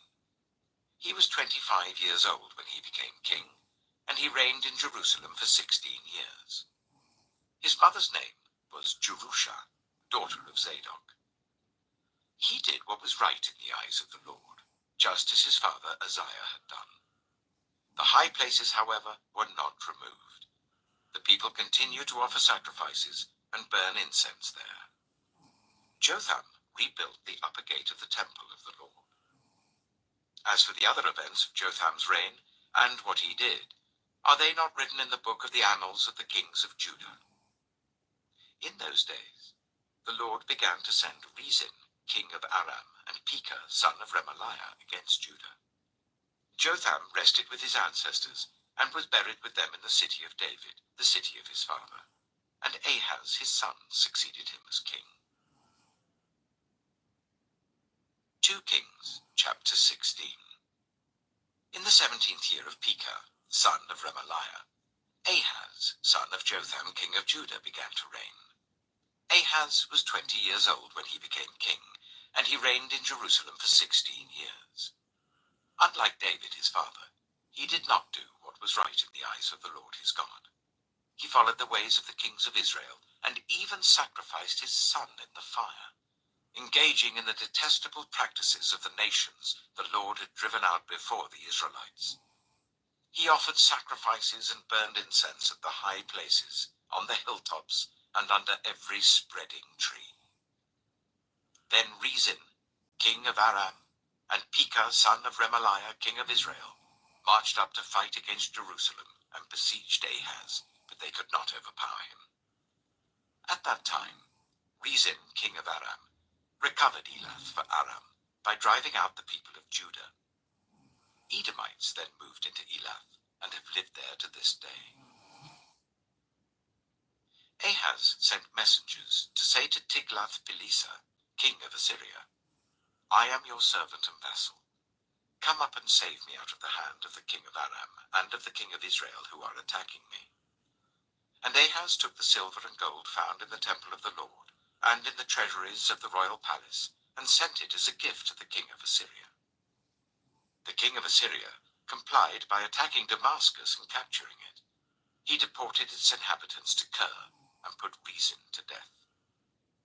Then King Ahaz went to Damascus to meet Tiglath-Pileser, king of Assyria. He saw an altar in Damascus and sent Uriah the priest a sketch of the altar, with detailed plans for its construction. So Uriah the priest built an altar in accordance with all the plans that King Ahaz had sent from Damascus, and finished it before King Ahaz returned. When the king came back from Damascus and saw the altar, he approached it and presented offerings on it. He offered up his burnt offering and grain offering, poured out his drink offering, and splashed the blood of his fellowship offerings against the altar. The bronze altar that stood before the Lord he brought from the front of the temple, from between the new altar and the temple of the Lord, and put it on the north side of the new altar. King Ahaz then gave these orders to Uriah the priest. On the large new altar, offer the morning burnt offering and the evening grain offering, the king's burnt offering and his grain offering, and the burnt offering of all the people of the land, and their grain offering and their drink offering. Splash against this altar the blood of all the burnt offerings and sacrifices. But I will use the bronze altar for seeking guidance. And Uriah the priest did just as King Ahaz had ordered. King Ahaz cut off the side panels and removed the basins from the movable stands. He removed the sea from the bronze bulls that supported it and set it on a stone base. He took away the Sabbath canopy that had been built at the temple and removed the royal entrance outside the temple of the Lord in deference to the king of Assyria. As for the other events of the reign of Ahaz and what he did, are they not written in the book of the annals of the kings of Judah? Ahaz rested with his ancestors and was buried with them in the city of David, and Hezekiah his son succeeded him as king. 2 Kings chapter 17. In the 12th year of Ahaz king of Judah, Hoshea son of Elah became king of Israel in Samaria, and he reigned for 9 years. He did evil in the eyes of the Lord, but not like the kings of Israel who preceded him. Shalmaneser king of Assyria came up to attack Hoshea, who had been Shalmaneser's vassal and had paid him tribute. But the king of Assyria discovered that Hoshea was a traitor, for he had sent envoys to So, king of Egypt, and he no longer paid tribute to the king of Assyria as he had done year by year. Therefore Shalmaneser seized him and put him in prison. The king of Assyria invaded the entire land, marched against Samaria, and laid siege to it for 3 years. In the 9th year of Hoshea, the king of Assyria captured Samaria and deported the Israelites to Assyria. He settled them in Halah, in Gozan, on the river Habor, and in the towns of the Medes. All this took place because the Israelites had sinned against the Lord their God, who had brought them up out of Egypt from under the power of Pharaoh, king of Egypt. They worshipped other gods, and followed the practices of the nations the Lord had driven out before them, as well as the practices that the kings of Israel had introduced. The Israelites secretly did things against the Lord their God that were not right. From watchtower to fortified city, they built themselves high places in all their towns. They set up sacred stones and Asherah poles on every high hill and under every spreading tree. At every high place they burned incense, as the nations whom the Lord had driven out before them had done. They did wicked things that aroused the Lord's anger. They worshipped idols, though the Lord had said, "You shall not do this." The Lord warned Israel and Judah through all his prophets and seers.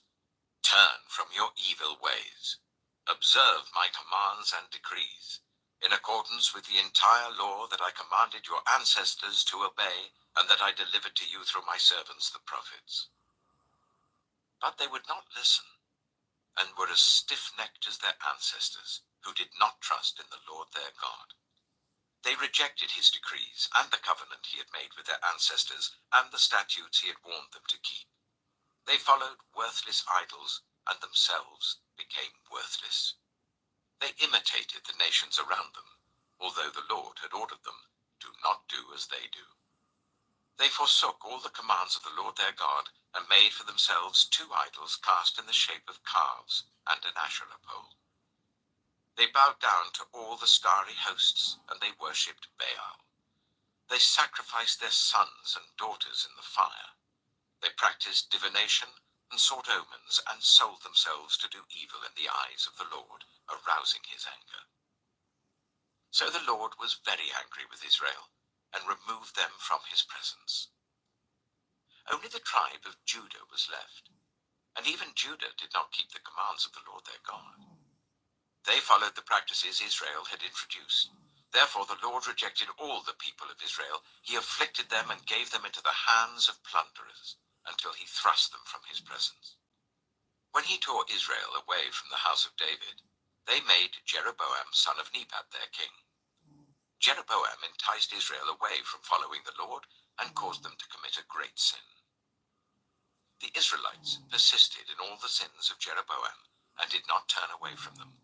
until the Lord removed them from his presence, as he had warned through all his servants the prophets. So the people of Israel were taken from their homeland into exile in Assyria, and they are still there.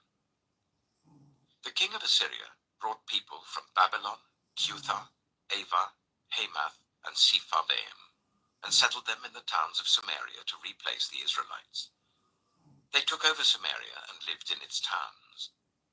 When they first lived there, they did not worship the Lord. So he sent lions among them, and they killed some of the people. It was reported to the king of Assyria, "The people you deported and resettled in the towns of Samaria do not know what the God of that country requires. He has sent lions among them, which are killing them off, because the people do not know what he requires." Then the king of Assyria gave this order: "Make one of the priests you took captive from Samaria go back to live there, and teach the people what the God of the land requires." So one of the priests who had been exiled from Samaria came to live in Bethel, and taught them how to worship the Lord. Nevertheless, each national group made its own gods in the several towns where they settled, and set them up in the shrines the people of Samaria had made at the high places. The people from Babylon made Succoth-Benoth, those from Cutha made Nergal, and those from Hamath made Ashima. The Avites made Nibaz and Tartak, and the Sepharvites burned their children in the fire as sacrifices to Adramelech and Anamelech, the gods of Sepharvaim. They worshipped the Lord, but they also appointed all sorts of their own people to officiate for them as priests in the shrines at the high places. They worshipped the Lord, but they also served their own gods in accordance with the customs of the nations from which they had been brought. To this day, they persist in their former practices. They neither worship the Lord nor adhere to the decrees and regulations, the laws and commands that the Lord gave the descendants of Jacob, whom he named Israel. When the Lord made a covenant with the Israelites, he commanded them, "Do not worship any other gods, or bow down to them, serve them, or sacrifice to them. But the Lord who brought you up out of Egypt with mighty power and outstretched arm is the one you must worship. To him you shall bow down, and to him offer sacrifices. You must always be careful to keep the decrees and regulations, the laws and commands he wrote for you. Do not worship other gods. Do not forget the covenant I have made with you, and do not worship other gods. Rather, worship the Lord your God. It is he who will deliver you from the hand of all your enemies." They would not listen, however, but persisted in their former practices. Even while these people were worshipping the Lord, they were serving their idols. To this day, their children and grandchildren continue to do as their ancestors did. 2 Kings, chapter 18. In the 3rd year of Hoshea, son of Elah, king of Israel, Hezekiah, son of Ahaz, king of Judah, began to reign. He was 25 years old when he became king, and he reigned in Jerusalem for 29 years. His mother's name was Abijah, daughter of Zechariah. He did what was right in the eyes of the Lord, just as his father David had done. He removed the high places, smashed the sacred stones, and cut down the Asherah poles. He broke into pieces the bronze snake Moses had made, for up to that time the Israelites had been burning incense to it. It was called Nehushtan. Hezekiah trusted in the Lord, the God of Israel. There was no one like him among all the kings of Judah, either before him or after him. He held fast to the Lord and did not stop following him. He kept the commands the Lord had given Moses, and the Lord was with him. He was successful in whatever he undertook. He rebelled against the king of Assyria and did not serve him. From watchtower to fortified city, he defeated the Philistines as far as Gaza and its territory. In King Hezekiah's 4th year, which was the 7th year of Hoshea, son of Elah, king of Israel, Shalmaneser, king of Assyria, marched against Samaria and laid siege to it. At the end of 3 years, the Assyrians took it.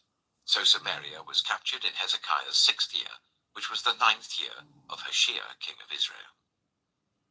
The king of Assyria deported Israel to Assyria and settled them in Halah, in Gozan, on the river Habor, and in the towns of the Medes.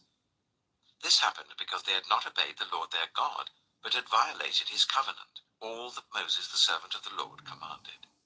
They neither listened to the commands nor carried them out. In the 14th year of King Hezekiah's reign, Sennacherib, king of Assyria, attacked all the fortified cities of Judah and captured them. So Hezekiah, king of Judah, sent this message to the king of Assyria at Lachish: I have done wrong. Withdraw from me, and I will pay whatever you demand of me. The king of Assyria exacted from Hezekiah, king of Judah, 300 talents of silver and 30 talents of gold. So Hezekiah gave him all the silver that was found in the temple of the Lord and in the treasuries of the royal palace. At this time, Hezekiah, king of Judah, stripped off the gold with which he had covered the doors and doorposts of the temple of the Lord, and gave it to the king of Assyria. The king of Assyria sent his supreme commander, his chief officer, and his field commander with a large army from Lachish to King Hezekiah at Jerusalem. They came up to Jerusalem and stopped at the aqueduct of the upper pool on the road to the washerman's field. They called for the king, and Eliakim, son of Hilkiah, the palace administrator, Shebna, the secretary, and Joah, son of Asaph, the recorder, went out to them. The field commander said to them, Tell Hezekiah, this is what the great king, the king of Assyria, says. On what are you basing this confidence of yours? You say you have the counsel and the might for war, but you speak only empty words. On whom are you depending that you rebel against me? Look, I know you are depending on Egypt, that splintered reed of a staff, which pierces the hand of anyone who leans on it. Such is Pharaoh, king of Egypt, to all who depend on him. But if you say to me, we are depending on the Lord our God, isn't he the one whose high places and altars Hezekiah removed, saying to Judah and Jerusalem, you must worship before this altar in Jerusalem? Come now, make a bargain with my master, the king of Assyria. I will give you 2,000 horses, if you can put riders on them.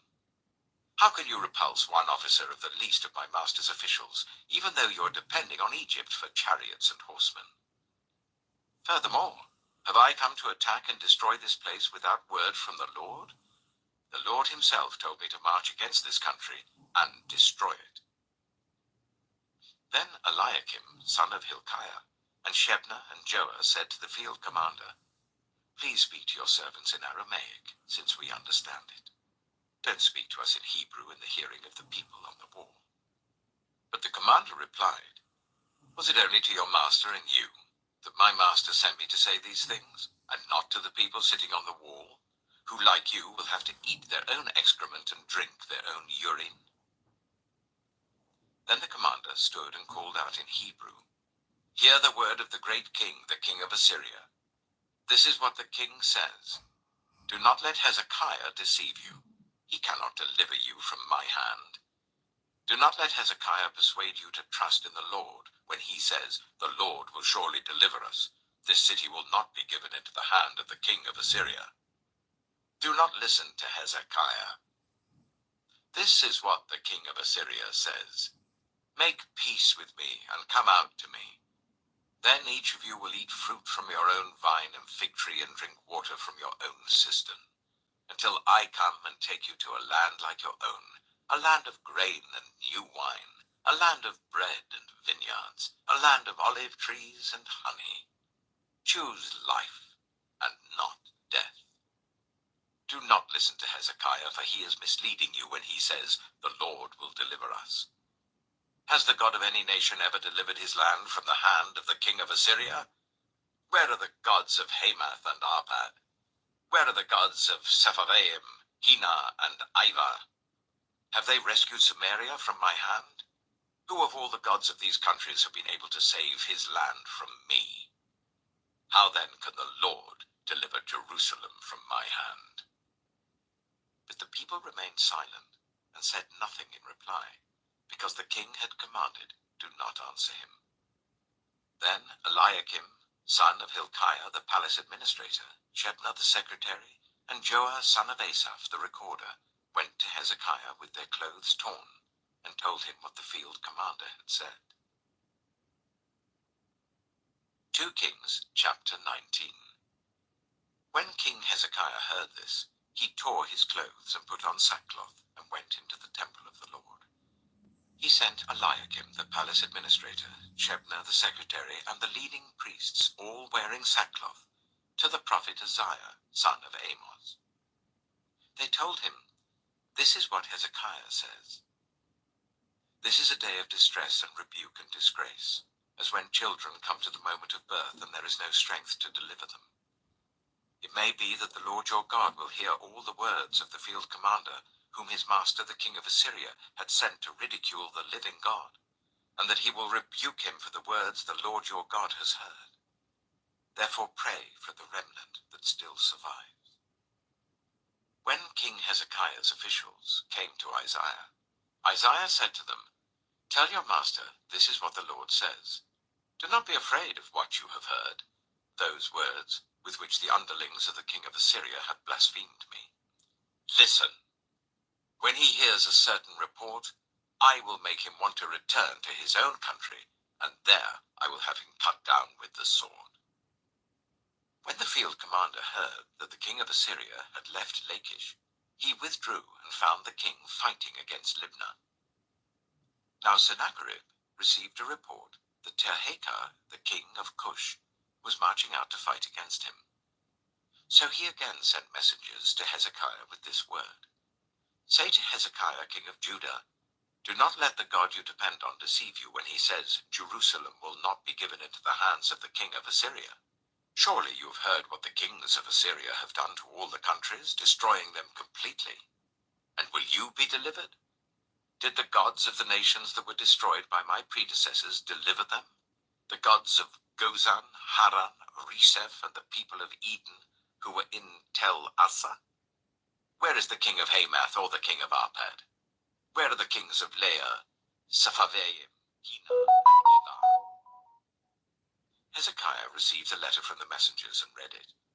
Then he went up to the temple of the Lord and spread it out before the Lord. And Hezekiah prayed to the Lord, "Lord, the God of Israel, enthroned between the cherubim, you alone are God over all the kingdoms of the earth. You have made heaven and earth. Give ear, Lord, and hear. Open your eyes, Lord, and see.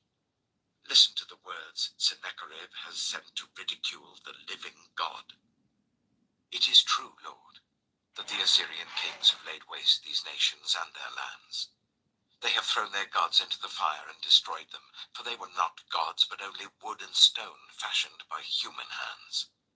Now, Lord, our God, deliver us from his hand, so that all the kingdoms of the earth may know that you alone, Lord, are God."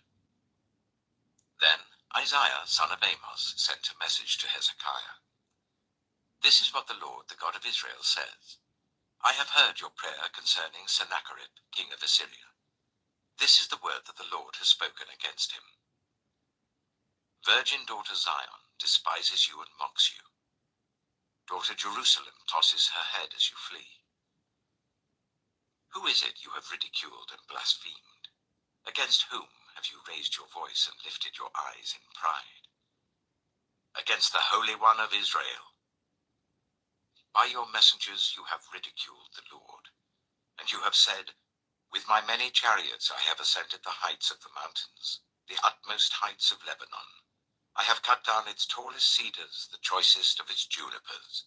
I have reached its remotest parts, the finest of its forests. I have dug wells in foreign lands and drunk the water there. With the soles of my feet I have dried up all the streams of Egypt. Have you not heard? Long ago I ordained it. In the days of old I planned it. Now I have brought it to pass, that you have turned fortified cities into piles of stone. Their people, drained of power, are dismayed and put to shame. They are like plants in the field, like tender green shoots, like grass sprouting on the roof, scorched before it grows up.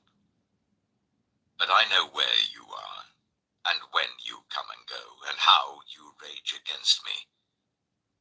Because you rage against me, and because your insolence has reached my ears, I will put my hook in your nose and my bit in your mouth, and I will make you return by the way you came. This will be the sign for you, Hezekiah. This year you will eat what grows by itself, and the second year what springs from that. But in the third year, sow and reap, plant vineyards and eat their fruit. Once more a remnant of the kingdom of Judah will take root below and bear fruit above. For out of Jerusalem will come a remnant, and out of Mount Zion a band of survivors. The zeal of the Lord Almighty will accomplish this. Therefore this is what the Lord says concerning the king of Assyria. He will not enter this city, or shoot an arrow here. He will not come before it with shield, or build a siege ramp against it. By the way that he came, he will return. He will not enter this city, declares the Lord. I will defend this city and save it, for my sake, and for the sake of David my servant.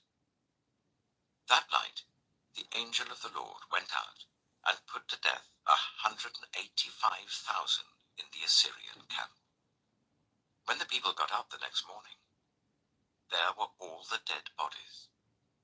So Sennacherib, king of Assyria, broke camp and withdrew. He returned to Nineveh and stayed there. One day, while he was worshipping in the temple of his god Nisroch, his sons Adramelech and Sharezer killed him with the sword, and they escaped to the land of Ararat. And Esarhaddon, his son, succeeded him as king. 2 Kings chapter 20. In those days Hezekiah became ill and was at the point of death. The prophet Isaiah, son of Amoz, went to him and said, "This is what the Lord says. Put your house in order, because you are going to die. You will not recover." Hezekiah turned his face to the wall and prayed to the Lord. "Remember, Lord, how I have walked before you faithfully and with wholehearted devotion, and have done what is good in your eyes." And Hezekiah wept bitterly. Before Isaiah had left the middle court, the word of the Lord came to him. "Go back and tell Hezekiah, the ruler of my people, this is what the Lord, the God of your father David, says. I have heard your prayer and seen your tears. I will heal you. On the third day from now, you will go up to the temple of the Lord. I will add 15 years to your life, and I will deliver you and this city from the hand of the king of Assyria. I will defend this city for my sake, and for the sake of my servant David." Then Isaiah said, "Prepare a poultice of figs." They did so, and applied it to the boil, and he recovered. Hezekiah had asked Isaiah, "What will be the sign that the Lord will heal me, and that I will go up to the temple of the Lord on the third day from now?" Isaiah answered, "This is the Lord's sign to you that the Lord will do what he has promised. Shall the shadow go forward 10 steps, or shall it go back 10 steps?" "It is a simple matter for the shadow to go forward 10 steps, said Hezekiah. "Rather, let it go back 10 steps. Then the prophet Isaiah called on the Lord, and the Lord made the shadow go back the 10 steps it had gone down on the stairway of Ahaz. At that time, Marduk-Baladan, son of Baladan, king of Babylon, sent Hezekiah letters and a gift, because he had heard of Hezekiah's illness. Hezekiah received the envoys and showed them all that was in his storehouses, the silver, the gold, the spices, and the fine oil, his armory, and everything found among his treasures. There was nothing in his palace or in all his kingdom that Hezekiah did not show them. Then Isaiah the prophet went to King Hezekiah and asked, "What did those men say, and where did they come from?" "From a distant land," Hezekiah replied. "They came from Babylon." The prophet asked, "What did they see in your palace?" "They saw everything in my palace," Hezekiah said.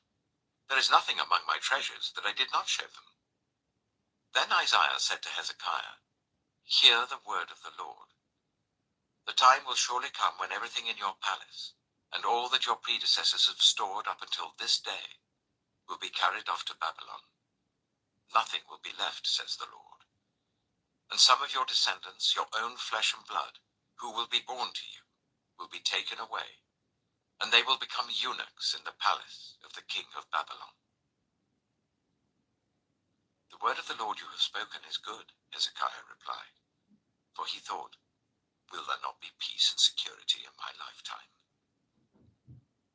As for the other events of Hezekiah's reign, all his achievements and how he made the pool and the tunnel by which he brought water into the city, are they not written in the book of the annals of the kings of Judah? Hezekiah rested with his ancestors, and Manasseh his son succeeded him as king. 2 Kings chapter 21. Manasseh was 12 years old when he became king, and he reigned in Jerusalem for 55 years. His mother's name was Hephzibah. He did evil in the eyes of the Lord, following the detestable practices of the nations the Lord had driven out before the Israelites. He rebuilt the high places his father Hezekiah had destroyed. He also erected altars to Baal and made an Asherah pole, as Ahab king of Israel had done. He bowed down to all the starry hosts and worshipped them.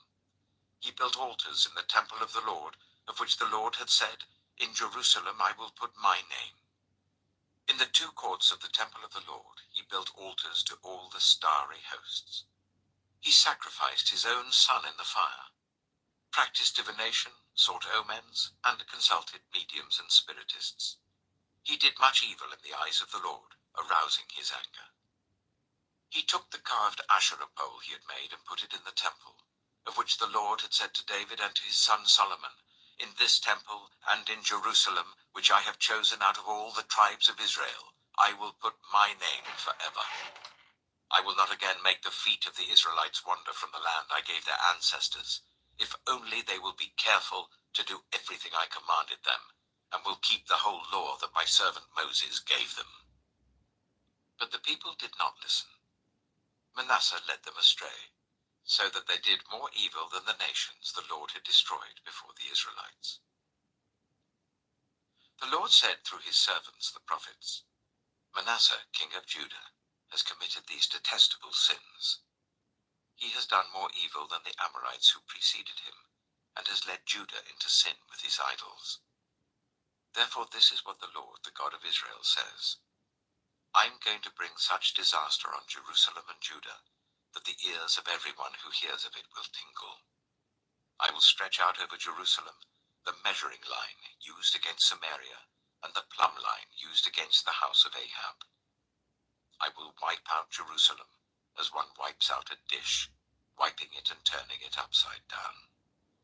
I will forsake the remnant of my inheritance, and give them into the hands of enemies. They will be looted and plundered by all their enemies. They have done evil in my eyes, and have aroused my anger, from the day their ancestors came out of Egypt until this day. Moreover, Manasseh also shed so much innocent blood that he filled Jerusalem from end to end, besides the sin that he had caused Judah to commit, so that they did evil in the eyes of the Lord. As for the other events of Manasseh's reign and all he did, including the sin he committed, are they not written in the book of the annals of the kings of Judah? Manasseh rested with his ancestors and was buried in his palace garden, the garden of Uzzah. And Ammon, his son, succeeded him as king. Ammon was 22 years old when he became king, and he reigned in Jerusalem for 2 years. His mother's name was Meshullemeth, daughter of Haruz. She was from Jotbah. He did evil in the eyes of the Lord, as his father Manasseh had done. He followed completely the ways of his father, worshipped the idols his father had worshipped, and bowing down to them. He forsook the Lord, the God of his ancestors, and did not walk in obedience to him. Ammon's officials conspired against him and assassinated the king in his palace. Then the people of the land killed all who had plotted against King Ammon, and they made Josiah his son king in his place. As for the other events of Ammon's reign and what he did, are they not written in the book of the annals of the kings of Judah? He was buried in his tomb in the garden of Uzzah, and Josiah his son succeeded him as king. 2 Kings chapter 22. Josiah was 8 years old when he became king, and he reigned in Jerusalem for 31 years. His mother's name was Jedidah, daughter of Adiah. She was from Bozkath. He did what was right in the eyes of the Lord, and followed completely the ways of his father David, not turning aside to the right or to the left. In the 18th year of his reign, King Josiah sent the secretary Shaphan, son of Azaliah, the son of Meshullam, to the temple of the Lord. He said, "Go up to Hilkiah, the high priest, and make him get ready the money that has been brought into the temple of the Lord, which the doorkeepers have collected from the people. Make them entrusted to the men appointed to supervise the work on the temple. And make these men pay the workers who repair the temple of the Lord, the carpenters, the builders, and the masons. Also make them purchase timber and dressed stone to repair the temple. But they need not account for the money entrusted to them, because they are honest in their dealings." Hilkiah the high priest said to Shaphan the secretary, "I have found the book of the law in the temple of the Lord." He gave it to Shaphan, who read it.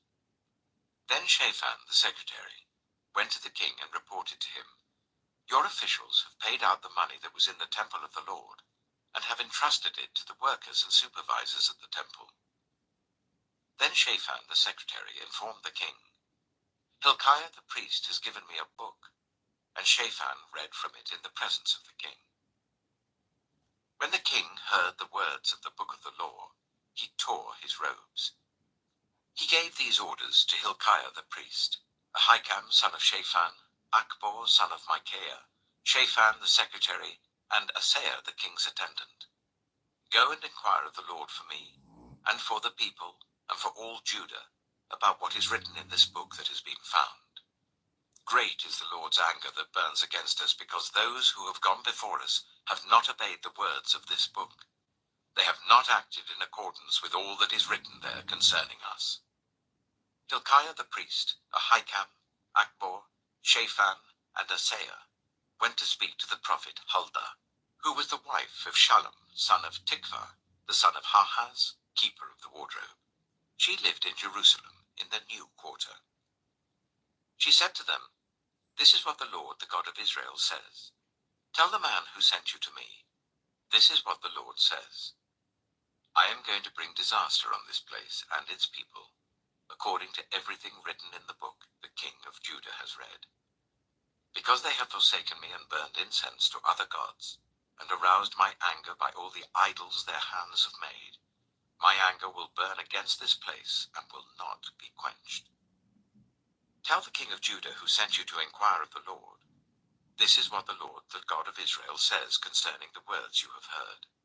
Because your heart was responsive and you humbled yourself before the Lord when you heard what I have spoken against this place and its people, that they would become a curse and be laid waste, and because you tore your robes and wept in my presence, I also have heard you, declares the Lord. Therefore I will gather you to your ancestors, and you will be buried in peace.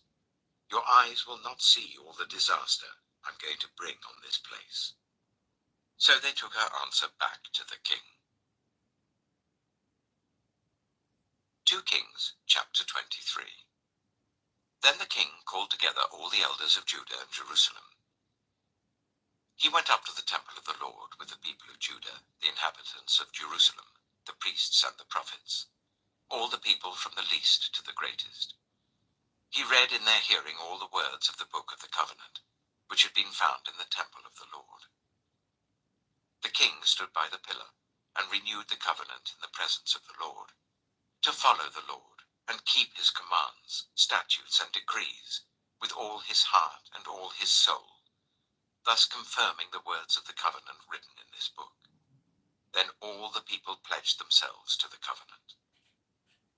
The king ordered Hilkiah the high priest, the priests next in rank, and the doorkeepers to remove from the temple of the Lord all the articles made for Baal and Asherah and all the starry hosts. He burned them outside Jerusalem in the fields of the Kidron Valley and took the ashes to Bethel.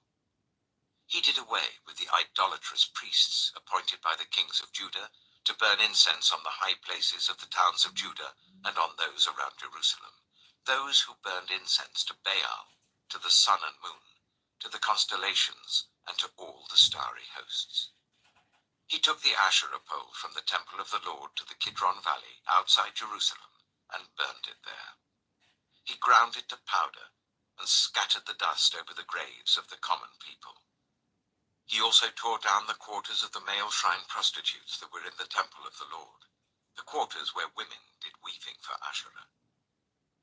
Josiah brought all the priests from the towns of Judah and desecrated the high places, from Geba to Beersheba, where the priests had burned incense. He broke down the gateway at the entrance of the gate of Joshua, the city governor, which was on the left of the city gate. Although the priests of the high places did not serve at the altar of the Lord in Jerusalem, they ate unleavened bread with their fellow priests. He desecrated Topheth, which was in the valley of Ben Hinnom, so no one could use it to sacrifice their son or daughter in the fire to Molech. He removed from the entrance to the temple of the Lord the horses that the kings of Judah had dedicated to the sun. They were in the court near the room of an official named Nathan-Melech. Josiah then burned the chariots dedicated to the sun. He pulled down the altars the kings of Judah had erected on the roof near the upper room of Ahaz, and the altars Manasseh had built in the two courts of the temple of the Lord. He removed them from there, smashed them to pieces, and threw the rubble into the Kidron Valley. The king also desecrated the high places that were east of Jerusalem on the south of the hill of corruption. The one Solomon, king of Israel, had built for Ashtoreth, the vile goddess of the Sidonians, for Chemosh, the vile god of Moab, and for Molech, the detestable god of the people of Ammon. Josiah smashed the sacred stones and cut down the Asherah poles and covered the sites with human bones.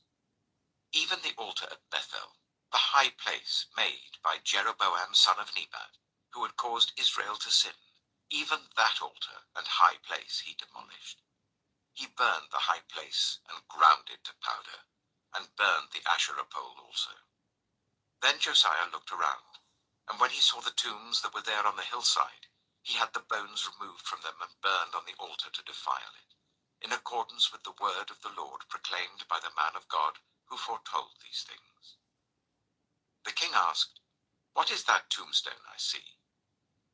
The people of the city said, "It marks the tomb of the man of God who came from Judah and pronounced against the altar of Bethel the very things you have done to it." "Leave it alone," he said. "Don't let anyone disturb his bones." So they spared his bones and those of the prophet who had come from Samaria. Just as he had done at Bethel, Josiah removed all the shrines at the high places that the kings of Israel had built in the towns of Samaria, and that had aroused the Lord's anger. Josiah slaughtered all the priests of those high places on the altars, and burned human bones on them. Then he went back to Jerusalem.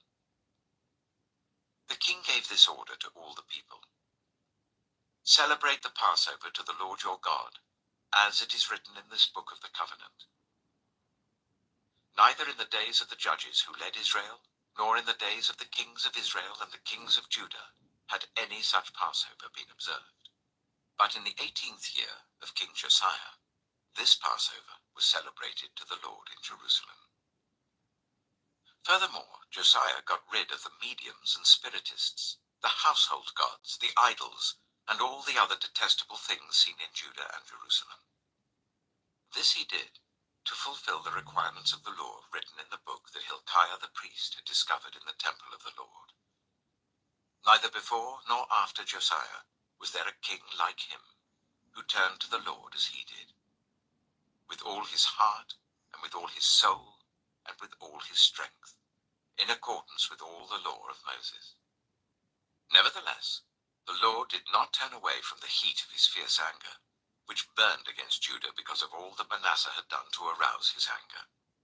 So the Lord said, "I will remove Judah also from my presence, as I removed Israel, and I will reject Jerusalem, the city I chose, and this temple about which I said, 'My name shall be there.' As for the other events of Josiah's reign and all he did, are they not written in the book of the annals of the kings of Judah? While Josiah was king, Pharaoh Necho, king of Egypt, went up to the river Euphrates to help the king of Assyria. King Josiah marched out to meet him in battle, but Necho faced him and killed him at Megiddo. Josiah's servants brought his body in a chariot from Megiddo to Jerusalem and buried him in his own tomb. And the people of the land took Jehoahaz, son of Josiah, and anointed him and made him king in place of his father. Jehoahaz was 23 years old when he became king, and he reigned in Jerusalem for 3 months. His mother's name was Hamutal, daughter of Jeremiah. She was from Libnah. He did evil in the eyes of the Lord, just as his predecessors had done. Pharaoh Necho put him in chains at Riblah, in the land of Hamath, so that he might not reign in Jerusalem. And he imposed on Judah a levy of 100 talents of silver and a talent of gold. Pharaoh Necho made Eliakim, son of Josiah, king in place of his father Josiah, and changed Eliakim's name to Jehoiakim. But he took Jehoahaz and carried him off to Egypt, and there he died. Jehoiakim paid Pharaoh Necho the silver and gold he demanded. In order to do so, he taxed the land and exacted the silver and gold from the people of the land according to their assessments. Jehoiakim was 25 years old when he became king, and he reigned in Jerusalem for 11 years. His mother's name was Zebidah, daughter of Pedaiah. She was from Rumah. And he did evil in the eyes of the Lord, just as his predecessors had done. 2 Kings chapter 24.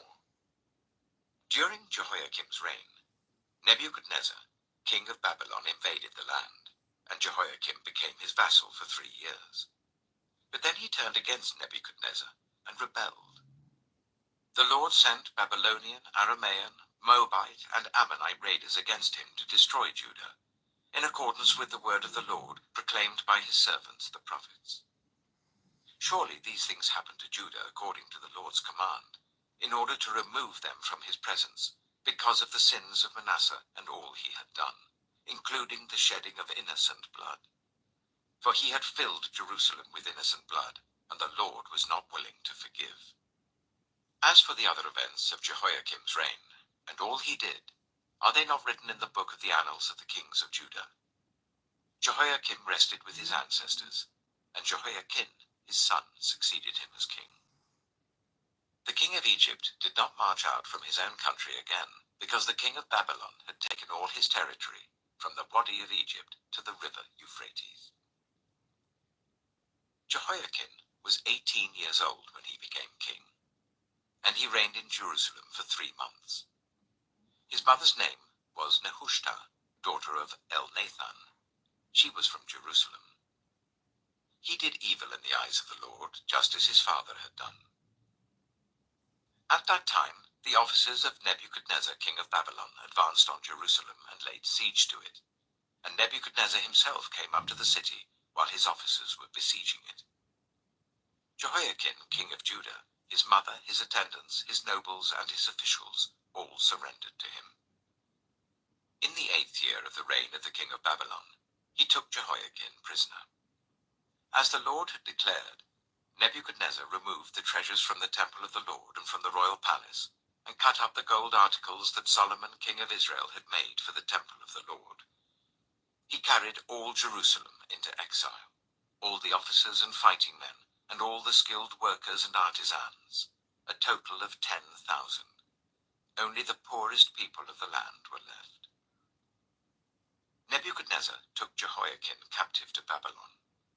He also took from Jerusalem to Babylon the king's mother, his wives, his officials, and the prominent people of the land. The king of Babylon also deported to Babylon the entire force of 7,000 fighting men, strong and fit for war, and 1,000 skilled workers and artisans. He made Mattaniah, Jehoiakim's uncle, king in his place, and changed his name to Zedekiah. Zedekiah was 21 years old when he became king, and he reigned in Jerusalem for 11 years. His mother's name was Hamutal, daughter of Jeremiah. She was from Libnah. He did evil in the eyes of the Lord, just as Jehoiakim had done. It was because of the Lord's anger that all this happened to Jerusalem and Judah, and in the end he thrust them from his presence. Now Zedekiah rebelled against the king of Babylon. 2 Kings chapter 25. So in the 9th year of Zedekiah's reign, on the 10th day of the 10th month, Nebuchadnezzar king of Babylon marched against Jerusalem with his whole army. He camped outside the city and built siege works all around it. The city was kept under siege until the 11th year of King Zedekiah. By the 9th day of the 4th month, the famine in the city had become so severe that there was no food for the people to eat. Then the city wall was broken through, and the whole army fled at night through the gate between the two walls near the king's garden, though the Babylonians were surrounding the city. They fled towards the Arabah, but the Babylonian army pursued the king and overtook him in the plains of Jericho. All his soldiers were separated from him and scattered, and he was captured. He was taken to the king of Babylon at Riblah, where sentence was pronounced on him. They killed the sons of Zedekiah before his eyes. Then they put out his eyes, bound him with bronze shackles, and took him to Babylon. On the 7th day of the 5th month, in the 19th year of Nebuchadnezzar king of Babylon, Nebuzaradan, commander of the imperial guard, an official of the king of Babylon, came to Jerusalem. He set fire to the temple of the Lord, the royal palace, and all the houses of Jerusalem. Every important building he burned down. The whole Babylonian army under the commander of the imperial guard broke down the walls around Jerusalem. Nebuzaradan, the commander of the guard, carried into exile the people who remained in the city, along with the rest of the populace and those who had deserted to the king of Babylon. But the commander left behind some of the poorest people of the land to work the vineyards and fields. The Babylonians broke up the bronze pillars, the movable stands, and the bronze sea that were at the temple of the Lord, and they carried the bronze to Babylon. They also took away the pots, shovels, wick trimmers, dishes, and all the bronze articles used in the temple service. The commander of the imperial guard took away the censers and sprinkling bowls, all that were made of pure gold or silver. The bronze from the 2 pillars, the sea and the movable stands, which Solomon had made for the temple of the Lord, was more than could be weighed. Each pillar was 18 cubits high. The bronze capital, on top of one pillar, was 3 cubits high, and was decorated with a network and pomegranates of bronze all round. The other pillar, with its network, was similar. The commander of the guard took as prisoners Seraiah the chief priest, Zephaniah the priest next in rank, and the 3 doorkeepers. Of those still in the city, he took the officer in charge of the fighting men and 5 royal advisers. He also took the secretary, who was chief officer in charge of conscripting the people of the land, and 60 of the conscripts who were found in the city. Nebuzaradan, the commander, took them all and brought them to the king of Babylon at Riblah. There at Riblah, in the land of Hamath, the king had them executed. So Judah went into captivity, away from her land. Nebuchadnezzar, king of Babylon, appointed Gedaliah, son of Ahikam, the son of Shaphan, to be over the people he had left behind in Judah. When all the army officers and their men heard that the king of Babylon had appointed Gedaliah as governor, they came to Gedaliah at Mizpah. Ishmael, son of Nethaniah, Johanan, son of Kareah, Seraiah, son of Tanhumeth the Netophathite, Jaazaniah, the son of the Maacathite, and their men. Gedaliah took an oath to reassure them and their men. "Do not be afraid of the Babylonian officials," he said. "Settle down in the land and serve the king of Babylon, and it will go well with you." In the 7th month, however, Ishmael, son of Nethaniah, the son of Elishama, who was of royal blood, came with 10 men and assassinated Gedaliah, and also the men of Judah and the Babylonians who were with him at Mizpah. At this, All the people from the least to the greatest, together with the army officers, fled to Egypt for fear of the Babylonians. In the 37th year of the exile of Jehoiakim, king of Judah, in the year Awal-Marduk became king of Babylon, he released Jehoiakim, king of Judah, from prison. He did this on the 27th day of the 12th month. He spoke kindly to him, and gave him a seat of honor higher than those of the other kings who were with him in Babylon.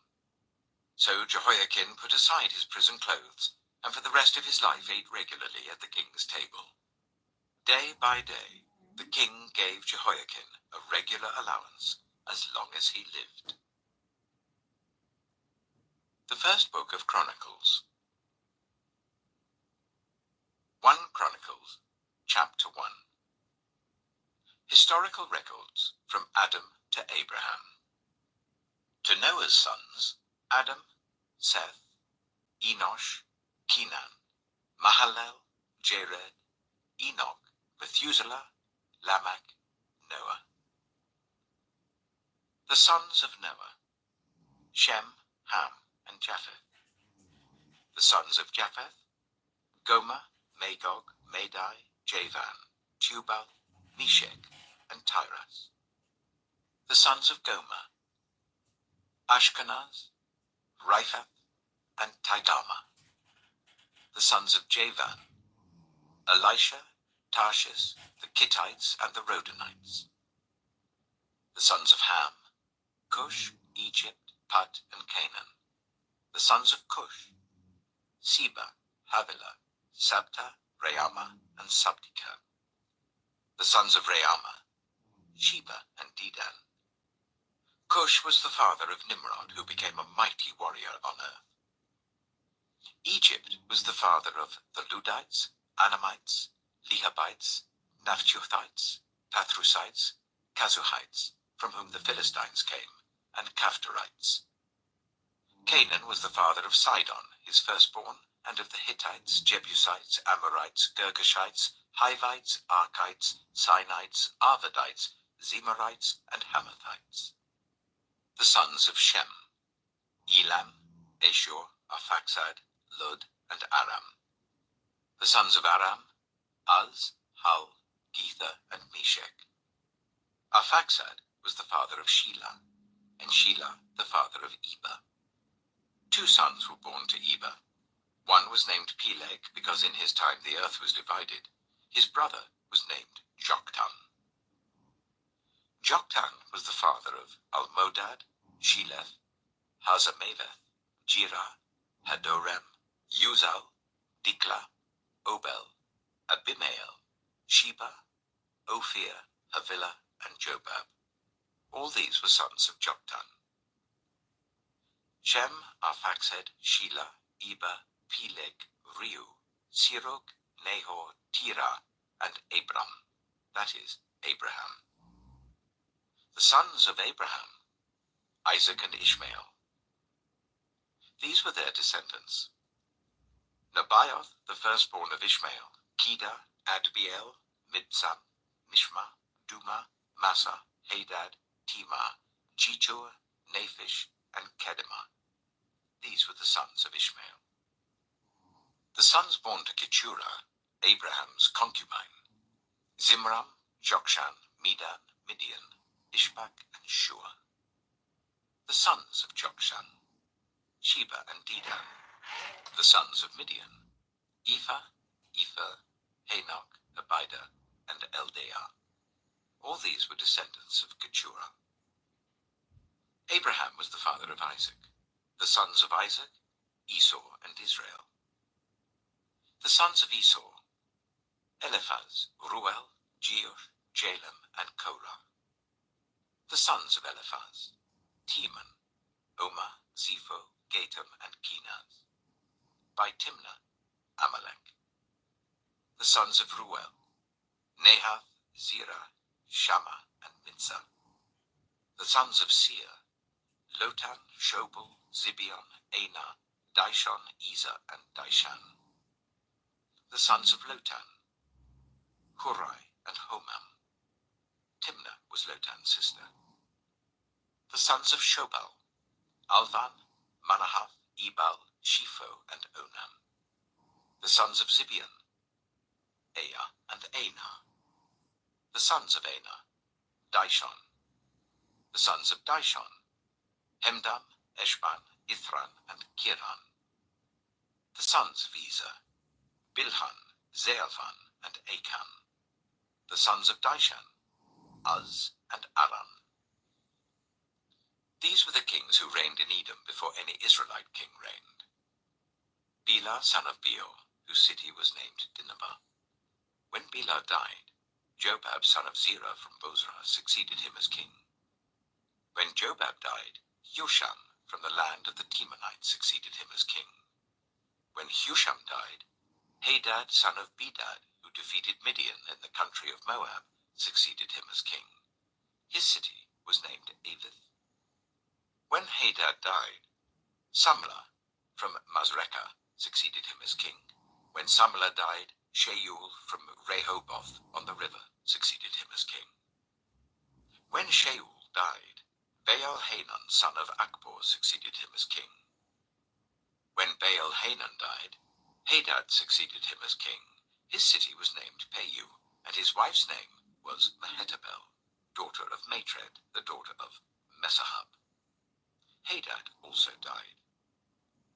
The chiefs of Edom were Timnah, Alva, Jetheth, Aholibamah, Elah, Pinon, Kenaz, Teman, Mibzar, Magdiel, and Iram. These were the chiefs of Edom. 1 Chronicles chapter 2. These were the sons of Israel: Reuben, Simeon, Levi, Judah, Issachar, Zebulun, Dan, Joseph, Benjamin, Naphtali, Gad, and Asher. The sons of Judah: Onan, and Shelah. These three were born to him by a Canaanite woman, the daughter of Shua. Judah's firstborn, was wicked in the Lord's sight, so the Lord put him to death. Judah's daughter-in-law, Tamar, bore Perez and Zerah to Judah. He had 5 sons in all. The sons of Perez: Hezron and Hamul. The sons of Zerah: Zimri, Ethan, Hemam, Calcol, and Dada, 5 in all. The son of Carmi: Achan, who brought trouble on Israel by violating the ban on taking devoted things. The son of Ethan: Azariah. The sons born to Hezron were Jeremiel, Ram, and Caleb. Ram was the father of Aminadab, and Aminadab the father of Nachshon, the leader of the people of Judah. Nachshon was the father of Salmon, Salmon the father of Boaz, Boaz the father of Obed, and Obed the father of Jesse. Jesse was the father of Eliab his firstborn. The second son was Abinadab, the third Shimea, the fourth Nathanael, the fifth Radai, the sixth Ozem, and the seventh David. Their sisters were Zeruiah and Abigail. Zeruiah's 3 sons were Abishai, Joab, and Asahel. Abigail was the mother of Amasa, whose father was Jether the Ishmaelite. Caleb, son of Hezron, had children by his wife Azubah, and by Jeriath. These were her sons: Jesher, Shobab, and Ardon. When Azubah died, Caleb married Ephrath, who bore him Hur. Hur was the father of Uri, and Uri the father of Bezalel. Later, Hezron, when he was 60 years old, married the daughter of Machir, the father of Gilead. He made love to her, and she bore him Segub. Segub was the father of Jair, who controlled 23 towns in Gilead. But Geshur and Aram captured Havoth-Jair, as well as Kenath with its surrounding settlements, 60 towns. All these were descendants of Machir, the father of Gilead. After Hezron died in Caleb Ephrathah, Abijah, the wife of Hezron, bore him Ashur, the father of Tekoa. The sons of Jeremiel, the firstborn of Hezron: Ram, his firstborn, Bunah, Oren, Ozem, and Ahijah. Jeremiel had another wife, whose name was Atara. She was the mother of Onan. The sons of Ram, the firstborn of Jeremiel: Maaz, Jamin, and Eker. The sons of Onam: Shammai and Jadah. The sons of Shammai: Nadab and Abishur. Abishur's wife was named Abihail, who bore him Aban and Molid. The sons of Nadab: Seled and Appaim. Seled died without children. The son of Appaim: Ishai, who was the father of Shishan. Shishan was the father of Alai. The sons of Jadah, Shammai's brother: Jether and Jonathan. Jether died without children. The sons of Jonathan: Peleth and Zezah. These were the descendants of Jeremiel. Shishan had no sons, only daughters. He had an Egyptian servant named Jahar. Shishan gave his daughter in marriage to his servant Jahar, and she bore him Attai. Attai was the father of Nathan. Nathan the father of Zabad, Zabad the father of Ephlal, Ephlal the father of Obed, Obed the father of Jehu, Jehu the father of Azariah, Azariah the father of Helez, Helez the father of Eleazar, Eleazar the father of Sismai, Sismai the father of Shallum, Shallum the father of Jechamiah, and Jechamiah the father of Elishama. The sons of Caleb, the brother of Jeremiel: Misha his firstborn, who was the father of Ziph, and his son Marisha, who was the father of Hebron. The sons of Hebron: Korah, Tappuah, Rechem, and Shema. Shema was the father of Raham, and Raham the father of Jochiam. Rechem was the father of Shemai. The son of Shemai was Maon, and Maon was the father of Beth-zur. Caleb's concubine Ephah was the mother of Haran, Moza, and Gezez. Haran was the father of Gezez. The sons of Jedai: Regem, Jotham, Kishan, Peled, Ephah, and Sheaph. Caleb's concubine Maacah was the mother of Sheba and Teaina. She also gave birth to Sheaph, the father of Madmannah, and to Sheva, the father of Machbina and Gibeah. Caleb's daughter was Aksah. These were the descendants of Caleb. The sons of Hur, the firstborn of Ephrathah: Shobal, the father of Kiriath-Jearim, Salma, the father of Bethlehem, and Hareph, the father of Bethgader. The descendants of Shobal, the father of Kiriath-Jearim, were Haroe, half the Manahathites, and the clans of Kiriath-Jearim, the Ithrites, Puthites, Shumathites, Mishreites. From these descended the Zorathites and Eshtaolites. The descendants of Salma: Bethlehem, the Netophathites, Atroth Beth-Joab, half the Manahathites, the Zorites, and the clans of scribes who lived at Jabez, the Tirathites, Shimeathites, and the Succothites. These are the Kenites who came from Hamath, the father of the Rechabites. 1 Chronicles chapter 3. These were the sons of David born to him in Hebron. The firstborn was Amnon, son of Ahinoam of Jezreel. The second, Daniel, the son of Abigail of Carmel. The third, Absalom, the son of Maacah, daughter of Talmai, king of Geshur.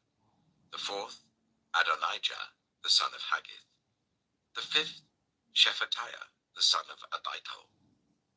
And the sixth, Ithream, by his wife Eglah. These 6 were born to David in Hebron, where he reigned 7 years and 6 months. David reigned in Jerusalem for 33 years, and these were the children born to him there: Shammua, Shobab, Nathan, and Solomon. These 4 were by Bathsheba, daughter of Amiel. There were also Ibhar, Elishua, Eliphalet, Noga, Nepheg, Japhiah, Elishama, Eliada, and Eliphalet, 9 in all.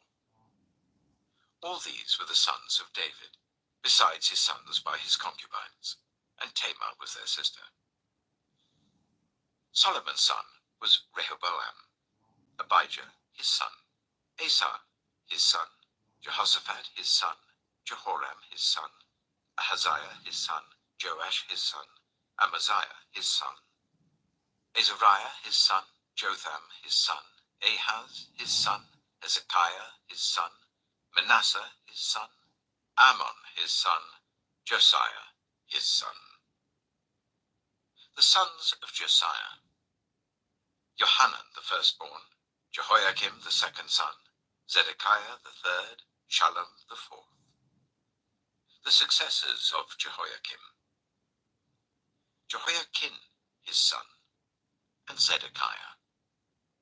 The descendants of Jehoiakim the captive: Shealtiel his son, Malchiram, Pedaiah, Shenazar, Jechamiah, Hoshama, and Nedabiah. The sons of Pedaiah: Zerubbabel and Shimei. The sons of Zerubbabel: Meshullam and Hananiah. Shelomith was their sister. There were also 5 others: Hashubah, Ohel, Berechiah, Hazadiah, and Hushab Hesed. The descendants of Hananiah: Pelatiah and Jeshiah, and the sons of Rephaiah, of Arnan, of Obadiah, and of Shechaniah.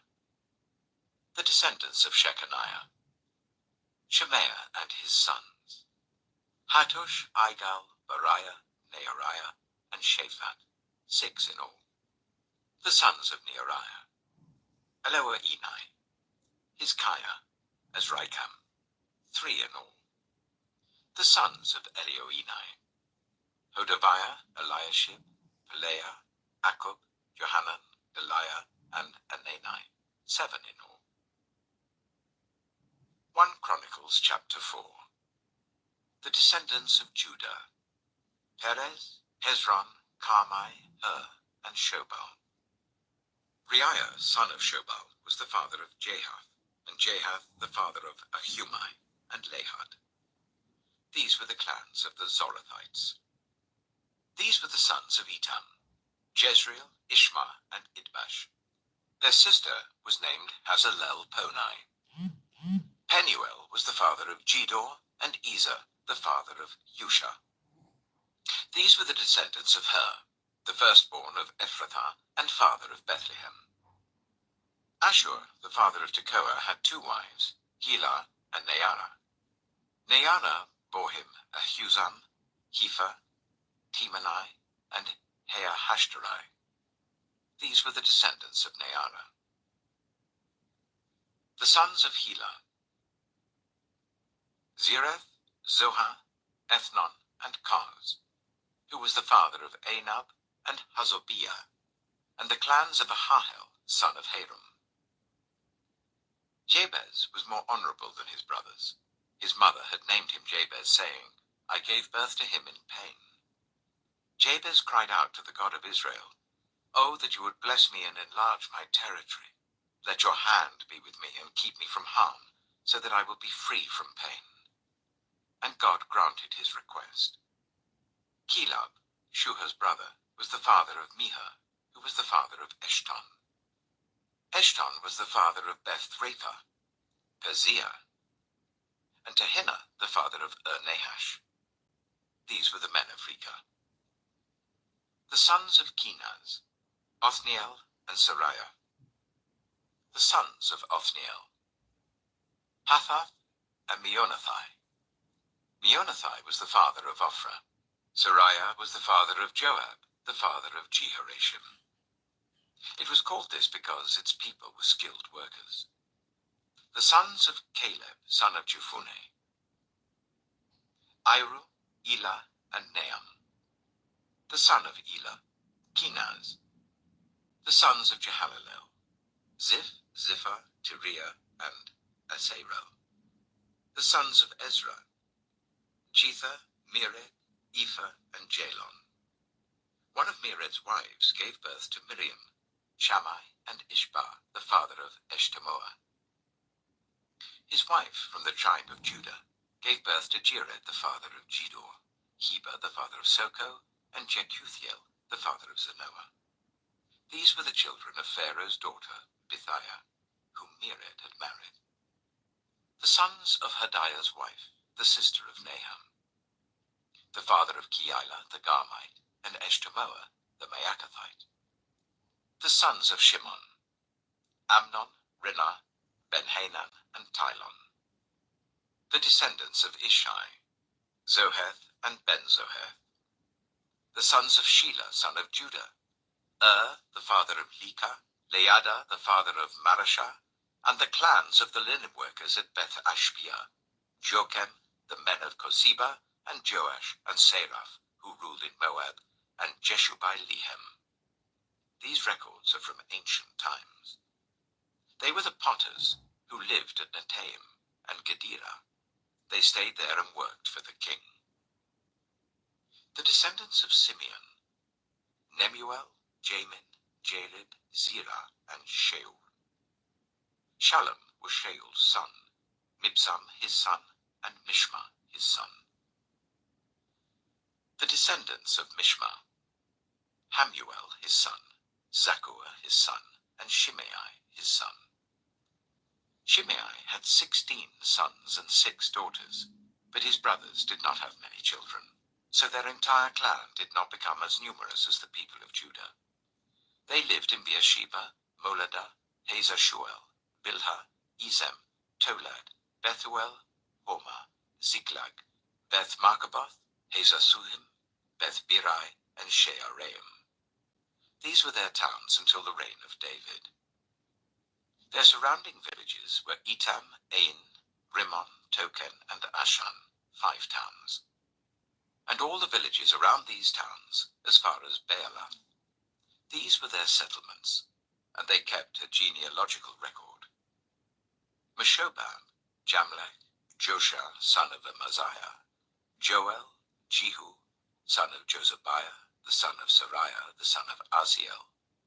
Also Elioenai, Jaakobah, Jeshoshiah, Asaiah, Adiel, Jesimiel, Benaiah, and Sizer, son of Shiphi, the son of Alon, the son of Jediah, the son of Shimri, the son of Shemaiah. The men listed above by name were leaders of their clans. Their families increased greatly, and they went to the outskirts of Gedor, to the east of the valley, in search of pasture for their flocks. They found rich, good pasture, and the land was spacious, peaceful, and quiet. Some Hamites had lived there formerly. The men whose names were listed came in the days of Hezekiah, king of Judah. They attacked the Hamites in their dwellings and also the Meunites who were there, and completely destroyed them, as is evident to this day. Then they settled in their place because there was pasture for their flocks. And 500 of these Simeonites, led by Pelatiah, Neariah, Rephaiah, and Aziel, the sons of Ishai, invaded the hill country of Seir. They killed the remaining Amalekites who had escaped, and they have lived there to this day. 1 Chronicles chapter 5. The sons of Reuben, the firstborn of Israel. He was the firstborn, but when he defiled his father's marriage bed, his rights as firstborn were given to the sons of Joseph, son of Israel. So he could not be listed in the genealogical record in accordance with his birthright, and though Judah was the strongest of his brothers and a ruler came from him, the rights of the firstborn belonged to Joseph. The sons of Reuben, the firstborn of Israel: Hanok, Palu, Hezron, and Carmi. The descendants of Joel: Shemaiah his son, Gog his son, Shimei his son, Micah his son, Reiah his son, Baal his son, and Beerah his son, whom Tiglath-Pileser, king of Assyria, took into exile. Beerah was a leader of the Reubenites. Their relatives by clans listed according to their genealogical records: Jeiel, the chief, Zechariah, and Bela, son of Azaz, the son of Shema, the son of Joel. They settled in the area from Aroer to Nebo and Baal-Meon. To the east, they occupied the land up to the edge of the desert that extends to the river Euphrates, because their livestock had increased in Gilead. During Saul's reign, they waged war against the Hagrites, who were defeated at their hands. They occupied the dwellings of the Hagrites throughout the entire region east of Gilead. The Gadites lived next to them in Bashan as far as Salekah. Joel was the chief, Shaphan the second, then Janai and Shaphat in Bashan. Their relatives by families were Michael, Meshullam, Sheba, Jorai, Jachan, Siah, and Eber, 7 in all. These were the sons of Abihail, son of Uri, the son of Jeroah, the son of Gilead, the son of Michael, the son of Jeshisha, the son of Jado, the son of Buz. Ahai, son of Abdiel, the son of Gunai, was head of their family. The Gadites lived in Gilead, in Bashan and its outlying villages, and on all the pasture lands of Sharon as far as they extended. All these were entered in the genealogical records during the reigns of Jotham, king of Judah, and Jeroboam, king of Israel. The Reubenites, the Gadites, and the half-tribe of Manasseh had 44,760 men ready for military service. Able-bodied men who could handle shield and sword, who could use a bow, and who were trained for battle. They waged war against the Hagrites, Jetur, Naphish, and Nodab.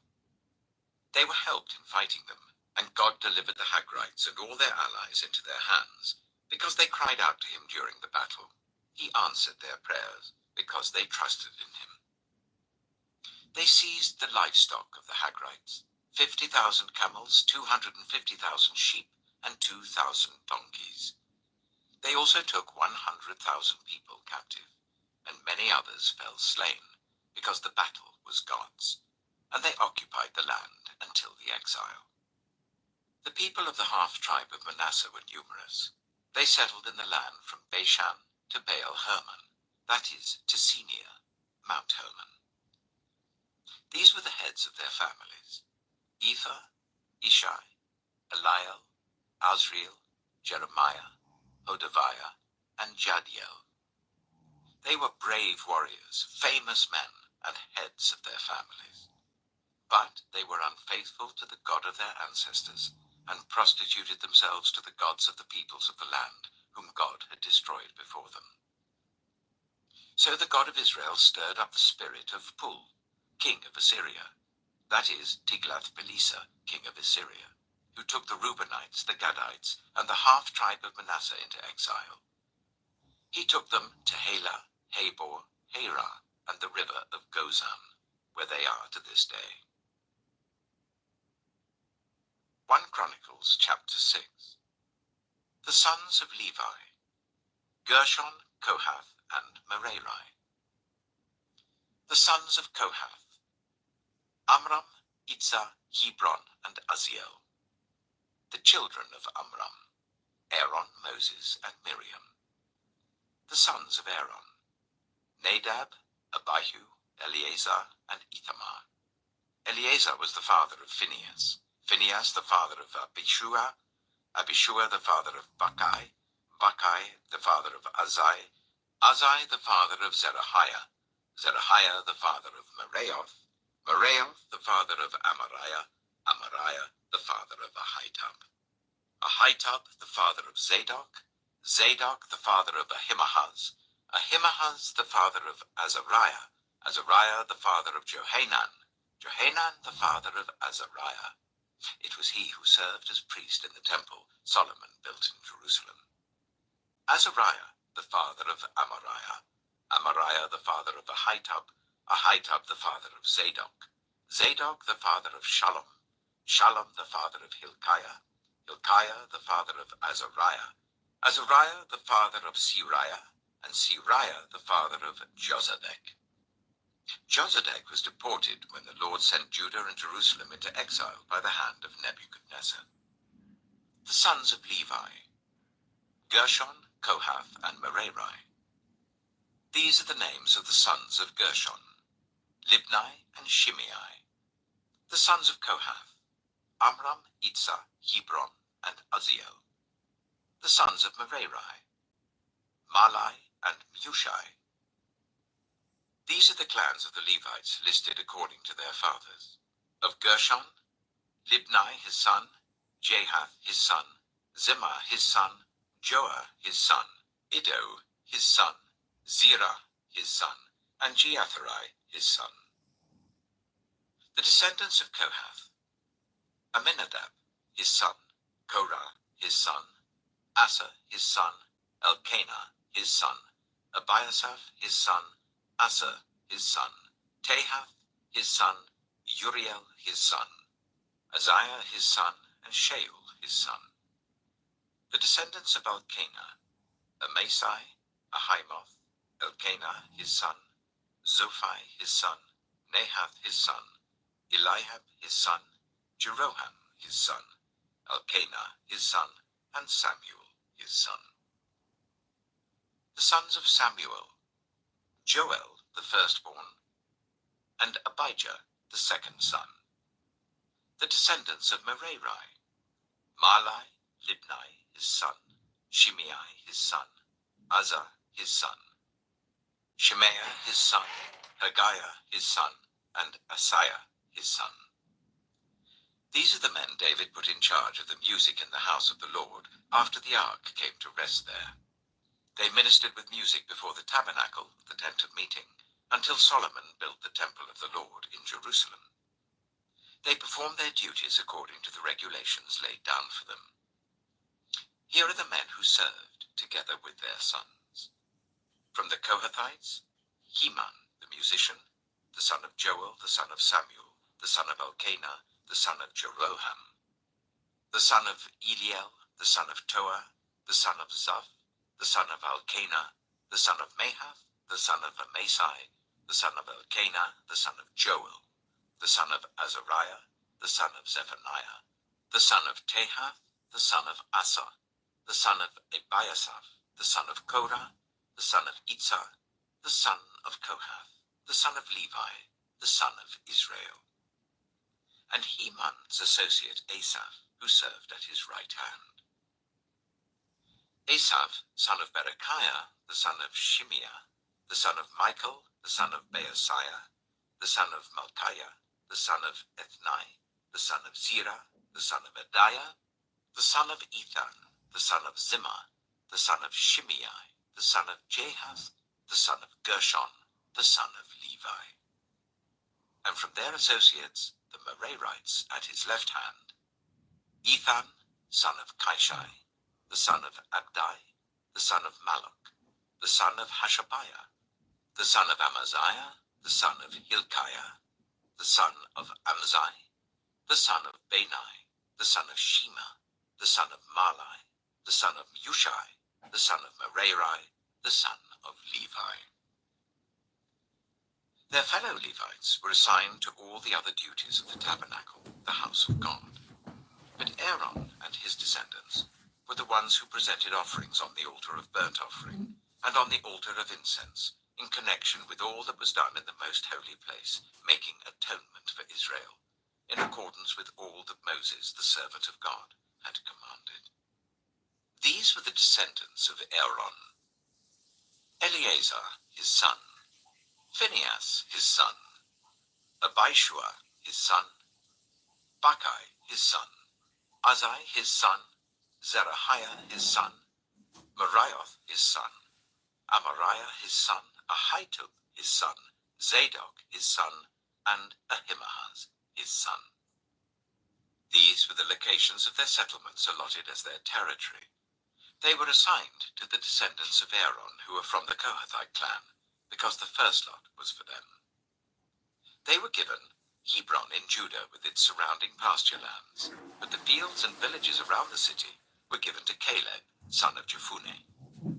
So the descendants of Aaron were given Hebron, the city of refuge, and Libnah, Yattah, Eshtemoa, Hilen, Debir, Ashan, Jattah, and Beth-shemesh, together with their pasture lands.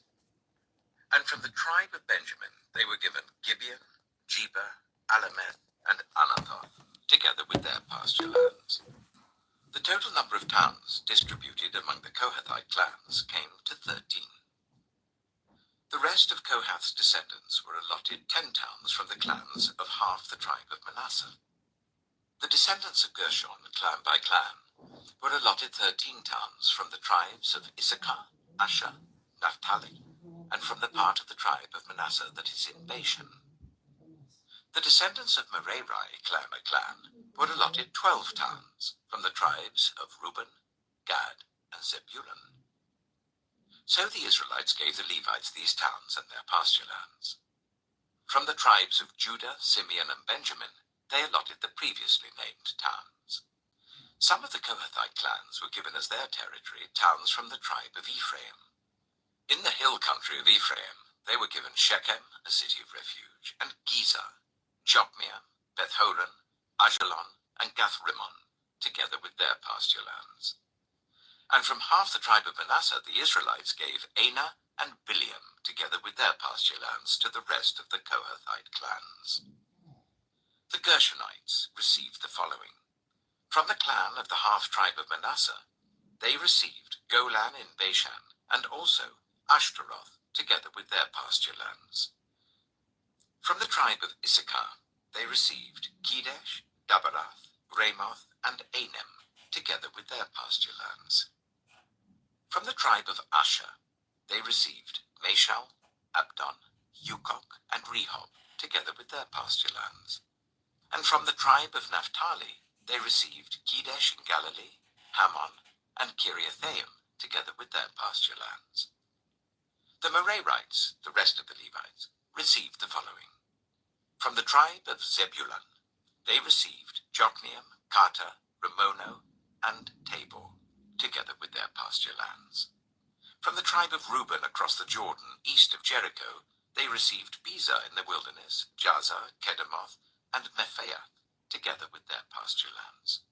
And from the tribe of Gad, they received Ramoth in Gilead, Mahanaim, Heshbon, and Jazer, together with their pasture lands.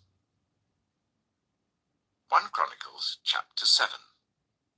The sons of Issachar: Tola, Pua, Jashub, and Shimron, 4 in all. The sons of Tola: Azai, Raphiah, Jeriel, Jarmeai, Ibsam, and Samuel, heads of their families. During the reign of David, the descendants of Tola, listed as fighting men in their genealogy, numbered 22,600. The son of Azai: Izrahiah. The sons of Izrahiah: Michael, Obadiah, Joel, and Ishiah. All 5 of them were chiefs. According to their family genealogy, they had 36,000 men ready for battle, for they had many wives and children. The relatives who were fighting men belonging to all the clans of Issachar, as listed in their genealogy, were 87,000 in all. 3 sons of Benjamin: Bela, Beka, and Jediel. The sons of Bela: Ezbon, Azai, Aziel, Jerimoth, and Eri, heads of families, 5 in all. Their genealogical record listed 22,034 fighting men.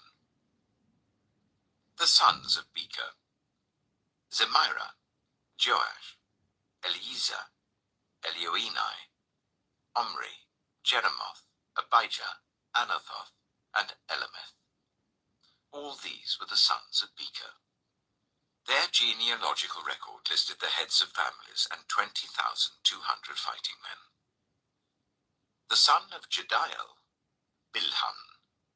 The sons of Bilhan: Jeush, Benjamin, Ehud, Kenaanah, Zethan, Tarshish, and Ahishaar. All these sons of Jediel were heads of families. There were 17,200 fighting men ready to go out to war. The Shophites and Huppites were the descendants of and the Hushites the descendants of Aher. The sons of Naphtali: Yaziel, Gunai, Jezer, and Shillem, the descendants of Bilhah. The descendants of Manasseh: Azriel was his descendant through his Aramean concubine. She gave birth to Machir, the father of Gilead. Machir took a wife from among the Huppites and Shophites. His sister's name was Maacah. Another descendant was named Zelophehad, who had only daughters. Machir's wife Maacah gave birth to a son and named him Peresh. His brother was named Sheresh, and his sons were Ulam and Rakem. The son of Ulam, Bedan. These were the sons of Gilead, son of Machir, the son of Manasseh. His sister Hammoleketh gave birth to Ishod, Abiezer, and Mala. The sons of Shemida were Ahian, Shechem, Likai, and Aniam. The descendants of Ephraim: Shuthela, Bered, his son, Tehath his son, Eliada his son, Tehath his son, Zabad his son, and Shuthela his son. Ezer and Eliad were killed by the native-born men of Gath when they went down to seize their livestock. Their father Ephraim mourned for them many days, and his relatives came to comfort him. Then he made love to his wife again, and she became pregnant and gave birth to a son. He named him Beriah, because there had been misfortune in his family. His daughter was Shirah, who built Lower and Upper Beth-horon, as well as Uzzen-Shirah. Repha was his son, Resheph his son, Tela his son, Tehan his son, Ladan his son, Ammihud his son, Elishama his son, Nun his son, and Joshua his son.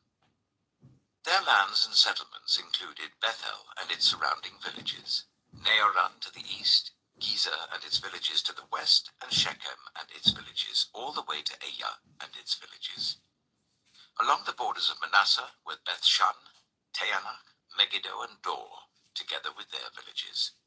The descendants of Joseph, son of Israel, lived in these towns. The sons of Asher: Imnah, Ishbah, Ishvi, and Beriah. Their sister was Sirah. The sons of Beriah: Heber and Malkiel, who was the father of Bezaeth. Heber was the father of Japhlet, Shomer, and Hotham, and their sister Shua. The sons of Japhlet: Pesach, Bimhal, and Ashvath. These were Japhlet's sons. The sons of Shomer: Ahi, Roga, Haba, and Aram. The sons of his brother Helam: Zophah, Imnah, Shelesh, and Amal. The sons of Zophah: Sua, Hanapheh, Shual, Birai, Imrah, Biza, Hod, Shammah, Shilsha, Ithran, and Beerah. The sons of Jether: Jephuneh, Pispa, and Erah. The sons of Allah: Erah, Haniel, and Ritzia. All these were descendants of Asher, heads of families, choice men, brave warriors, and outstanding leaders. The number of men ready for battle, as listed in their genealogy, was 26,000. 1 Chronicles chapter 8. Benjamin was the father of Bela his firstborn, Ashbel the second son, Ahara the third, Noah the fourth, and Rapha the fifth. The sons of Bela were Ada, Jirah, Abihud, Abishua, Naaman, Ahoah, Jirah, Shephufan, and Joram. These were the descendants of Ehud, who were heads of families of those living in Geba and were deported to Manahath. Naaman, Ahijah, and Jirah, who deported them, and who was the father of Uzzah and Ahihud. Sons were born to Sheharaim in Moab after he had divorced his wives, Hushim and Berah. By his wife Hodesh he had Jobab, Zibiah, Misha, Malcham, Jeuz, Zekiah, and Mirmah. These were his sons, heads of families. By Hushim he had Abitab and Elpaal. The sons of Elpaal: Eber, Misham, Shemed, who built Ono and Lod with its surrounding villages, and Beriah and Shema, who were heads of families of those living in Ajalon, and who drove out the inhabitants of Gath. Ahio, Sheshach, Jeremoth, Zebediah, Arad, Ida, Michael, Ishpa, and Joha were the sons of Beriah. Zebediah, Meshullam, Hizkai, Heber, Ishmerai, Isliah, and Jobab were the sons of Elpaal. Jakim, Zikri, Zabdi, Elienai, Zilethai, Eliel, Ediah, Beriah, and Shimra were the sons of Shimei. Ishpan, Eber, Eliel, Abdon, Zikri, Hanan, Hananiah, Elam, Anthothijah, Iphdeiah, and Penuel were the sons of Sheshach. Shamshurai, Shehariah, Ataliah, Jarashiah, Elijah, and Zikri were the sons of Jeroham. All these were heads of families, chiefs as listed in their genealogy, and they lived in Jerusalem. Jeiel, the father of Gibeon, lived in Gibeon.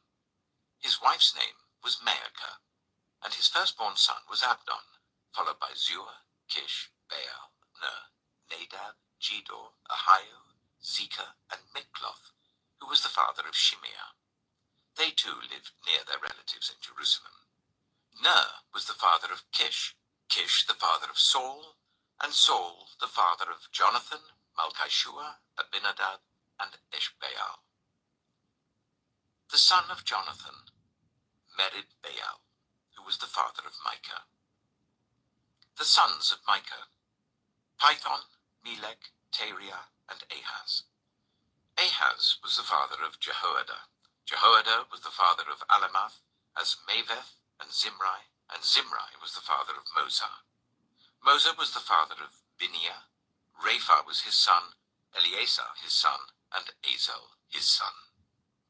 Azel had 6 sons, and these were their names: Azrikam, Bokeru, Ishmael, Shariah, Obadiah, and Hanan. All these were the sons of Azel. The sons of his brother Eshek: Ulam his firstborn, Jeush the second son, and Eliphalet the third. The sons of Ulam were brave warriors who could handle the bow. They had many sons and grandsons, 150 in all. All these were the descendants of Benjamin. 1 Chronicles chapter 9. All Israel was listed in the genealogies in the book of the kings of Israel and Judah. They were taken captive to Babylon because of their unfaithfulness. Now the first to resettle on their own property in their own towns were some Israelites, priests, Levites, and temple servants. Those from Judah, from Benjamin, and from Ephraim and Manasseh who lived in Jerusalem were Uthai, son of Ammihud, the son of Omri, the son of Imri, the son of Bani, a descendant of Perez, son of Judah. Of the Shilonites, Isaiah the firstborn and his sons. Of the Zerahites, Jeuel. The people from Judah numbered 690. Of the Benjaminites, Sallu, son of Meshullam, the son of Hodaviah, the son of Hasenuah. Ibniah, son of Jeroham, Eli, son of Azai, the son of Mikri, and Meshullam, son of Shephatiah, the son of Ruel, the son of Ibnijah. The people from Benjamin, as listed in their genealogy, numbered 956. All these men were heads of their families. Of the priests, Jediah, Jehoiarib, Jachin, Azariah, son of Hilkiah, the son of Meshullam, the son of Zadok, the son of Meraioth, the son of Ahitub, the official in charge of the house of God.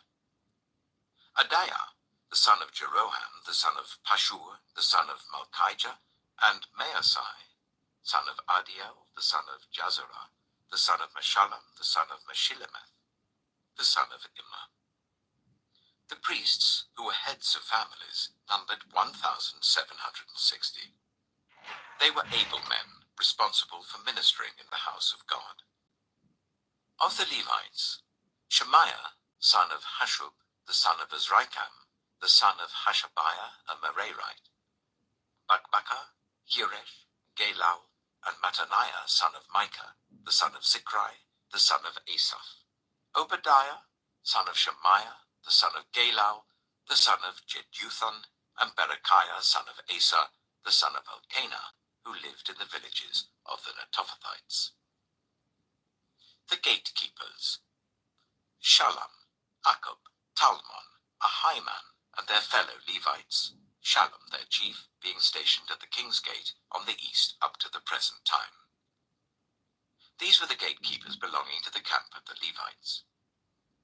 Shalom, son of Kor, the son of Ebiasaph, the son of Korah, and his fellow gatekeepers from his family, the Korahites, were responsible for guarding the thresholds of the tent, just as their ancestors had been responsible for guarding the entrance to the dwelling of the Lord. In earlier times, Phinehas, son of Eleazar, was the official in charge of the gatekeepers, and the Lord was with him. Zechariah, son of Meshelemiah, was the gatekeeper at the entrance to the tent of meeting. Altogether, those chosen to be gatekeepers at the thresholds numbered 212. They were registered by genealogy in their villages. The gatekeepers had been assigned to their positions of trust by David and Samuel the seer.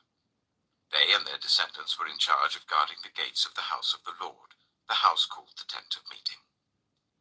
The gatekeepers were on the four sides, east, west, north, and south. Their fellow Levites in their villages had to come from time to time and share their duties for 7-day periods.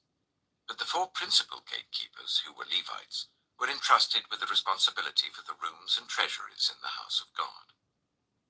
They would spend the night stationed round the house of God because they had to guard it, and they had charge of the key for opening it each morning. Some of them were in charge of the articles used in the temple service. They counted them when they were brought in and when they were taken out. Others were assigned to take care of the furnishings and all the other articles of the sanctuary, as well as the special flour and wine and the olive oil, incense and spices. But some of the priests took care of mixing the spices. A Levite named Mattatiah, the firstborn son of Shallum the Korahite, was entrusted with the responsibility for baking the offering bread. Some of the Kohathites, their fellow Levites, were in charge of preparing for every Sabbath the bread set out on the table. Those who were musicians, heads of Levite families, stayed in the rooms of the temple and were exempt from other duties because they were responsible for the work day and night. All these were heads of Levite families, chiefs as listed in their genealogy, and they lived in Jerusalem. Jeiel, the father of Gibeon, lived in Gibeon. His wife's name was Maacah, and his firstborn son was Abdon, followed by Zur, Kish, Baal, Ner, Nadab, Gedor, Ahio, Zechariah, and Mikloth. Mikloth was the father of Shimeam. They too lived near their relatives in Jerusalem. Ner was the father of Kish, Kish the father of Saul, and Saul the father of Jonathan, Malchishua, Abinadab, and Eshbaal. The son of Jonathan, Merib-Baal, who was the father of Micah. The sons of Micah, Pithon, Melech, Teriah, and Ahaz. Ahaz was the father of Jada. Jada was the father of Alameth, Azmaveth, and Zimri was the father of Moza. Moza was the father of Bineah. Raphiah was his son, Eleazar his son, and Azel his son. Azel had 6 sons, and these were their names: Azrikam, Bokeru, Ishmael, Sheariah, Obadiah, and Hanan. These were the sons of Azel. 1 Chronicles, chapter 10. Now the Philistines fought against Israel. The Israelites fled before them, and many fell dead on Mount Gilboa. The Philistines were in hot pursuit of Saul and his sons, and they killed his sons Jonathan, Abinadab, and Malchishua. The fighting grew fierce around Saul, and when the archers overtook him, they wounded him. Saul said to his armor-bearer, "Draw your sword and run me through, or these uncircumcised fellows will come and abuse me." But his armor-bearer was terrified and would not do it. So Saul took his own sword and fell on it. When the armor-bearer saw that Saul was dead, he too fell on his sword and died. So Saul and his 3 sons died, and all his house died together. When all the Israelites in the valley saw that the army had fled and that Saul and his sons had died, they abandoned their towns and fled, and the Philistines came and occupied them. The next day, when the Philistines came to strip the dead, they found Saul and his sons fallen on Mount Gilboa. They stripped him, and took his head and his armor, and sent messengers throughout the land of the Philistines to proclaim the news among their idols and their people. They put his armor in the temple of their gods, and hung up his head in the temple of Dagon. When all the inhabitants of Jabesh Gilead heard what the Philistines had done to Saul, all their valiant men went and took the bodies of Saul and his sons, and brought them to Jabesh. Then they buried their bones under the great tree in Jabesh, and they fasted 7 days. Saul died because he was unfaithful to the Lord. He did not keep the word of the Lord, and even consulted a medium for guidance, and did not inquire of the Lord. So the Lord put him to death, and turned the kingdom over to David, son of Jesse. 1 Chronicles chapter 11. All Israel came together to David at Hebron and said, "We are your own flesh and blood. In the past, even while Saul was king, you were the one who led Israel on their military campaigns. And the Lord your God said to you, 'You will shepherd my people Israel, and you will become their ruler.'" When all the elders of Israel had come to King David at Hebron, he made a covenant with them at Hebron before the Lord, and they anointed David king over Israel, as the Lord had promised through Samuel. David and all the Israelites marched to Jerusalem, that is, Jebus. The Jebusites who lived there said to David, "You will not get in here." Nevertheless, David captured the fortress of Zion, which is the city of David. David had said, "Whoever leads the attack on the Jebusites will become commander-in-chief." Joab, son of Zeruiah, went up first, and so he received the command. David then took up residence in the fortress, and so it was called the City of David. He built up the city around it, from the terraces to the surrounding wall, while Joab restored the rest of the city. And David became more and more powerful, because the Lord Almighty was with him. These were the chiefs of David's mighty warriors. They, together with all Israel, gave his kingship strong support to extend it over the whole land, as the Lord had promised. This is the list of David's mighty warriors. Yashobeam, a Hachmonite, was chief of the officers. He raised his spear against 300 men, whom he killed in one encounter. Next to him was Eleazar, son of Dodai the Ahohite, one of the 3 mighty warriors. He was with David at Pasdammim, when the Philistines gathered there for battle. At a place where there was a field full of barley, the troops fled from the Philistines. But they took their stand in the middle of the field. They defended it and struck the Philistines down, and the Lord brought about a great victory. 3 of the 30 chiefs came down to David to the rock at the cave of Adullam, while a band of Philistines was encamped in the valley of Rephaim. At that time, David was in the stronghold, and the Philistine garrison was at Bethlehem. David longed for water, and said, "Oh, that someone would get me a drink of water from the well near the gate of Bethlehem." So the 3 broke through the Philistine lines, drew water from the well near the gate of Bethlehem, and carried it back to David. But he refused to drink it. Instead, he poured it out to the Lord. "God forbid that I should do this," he said. "Should I drink the blood of these men who went at the risk of their lives?" Because they risked their lives to bring it back, David would not drink it. Such were the exploits of the 3 mighty warriors. Abishai, the brother of Joab, was chief of the 3. He raised his spear against 300 men, whom he killed, and so he became as famous as the 3. He was doubly honored above the 3 and became their commander, even though he was not included among them.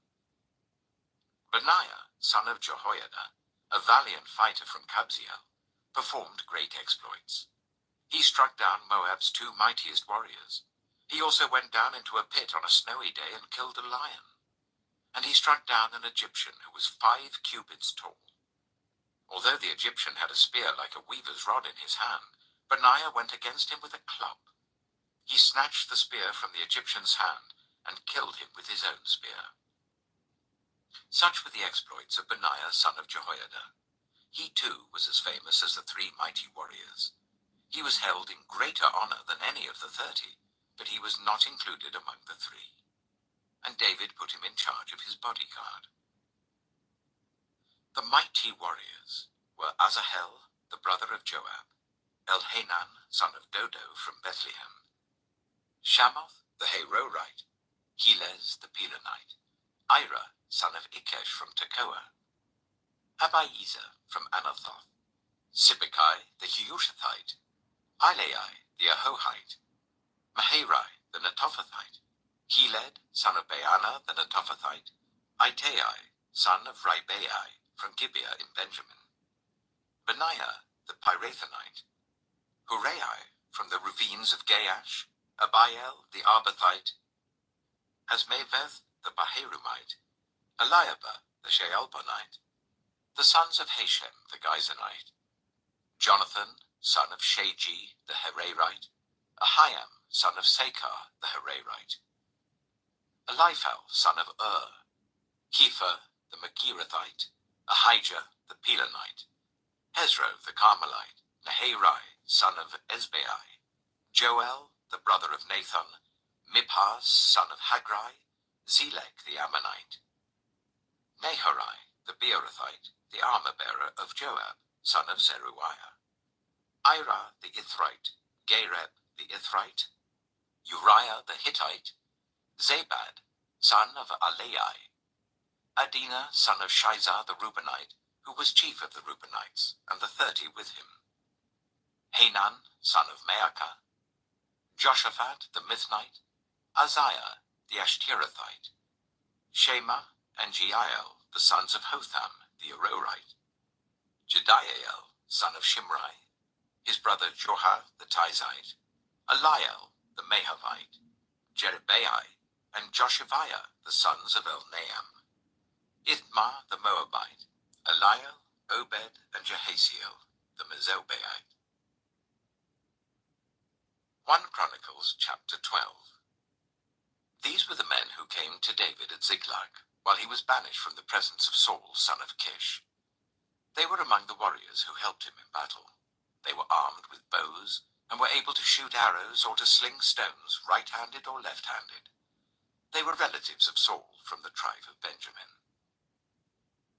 Ahiezer, their chief, and Joash, the sons of Shemaiah, the Gibeathite, Jeziel and Pelet, the sons of Asmaveth, Berekah, Jehu, the Anathothite, and Ishmaiah, the Gibeonite, a mighty warrior among the 30 who was a leader of the 30. Jeremiah, Jahaziel, Johanan, Jozabad, the Gederathite, Eluzai, Jerimoth, Bealiah, Shemariah, and Shephatiah, the Haruphite, Elkanah, Ishiah, Azarel, Joezer, and Jeshobeam, the Korahites, and Joelah and Zebediah, the sons of Jeroham, from Gedor. Some Gadites defected to David at his stronghold in the wilderness. They were brave warriors, ready for battle and able to handle the shield and spear. Their faces were the faces of lions, and they were as swift as gazelles in the mountains. Ezer was the chief, Obadiah the second in command, Eliab the third, Mishmanah the fourth, Jeremiah the fifth, Attai the sixth, Eliel the seventh, Johanan the eighth, Elzabad the ninth, Jeremiah the 10th, and Machbanai the 11th. These Gadites were army commanders. The least was a match for 100, and the greatest for 1,000. It was they who crossed the Jordan in the first month when it was overflowing all its banks, and they put to flight everyone living in the valleys to the east and to the west. Other Benjaminites and some men from Judah also came to David in his stronghold. David went out to meet them and said to them, "If you have come to me in peace to help me, I am ready for you to join me.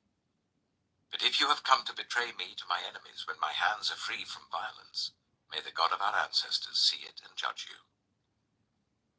Then the Spirit came on Amasai, chief of the 30, and he said, "We are yours, David. We are with you, son of Jesse. Success, success to you, and success to those who help you, for your God will help you." So David received them and made them leaders of his raiding bands. Some of the tribe of Manasseh defected to David when he went with the Philistines to fight against Saul. He and his men did not help the Philistines because, after consultation, their rulers sent him away. They said, "It will cost us our heads if he deserts to his master Saul." When David went to Ziklag, these were the men of Manasseh who defected to him: Adnah, Jozabad, Jediael, Michael, Jozabad, Elihu, and Zilethai, leaders of units of 1,000 in Manasseh. They helped David against raiding bands, for all of them were brave warriors, and they were commanders in his army. Day after day men came to help David until he had a great army, like the army of God. These are the numbers of the men armed for battle, who came to David at Hebron to turn Saul's kingdom over to him, as the Lord had said. From Judah, carrying shield and spear, 6,800 armed for battle. From Simeon, warriors ready for battle, 7,100. From Levi, 4,600, including Jehoiada, leader of the family of Aaron, with 3,700 men, and Zadok, a brave young warrior with 22 officers from his family. From Benjamin, Saul's tribe, 3,000, most of whom had remained loyal to Saul's house until then. From Ephraim, brave warriors famous in their own clans, 20,800. From half the tribe of Manasseh, designated by name to come and make David king, 18,000. From Issachar, men who understood the times and knew what Israel should do, 200 chiefs with all their relatives under their command. From Zebulun, experienced soldiers prepared for battle with every type of weapon to help David with undivided loyalty, 50,000. From Naphtali, 1,000 officers together with 37,000 men carrying shields and spears. From Dan, ready for battle, 28,600. From Asher, experienced soldiers prepared for battle, 40,000. And from east of the Jordan, from Reuben, Gad, and the half-tribe of Manasseh, armed with every type of weapon, 120,000. All these were fighting men who volunteered to serve in the ranks. They came to Hebron fully determined to make David king over all Israel. All the rest of the Israelites were also of one mind to make David king. The men spent 3 days there with David, eating and drinking, for their families had supplied provisions for them. Also their neighbors, from as far away as Issachar, Zebulun, and Naphtali, came bringing food on donkeys, camels, mules, and oxen. There were plentiful supplies of flour, fig cakes, raisin cakes, wine, olive oil, cattle, and sheep, for there was joy in Israel. 1 Chronicles chapter 13. David conferred with each of his officers, the commanders of thousands and commanders of hundreds. He then said to the whole assembly of Israel, "If it seems good to you, and if it is the will of the Lord our God, let us send word far and wide to the rest of our people throughout the territories of Israel, and also to the priests and Levites who are with them in their towns and pasture lands, to come and join us. Let us bring the ark of our God back to us, for we did not inquire of it during the reign of Saul."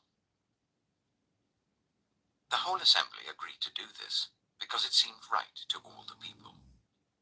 So David assembled all Israel, from the river Shihor in Egypt to Lebo-Hamath, to bring the ark of God from Kiriath-Jearim. David and all Israel went to Baalah of Judah, Kiriath-Jearim, to bring up from there the ark of God the Lord, who is enthroned between the cherubim, the ark that is called by the name. They moved the ark of God from Abinadab's house on a new cart, with Uzzah and Ahio guiding it. David and all the Israelites were celebrating with all their might before God, with songs and with harps, lyres, tambourines, cymbals, and trumpets. When they came to the threshing floor of Kidon, Uzzah reached out his hand to steady the ark, because the oxen stumbled. The Lord's anger burned against Uzzah, and he struck him down because he had put his hand on the ark. So he died there before God. Then David was angry because the Lord's wrath had broken out against Uzzah, and to this day that place is called Perez Uzzah. David was afraid of God that day, and asked, "How can I ever bring the ark of God to me?"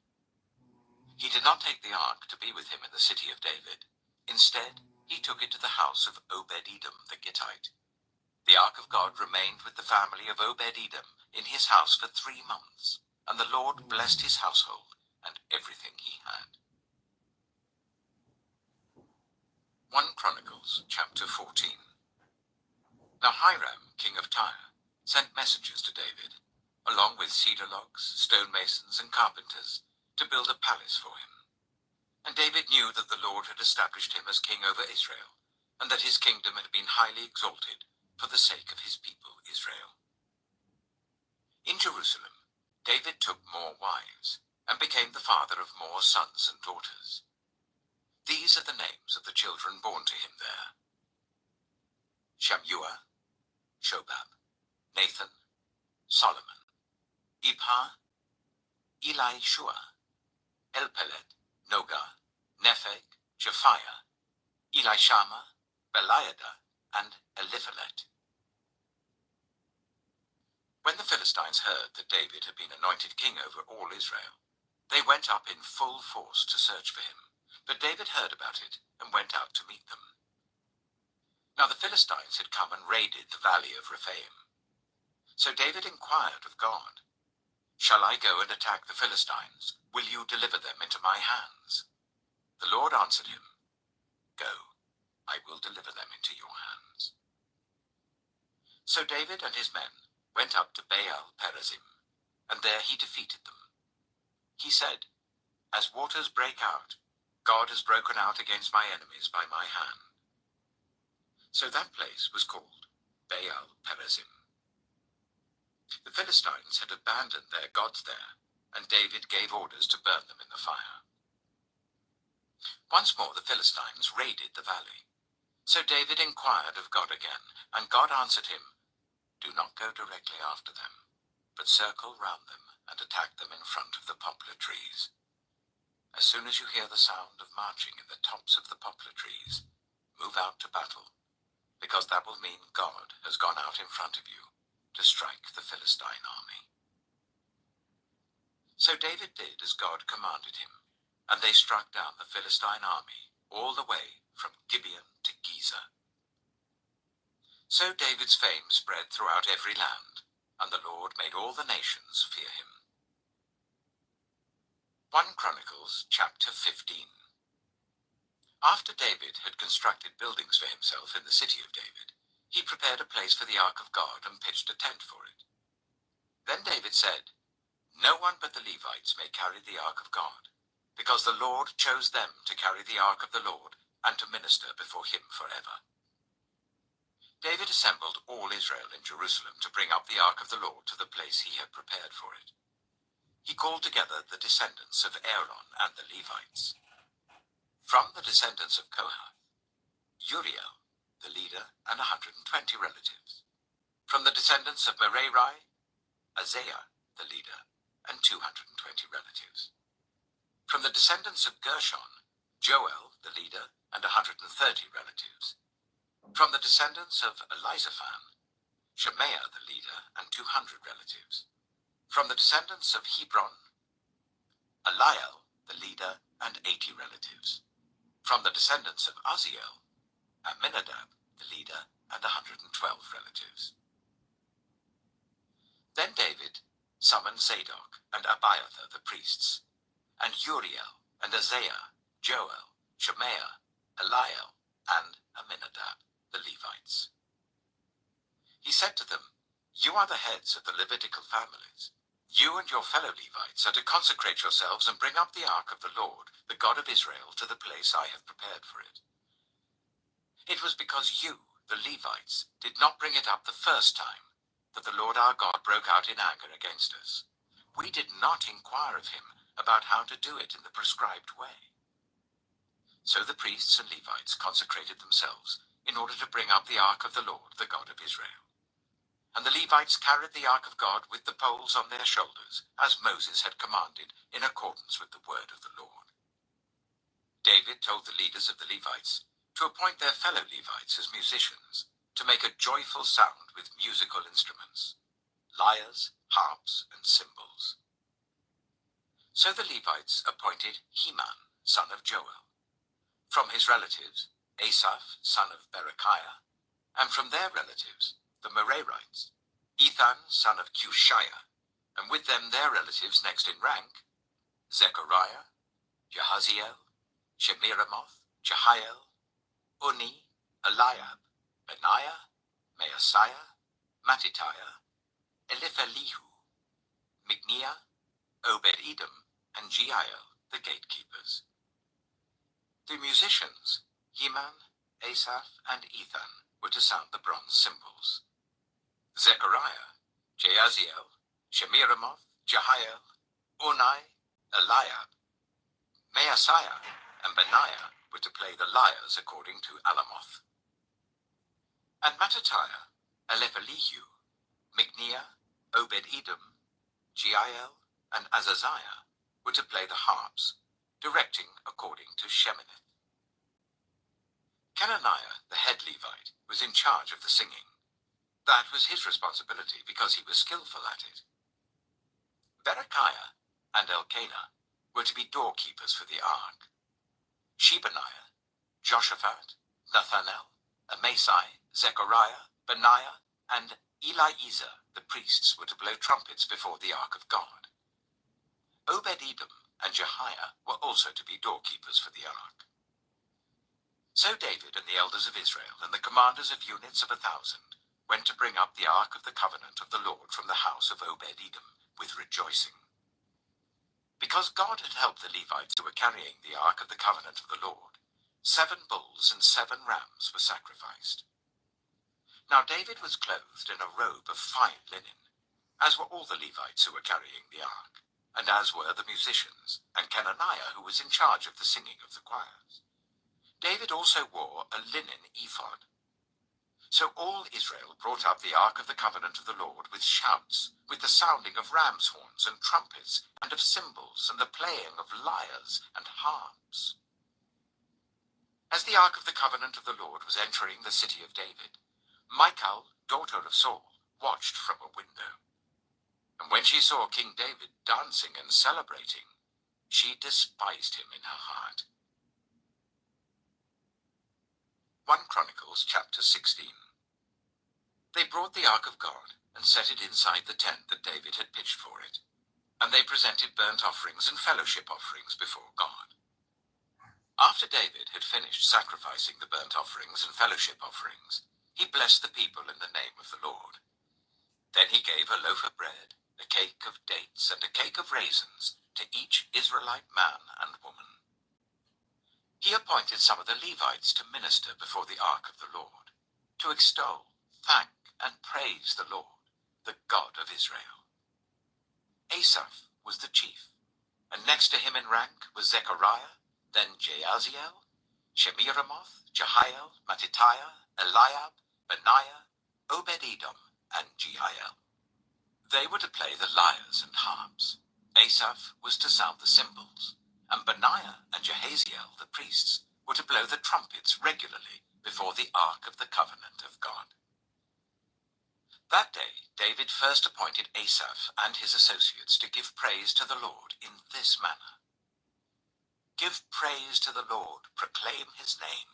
Make known among the nations what he has done. Sing to him, sing praise to him. Tell of all his wonderful acts. Glory in his holy name. Let the hearts of those who seek the Lord rejoice. Look to the Lord and his strength. Seek his face always. Remember the wonders he has done, his miracles and the judgments he pronounced.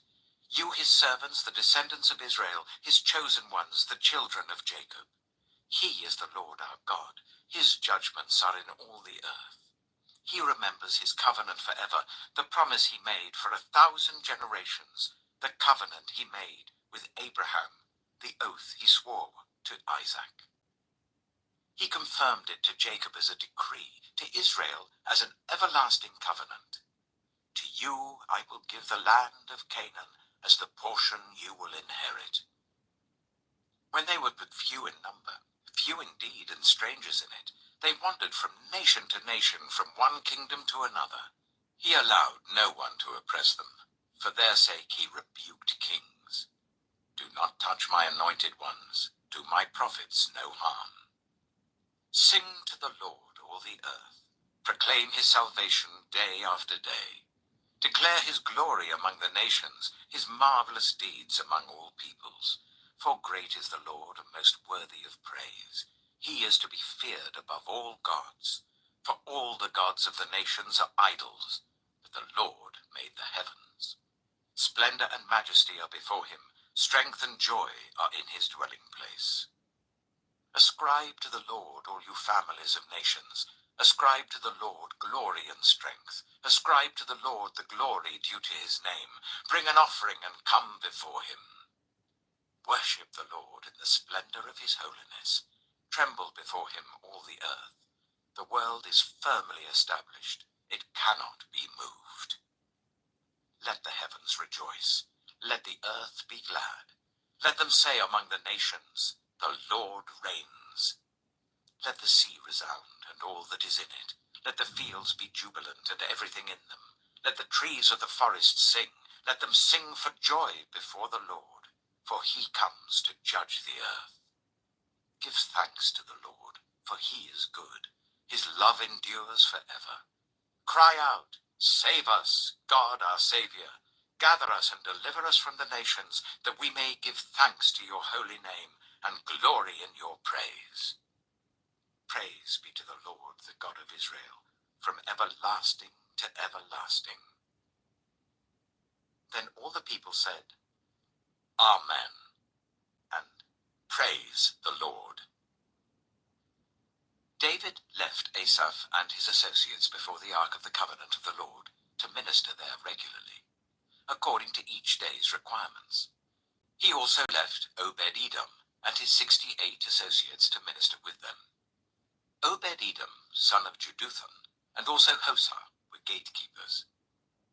David left Zadok the priest and his fellow priests before the tabernacle of the Lord at the high place in Gibeon, to present burnt offerings to the Lord on the altar of burnt offering regularly, morning and evening, in accordance with everything written in the law of the Lord which he had given Israel. With them were Heman and Jeduthun, and the rest of those chosen and designated by name to give thanks to the Lord, for his love endures forever. Heman and Jeduthun were responsible for the sounding of the trumpets and cymbals, and for the playing of the other instruments for sacred song. The sons of Jeduthun were stationed at the gate. Then all the people left, each for their own home, and David returned home to bless his family. 1 Chronicles chapter 17. After David was settled in his palace, he said to Nathan the prophet, Here I am, living in a house of cedar, while the ark of the covenant of the Lord is under a tent. Nathan replied to David, Whatever you have in mind, do it, for God is with you. But that night the word of God came to Nathan, saying, Go and tell my servant David, this is what the Lord says. You are not the one to build me a house to dwell in. I have not dwelt in a house from the day I brought Israel up out of Egypt to this day. I have moved from one tent site to another, from one dwelling place to another. Wherever I have moved with all the Israelites, did I ever say to any of their leaders whom I commanded to shepherd my people, Why have you not built me a house of cedar? Now then, tell my servant David, this is what the Lord Almighty says. I took you from the pasture, from tending the flock, and appointed you ruler over my people Israel. I have been with you wherever you have gone, and I have cut off all your enemies from before you.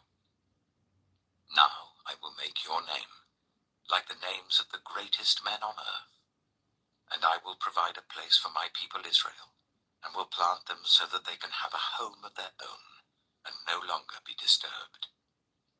Wicked people will not oppress them any more, as they did at the beginning, and have done ever since the time I appointed leaders over my people Israel. I will also subdue all your enemies. I declare to you that the Lord will build a house for you. When your days are over, and you go to be with your ancestors, I will raise up your offspring to succeed you, one of your own sons, and I will establish his kingdom. He is the one who will build a house for me, and I will establish his throne forever. I will be his father, and he will be my son. I will never take my love away from him, as I took it away from your predecessor. I will set him over my house and my kingdom forever. His throne will be established forever. Nathan reported to David all the words of this entire revelation. Then King David went in and sat before the Lord, and he said, "Who am I, Lord God, and what is my family that you have brought me this far? And as if this were not enough in your sight, my God, you have spoken about the future of the house of your servant. You, Lord God, have looked on me as though I were the most exalted of men. What more can David say to you for honoring your servant? For you know your servant, Lord. For the sake of your servant and according to your will, you have done this great thing and made known all these great promises. There is no one like you, Lord, and there is no God but you, as we have heard with our own ears. And who is like your people Israel, the one nation on earth, whose God went out to redeem a people for himself, and to make a name for yourself, and to perform great and awesome wonders by driving out nations from before your people, whom you redeemed from Egypt? You made your people Israel your very own forever, and you, Lord, have become their God. And now, Lord, let the promise you have made concerning your servant and his house be established forever. Do as you promised, so that it will be established, and that your name will be great forever. Then people will say, the Lord Almighty, the God over Israel, is Israel's God. And the house of your servant David will be established before you. You, my God, have revealed to your servant that you will build a house for him. So your servant has found courage to pray to you. You, Lord, are God. You have promised these good things to your servant. Now you have been pleased to bless the house of your servant, that it may continue forever in your sight. For you, Lord, have blessed it, and it will be blessed forever. 1 Chronicles chapter 18. In the course of time, David defeated the Philistines and subdued them, and he took Gath and its surrounding villages from the control of the Philistines. David also defeated the Moabites, and they became subject to him and brought him tribute. Moreover, David defeated Hadadezer, king of Zobah, in the vicinity of Hamath, when he went to set up his monument at the river Euphrates.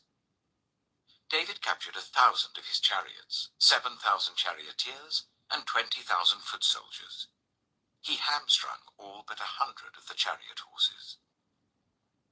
When the Arameans of Damascus came to help Hadadezer, king of Zobah, David struck down 22,000 of them.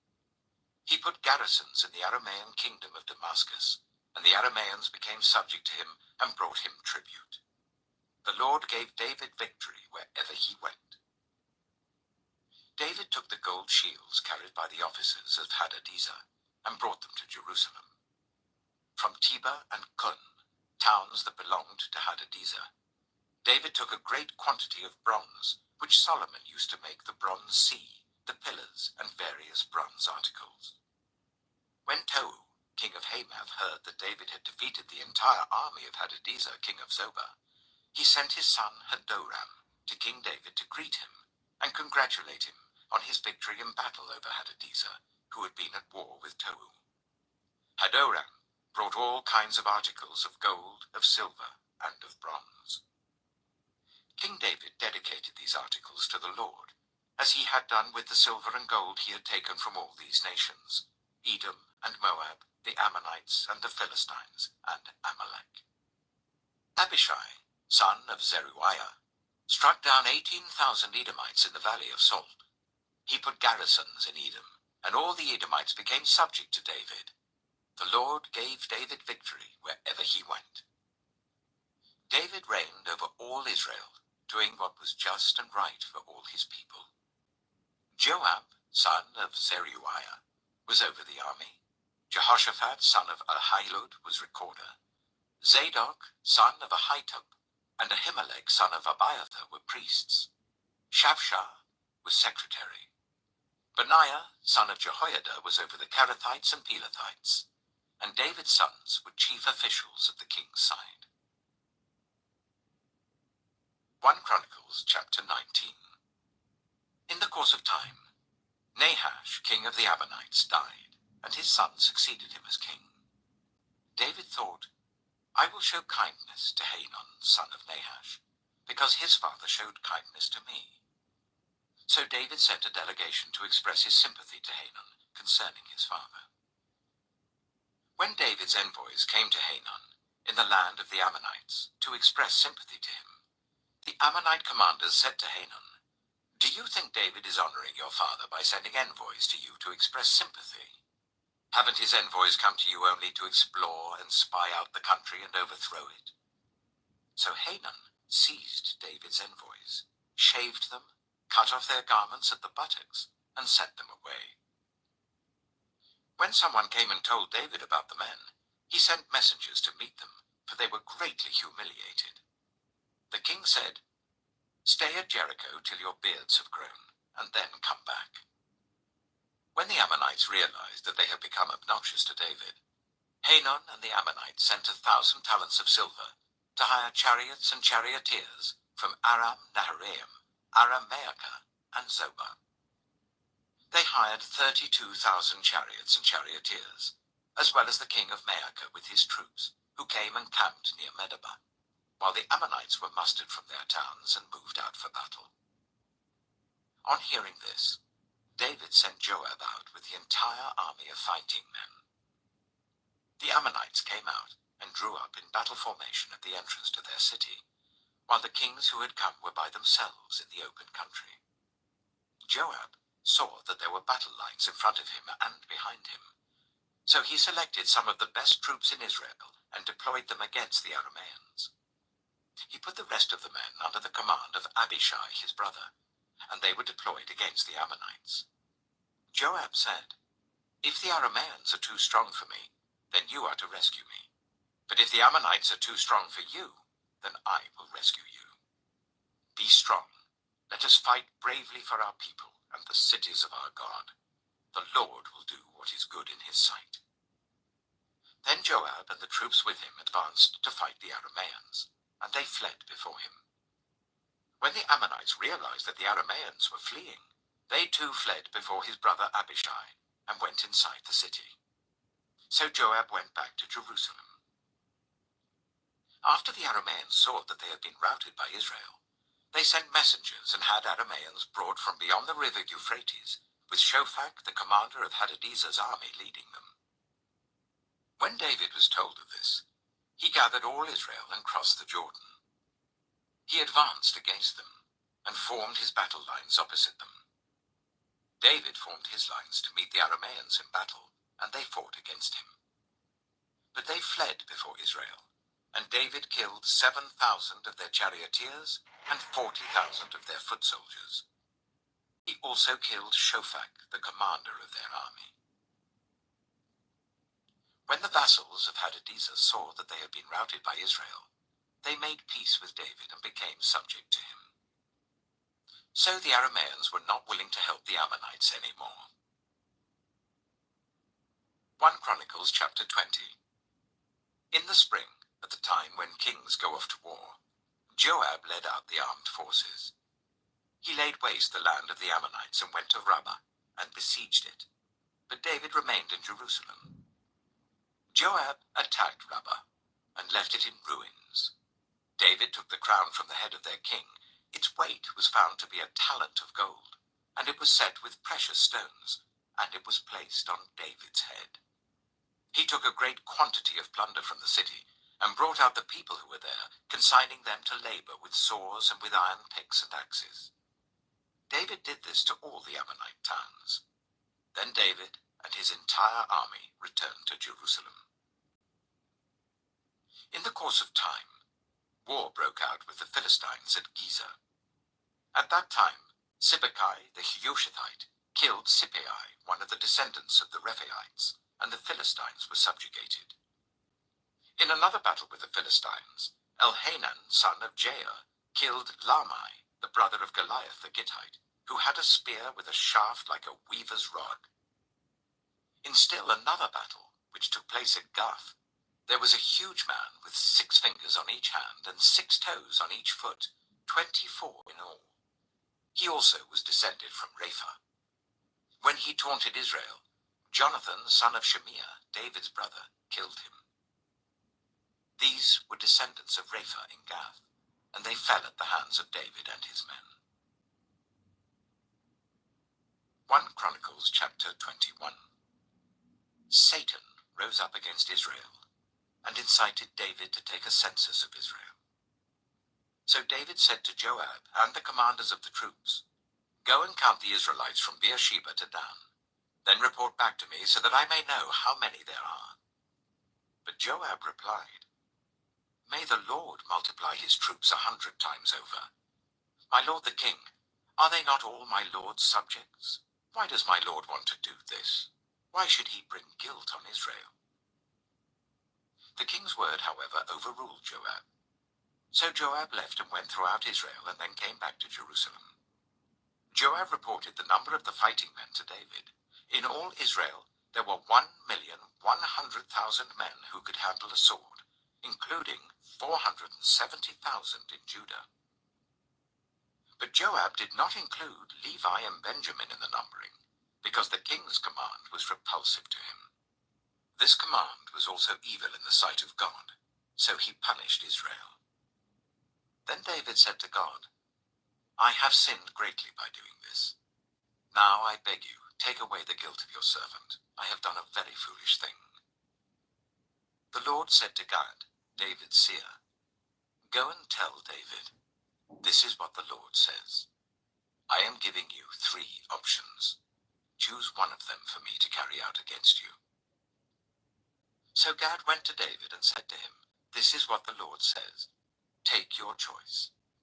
3 years of famine, 3 months of being swept away before your enemies, with their swords overtaking you, or 3 days of the sword of the Lord, days of plague in the land, with the angel of the Lord ravaging every part of Israel. Now then, decide how I should answer the one who sent me." David said to Gad, "I am in deep distress. Let me fall into the hands of the Lord, for his mercy is very great. But do not let me fall into human hands." So the Lord sent a plague on Israel, and 70,000 men of Israel fell dead.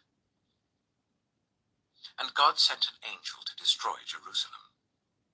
But as the angel was doing so, the Lord saw it and relented concerning the disaster, and said to the angel who was destroying the people, "Enough, withdraw your hand."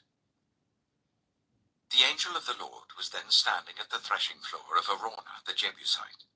David looked up and saw the angel of the Lord standing between heaven and earth with a drawn sword in his hand extended over Jerusalem.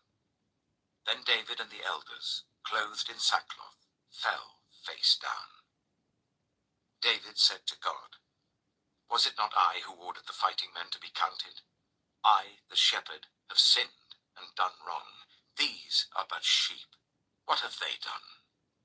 Lord my God, let your hand fall on me and my family, but do not let this plague remain on your people." Then the angel of the Lord ordered Gad to tell David to go up and build an altar to the Lord on the threshing floor of Araunah the Jebusite. So David went up in obedience to the word that Gad had spoken in the name of the Lord. While Araunah was threshing wheat, he turned and saw the angel.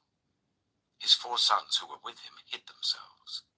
Then David approached, And when Araunah looked and saw him, he left the threshing floor and bowed down before David with his face to the ground. David said to him, "Let me have the site of your threshing floor, so that I can build an altar to the Lord, that the plague on the people may be stopped. Sell it to me at the full price." Araunah said to David, "Take it. Let my lord the king do whatever pleases him.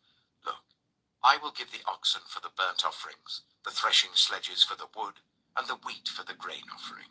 I will give all this." But King David replied to Araunah, "No, I insist on paying the full price. I will not take for the Lord what is yours, or sacrifice a burnt offering that costs me nothing." So David paid Araunah 600 shekels of gold for the site. David built an altar to the Lord there, and sacrificed burnt offerings and fellowship offerings. He called on the Lord, and the Lord answered him with fire from heaven on the altar of burnt offering. Then the Lord spoke to the angel, and he put his sword back into its sheath. At that time, when David saw that the Lord had answered him on the threshing floor of Araunah the Jebusite, he offered sacrifices there. The tabernacle of the Lord, which Moses had made in the wilderness, and the altar of burnt offering were at that time on the high place at Gibeon. But David could not go before it to inquire of God, because he was afraid of the sword of the angel of the Lord. 1 Chronicles chapter 22. Then David said, "The house of the Lord God is to be here, and also the altar of burnt offering for Israel." So David gave orders to assemble the foreigners residing in Israel, and from among them he appointed stone cutters to prepare dressed stones for building the house of God. He provided a large amount of iron to make nails for the doors of the gateways and for the fittings, and more bronze than could be weighed. He also provided more cedar logs than could be counted, for the Sidonians and the Tyrians had brought large numbers of them to David. David said, "My son Solomon is young and inexperienced, and the house to be built for the Lord should be of great magnificence and fame and splendor in the sight of all the nations. Therefore I will make preparations for it." So David made extensive preparations before his death. Then he called for his son Solomon, and charged him to build a house for the Lord, the God of Israel. David said to Solomon, "My son, I had it in my heart to build a house for the name of the Lord my God. But this word of the Lord came to me. You have shed much blood and have fought many wars. You are not to build a house for my name, because you have shed much blood on the earth in my sight. But you will have a son, who will be a man of peace and rest, and I will give him rest from all his enemies on every side.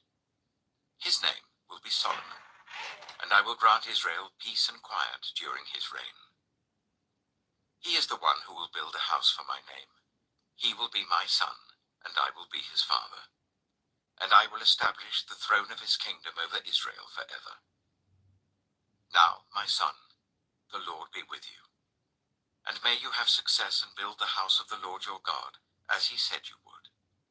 May the Lord give you discretion and understanding when he puts you in command over Israel, so that you may keep the law of the Lord your God. Then you will have success, if you are careful to observe the decrees and laws that the Lord gave to Moses for Israel. Be strong and courageous. Do not be afraid or discouraged. I have taken great pains to provide for the temple of the Lord 100,000 talents of gold, 1,000,000 talents of silver, quantities of bronze and iron too great to be weighed, and wood and stone, and you may add to them. You have many workers, stone cutters, masons, and carpenters, as well as those skilled in every kind of work, in gold and silver, bronze and iron, craftsmen beyond number. Now begin the work, and the Lord be with you." Then David ordered all the leaders of Israel to help his son Solomon. He said to them, "Is not the Lord your God with you? And has not he granted you rest on every side? For he has given the inhabitants of the land into my hands, and the land is subject to the Lord and to his people. Now devote your heart and soul to seeking the Lord your God. Begin to build the sanctuary of the Lord God, so that you may bring the ark of the covenant of the Lord and the sacred articles belonging to God into the temple that will be built for the name of the Lord. 1 Chronicles chapter 23. When David was old and full of years, he made his son Solomon king over Israel. He also gathered together all the leaders of Israel, as well as the priests and Levites. The Levites 30 years old or more were counted, and the total number of men was 38,000. David said, "Of these, 24,000 are to be in charge of the work of the temple of the Lord, and 6,000 are to be officials and judges. 4,000 are to be gatekeepers, and 4,000 are to praise the Lord with the musical instruments I have provided for that purpose." David separated the Levites into divisions, corresponding to the sons of Levi, Gershon, Kohath, and Merari. Belonging to the Gershonites, Ladan and Shimei. The sons of Ladan, Jehiel the first, Zetham and Joel, 3 in all. The sons of Shimei, Shelomoth, Haziel, and Haran, 3 in all. These were the heads of the families of Ladan. And the sons of Shimei, Jahath, Ziza, Jeush, and Beriah. These were the sons of Shimei, 4 in all. Jahath was the first, and Ziza the second. But Jeush and Beriah did not have many sons, so they were counted as one family with one assignment. The sons of Kohath, Amram, Itzah, Hebron, and Aziel, 4 in all. The sons of Amram, Aaron and Moses. Aaron was set apart, he and his descendants forever, to consecrate the most holy things, to offer sacrifices before the Lord, to minister before him, and to pronounce blessings in his name forever. The sons of Moses, the man of God, were counted as part of the tribe of Levi. The sons of Moses, Gershom and Eleazar. The descendants of Gershom, Shubael was the first. The descendants of Eleazar, Rehabiah was the first. Eleazar had no other sons, but the sons of Rehabiah were very numerous. The sons of Itzah, Shelomith was the first. The sons of Hebron, Jeriah the first, Amariah the second, Jehaziel the third, and Jekameam the fourth. The sons of Aziel, Micah the first, and Ishiah the second. The sons of Merari, Mahli and Mushai. The sons of Mahli, Eleazar and Kish. Eleazar died without having sons. He had only daughters. Their cousins, the sons of Kish, married them. The sons of Mushai, Mahli, Eder, and Jeremoth, 3 in all. These were the descendants of Levi by their families. The heads of families as they were registered under their names and counted individually, that is, the workers 20 years old or more who served in the temple of the Lord.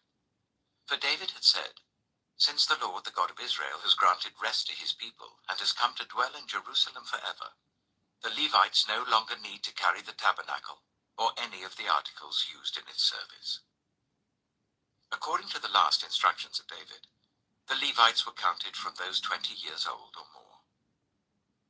The duty of the Levites was to help Aaron's descendants in the service of the temple of the Lord, to be in charge of the courtyards, the side rooms, the purification of all sacred things, and the performance of other duties at the house of God. They were in charge of the bread set out on the table, the special flour for the grain offerings, the thin loaves made without yeast, the baking and the mixing, and all measurements of quantity and size. They were also to stand every morning to thank and praise the Lord. They were to do the same in the evening, and whenever burnt offerings were presented to the Lord on the Sabbaths, at the new moon feasts, and at the appointed festivals. They were to serve before the Lord regularly, in the proper number, and in the way prescribed for them. And so the Levites carried out their responsibilities for the tent of meeting, for the holy place, and under their relatives, the descendants of Aaron, for the service of the temple of the Lord. 1 Chronicles chapter 24. These were the divisions of the descendants of Aaron. The sons of Aaron were Nadab, Abihu, Eleazar, and Ithamar. But Nadab and Abihu died before their father did, and they had no sons. So Eleazar and Ithamar served as the priests. With the help of Zadok, a descendant of Eleazar, and Ahimelech, a descendant of Ithamar, David separated them into divisions for their appointed order of ministering. A larger number of leaders were found among Eleazar's descendants than among Ithamar's, and they were divided accordingly. 16 heads of families from Eleazar's descendants, and 8 heads of families from Ithamar's descendants. They divided them impartially by casting lots, for there were officials of the sanctuary and officials of God among the descendants of both Eleazar and Ithamar. The scribe Shemaiah, son of Nethanel, a Levite, recorded their names in the presence of the king and of the officials. Zadok the priest, Ahimelech son of Abiathar, and the heads of families of the priests and of the Levites, one family being taken from Eleazar, and then one from Ithamar. The first lot fell to Jehoiarib, the second to Jediah, the third to Harim, the fourth to Seorim, the fifth to Malchijah, the sixth to Mijamin, the seventh to Hakkoz, the eighth to Abijah, the ninth to Jeshua, the 10th to Shechaniah, the 11th to Eliashib, the 12th to Jachim, the 13th to Huppah, the 14th to Jeshabeab, the 15th to Bilgah, the 16th to Immer, the 17th to Hezah, the 18th to Habizez, the 19th to Petahiah, the 20th to Jehezkel, the 21st to Jachin, the 22nd to Gamul, the 23rd to Deliah, and the 24th to Maaziah. This was their appointed order of ministering when they entered the temple of the Lord, according to the regulations prescribed for them by their ancestor Aaron, as the Lord the God of Israel had commanded him. As for the rest of the descendants of Levi, from the sons of Amram, Shubael; from the sons of Shubael, Jediah. As for Rehabiah, from his sons, Ishiah was the first. From the Isharites, Shelomoth; from the sons of Shelomoth, Jahath. The sons of Hebron, Jeriah the first, Amariah the second, Jehaziel the third, and Jekameam the fourth. The son of Aziel, Micah; from the sons of Micah, Shema; the brother of Micah, Ishiah; from the sons of Ishiah, Zechariah. The sons of Merari, Mahli and Mushai; the sons of Jehaziah, Beno. The sons of Merari, from Jehaziah, Beno, Shoham, Zakkur, and Ibri; from Mahli, Eleazar, who had no sons; from Kish, the son of Kish, Jerahmeel; and the sons of Mushai, Mahli, Eder, and Jerimoth. These were the Levites according to their families. They also cast lots, just as their relatives, the descendants of Aaron, did, in the presence of King David, and of Zadok, Ahimelech, and the heads of families of the priests and of the Levites. The families of the eldest brother were treated the same as those of the youngest. 1 Chronicles chapter 25. David, together with the commanders of the army, set apart some of the sons of Asaph, Heman, and Jeduthun for the ministry of prophesying, accompanied by harps, lyres, and cymbals. Here is the list of the men who performed this service. From the sons of Asaph, Zakkur, Joseph, Nethaniah, and Azariah. The sons of Asaph were under the supervision of Asaph, who prophesied under the king's supervision. As for Jeduthun, and from his sons, Gedaliah, Zeri, Jeshiah, Shimei, Hashabiah, and Mattithiah, 6 in all, under the supervision of their father Jeduthun, who prophesied using the harp in thanking and praising the Lord. As for Heman, from his sons, Bukiah, Mattaniah, Uzziel, Shubael, and Jerimoth. Hananiah, Hanani, Eliathah, Gidaltai, and Romamti-Ezer. Joshbekasha, Malothai, Hoter, and Mahazioth. All these were sons of Heman, the king's seer. They were given to him through the promises of God to exalt him. God gave Heman 14 sons and 3 daughters. All these men were under the supervision of their father for the music of the temple of the Lord, with cymbals, lyres, and harps for the ministry at the house of God. Asaph, Jeduthun, and Heman were under the supervision of the king. Along with their relatives, all of them trained and skilled in music for the Lord, they numbered 288. Young and old alike, teacher as well as student, cast lots for their duties. The first lot, which was for Asaph, fell to Joseph, his sons and relatives, 12.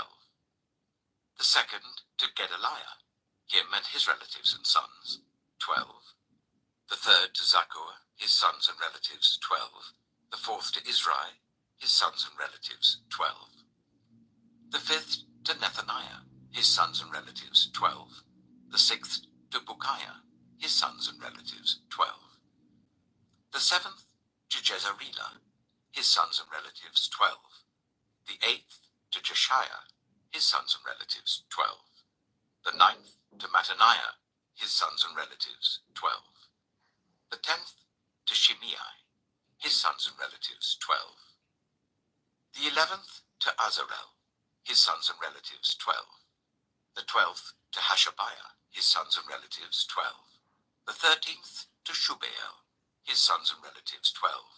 The 14th to Mattatiah, his sons and relatives, 12.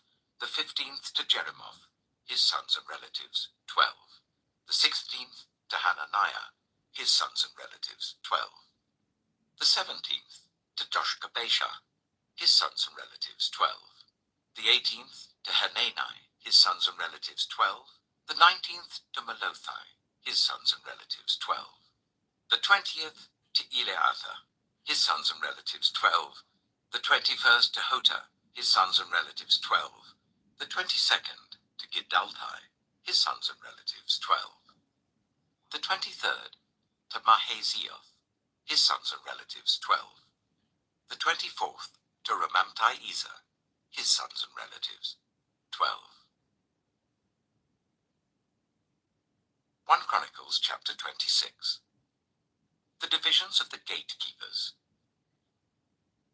From the Korahites, Meshelemiah, son of Korah, one of the sons of Asaph.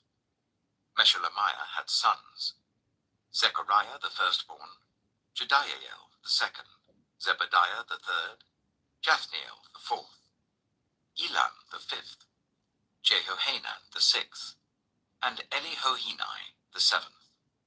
Obed-Edom also had sons: Shemaiah the firstborn, Jehozabad the second, Joah the third, Sakar the fourth, Nathanael the fifth, Amiel the sixth, Issachar the seventh, and Peulatai the eighth. For God had blessed Obed-Edom.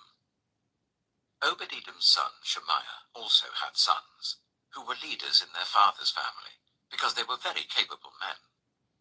The sons of Shemaiah: Othni, Rephael, Obed, Elzabad. His relatives Elihu and Semachiah were also able men. All these were descendants of Obed-Edom. They and their sons and their relatives were capable men, with the strength to do the work. Descendants of Obed-Edom, 62 in all. Meshelemiah had sons and relatives who were able men, 18 in all.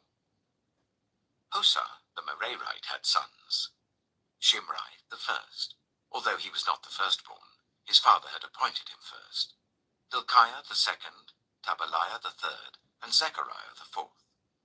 The sons and relatives of Hosa were 13 in all. These divisions of the gatekeepers, through their leaders, had duties for ministering in the temple of the Lord, just as their relatives had.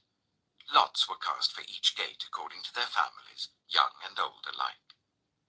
The lot for the east gate fell to Shelemiah. The lots were cast for his son Zechariah, a wise counselor, and the lot for the north gate fell to him. The lot for the south gate fell to Obed-Edom, and the lot for the storehouse fell to his sons. The lots for the west gate and the Shalaketh gate on the upper road fell to Shuppim and Hosah. Gad was alongside Gad.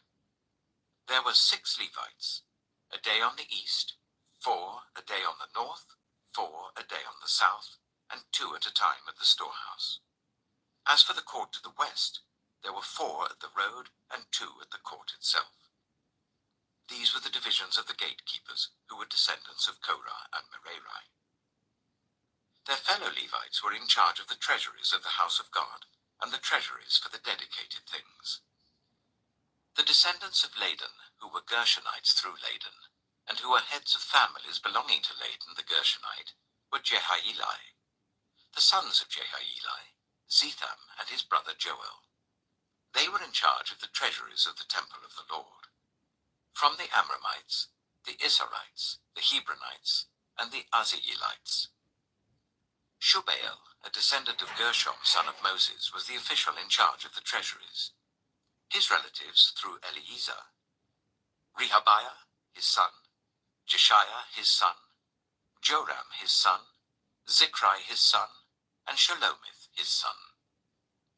Shelomith and his relatives were in charge of all the treasuries for the things dedicated by King David, by the heads of families who were the commanders of thousands and commanders of hundreds, and by the other army commanders. Some of the plunder taken in battle they dedicated for the repair of the temple of the Lord. And everything dedicated by Samuel the seer, and by Saul son of Kish, Abner son of Ner, and Joab son of Zeruiah, and all the other dedicated things were in the care of Shelomith and his relatives. From the Israelites, Kenaniah and his sons were assigned duties away from the temple as officials and judges over Israel. From the Hebronites, Hashabiah and his relatives, 1,700 able men, were responsible in Israel west of the Jordan for all the work of the Lord and for the king's service. As for the Hebronites, Jeriah was their chief according to the genealogical records of their families. In the 40th year of David's reign, a search was made in the records, and capable men among the Hebronites were found at Jazer in Gilead. Jeriah had 2,700 relatives, who were able men and heads of families, and King David put them in charge of the Reubenites, the Gadites, and the half-tribe of Manasseh, for every matter pertaining to God and for the affairs of the king.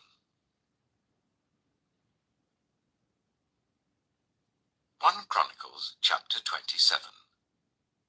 This is the list of the Israelites, heads of families, commanders of thousands and commanders of hundreds, and their officers who served the king in all that concerned the army divisions that were on duty month by month throughout the year. Each division consisted of 24,000 men. In charge of the first division for the first month was Jashobeam, son of Zabdiel. There were 24,000 men in his division. He was a descendant of Perez and chief of all the army officers for the first month. In charge of the division for the second month was Dodai the Ahohite.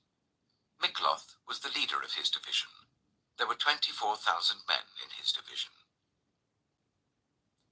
The third army commander for the third month was Benaiah, son of Jehoiada the priest. He was chief, and there were 24,000 men in his division.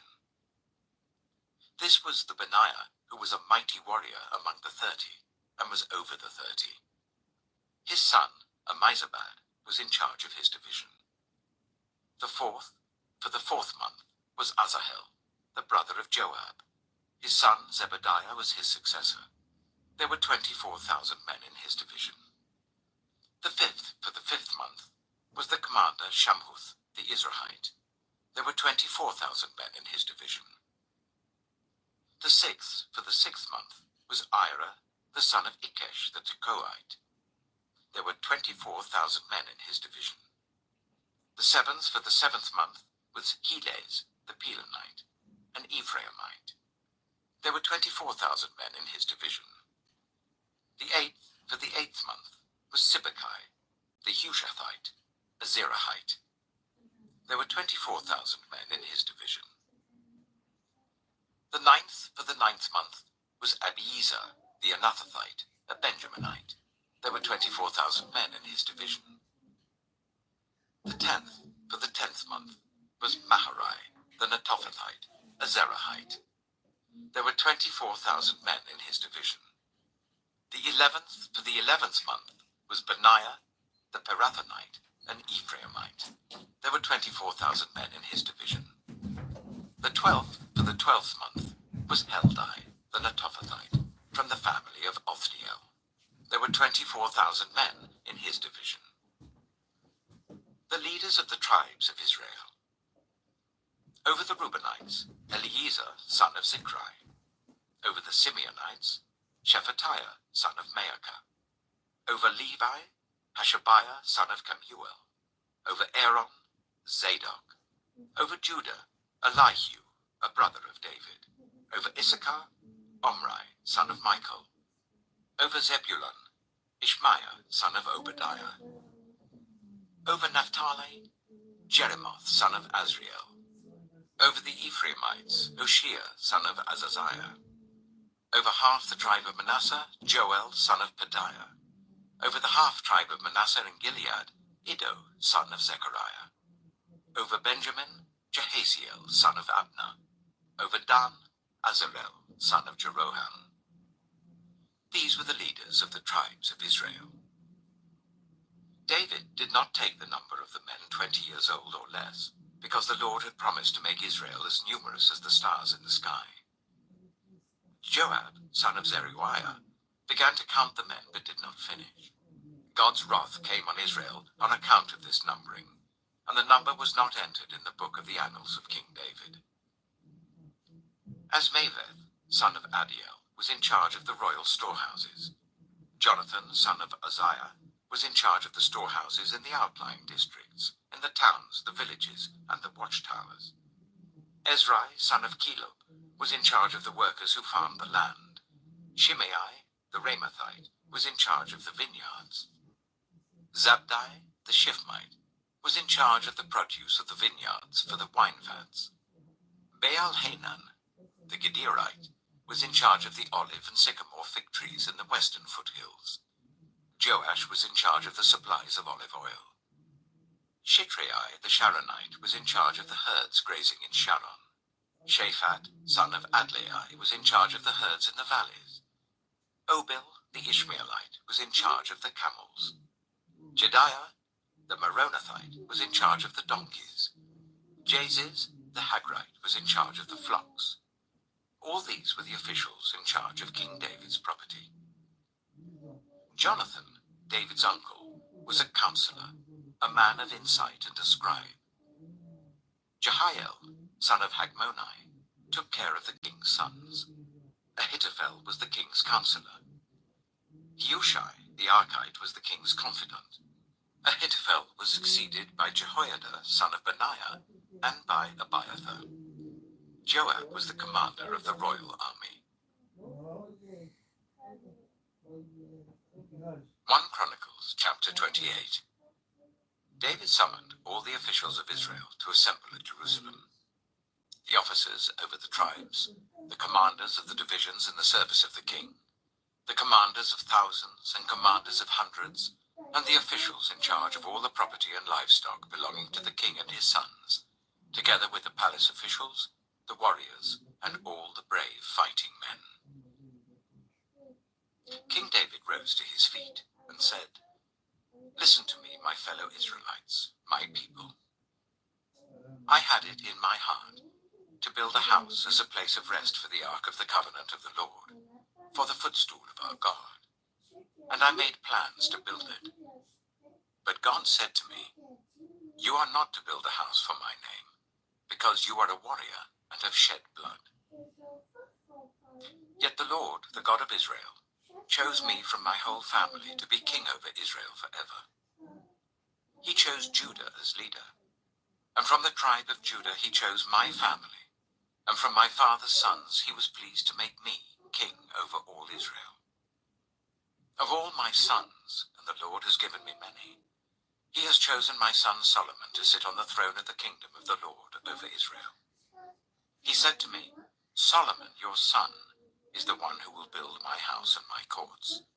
For I have chosen him to be my son, and I will be his father. I will establish his kingdom forever, if he is unswerving in carrying out my commands and laws, as is being done at this time. So now I charge you in the sight of all Israel, and of the assembly of the Lord, and in the hearing of our God, be careful to follow all the commands of the Lord your God, that you may possess this good land, and pass it on as an inheritance to your descendants forever. And you, my son Solomon, acknowledge the God of your father, and serve him with wholehearted devotion and with a willing mind. For the Lord searches every heart, and understands every desire and every thought. If you seek him, he will be found by you. But if you forsake him, he will reject you forever. Consider now, for the Lord has chosen you to build a house as the sanctuary. Be strong and do the work. Then David gave his son Solomon the plans for the portico of the temple, its buildings, its storerooms, its upper parts, its inner rooms, and the place of atonement. He gave him the plans of all that the Spirit had put in his mind, for the courts of the temple of the Lord and all the surrounding rooms, for the treasuries of the temple of God, and for the treasuries of the dedicated things. He gave him instructions for the divisions of the priests and the Levites, and for all the work of serving in the temple of the Lord, as well as for all the articles to be used in its service.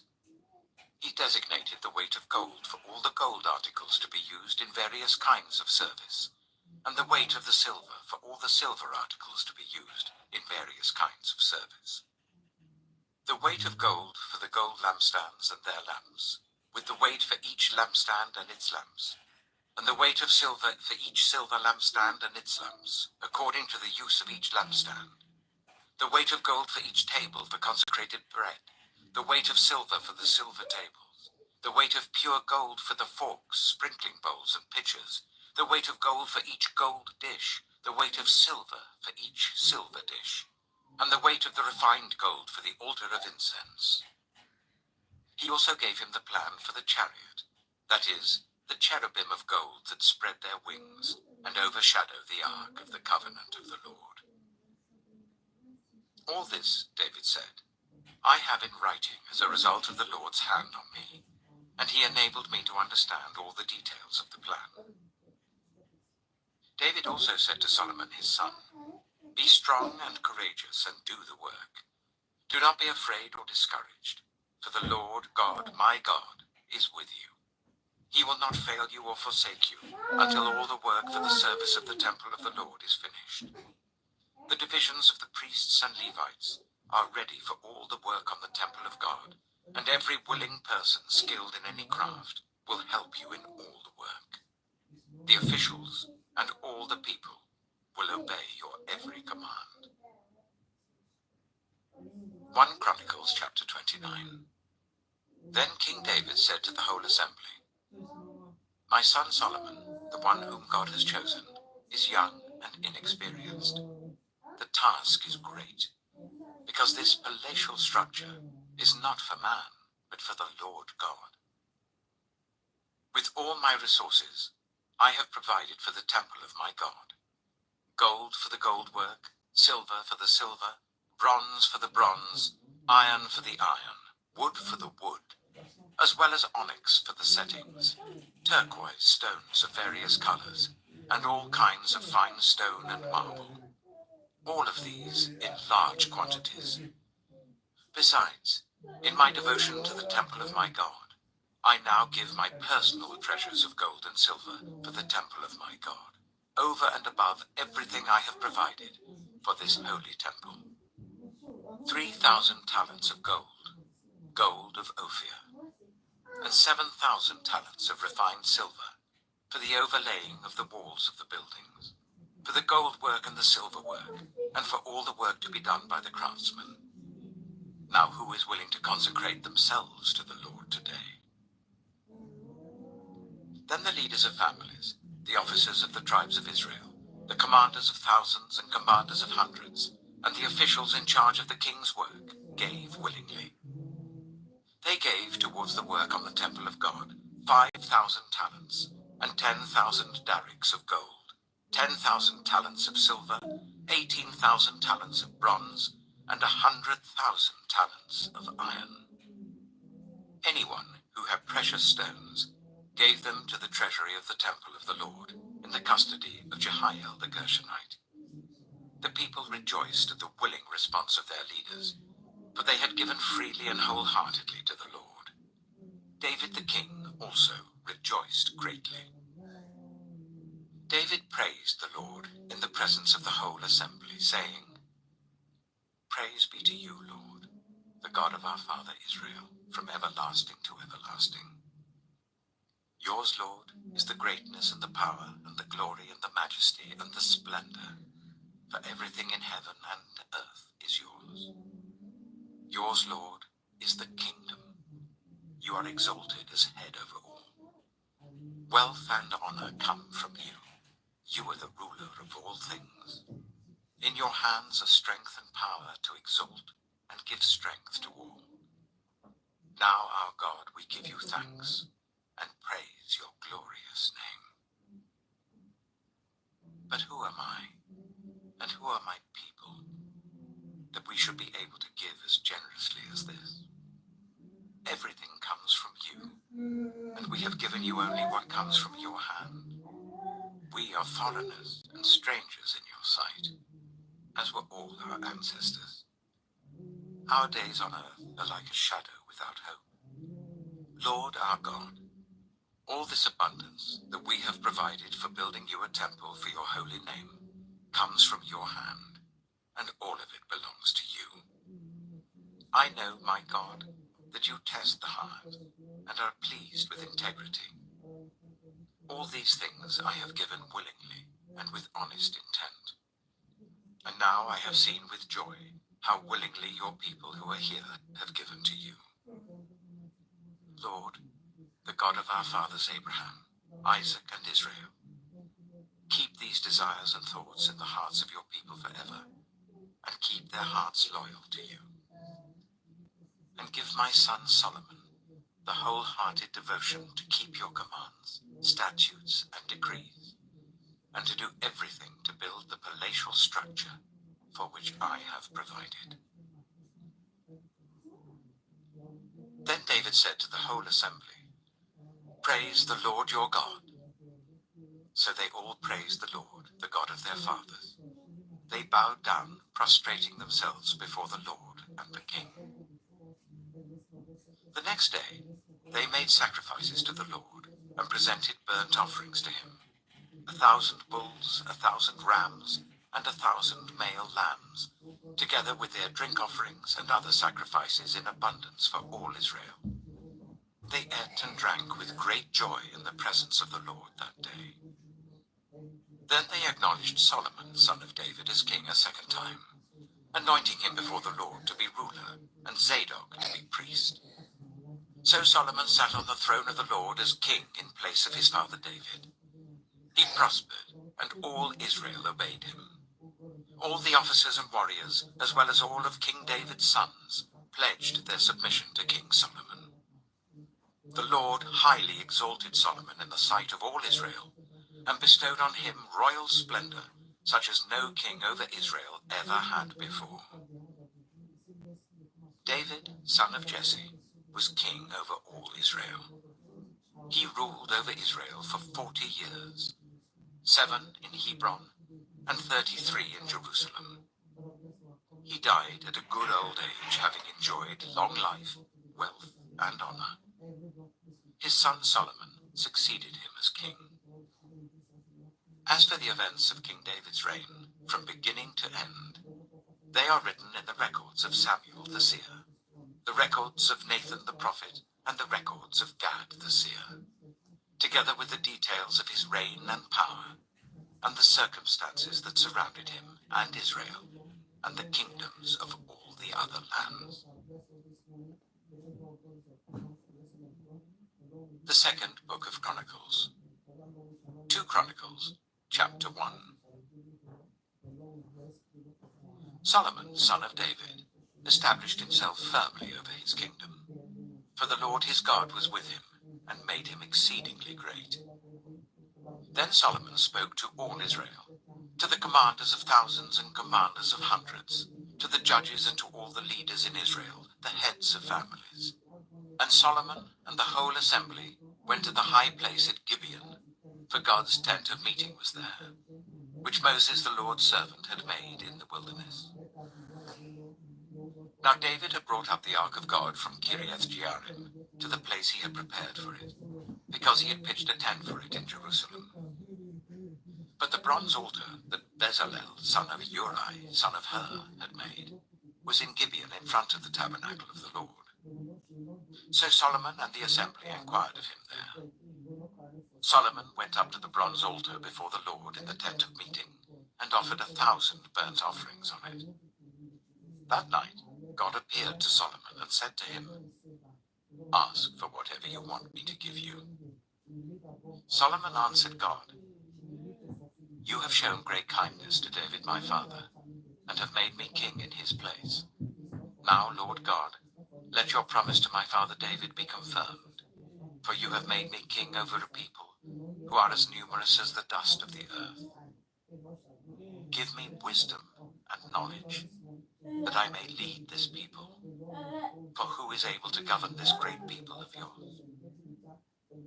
God said to Solomon, "Since this is your heart's desire, and you have not asked for wealth, possessions, or honor, nor for the death of your enemies, and since you have not asked for a long life, but for wisdom and knowledge to govern my people, over whom I have made you king, therefore wisdom and knowledge will be given you. And I will also give you wealth, possessions, and honor, such as no king who was before you ever had, and none after you will have." Then Solomon went to Jerusalem from the high place at Gibeon, from before the tent of meeting, and he reigned over Israel. Solomon accumulated chariots and horses. He had 1,400 chariots and 12,000 horses, which he kept in the chariot cities, and also with him in Jerusalem. The king made silver and gold as common in Jerusalem as stones, and cedar as plentiful as sycamore fig trees in the foothills. Solomon's horses were imported from Egypt and from Kuwait. The royal merchants purchased them from Kuwait at the current price. They imported a chariot from Egypt for 600 shekels of silver, and a horse for 150. They also exported them to all the kings of the Hittites and of the Arameans. 2 Chronicles chapter 2. Solomon gave orders to build a temple for the name of the Lord, and a royal palace for himself. He conscripted 70,000 men as carriers, and 80,000 as stone cutters in the hills, and 3,600 as foremen over them. Solomon sent this message to Hiram, king of Tyre: "Send me cedar logs, as you did for my father David, when you sent him cedar to build a palace to live in.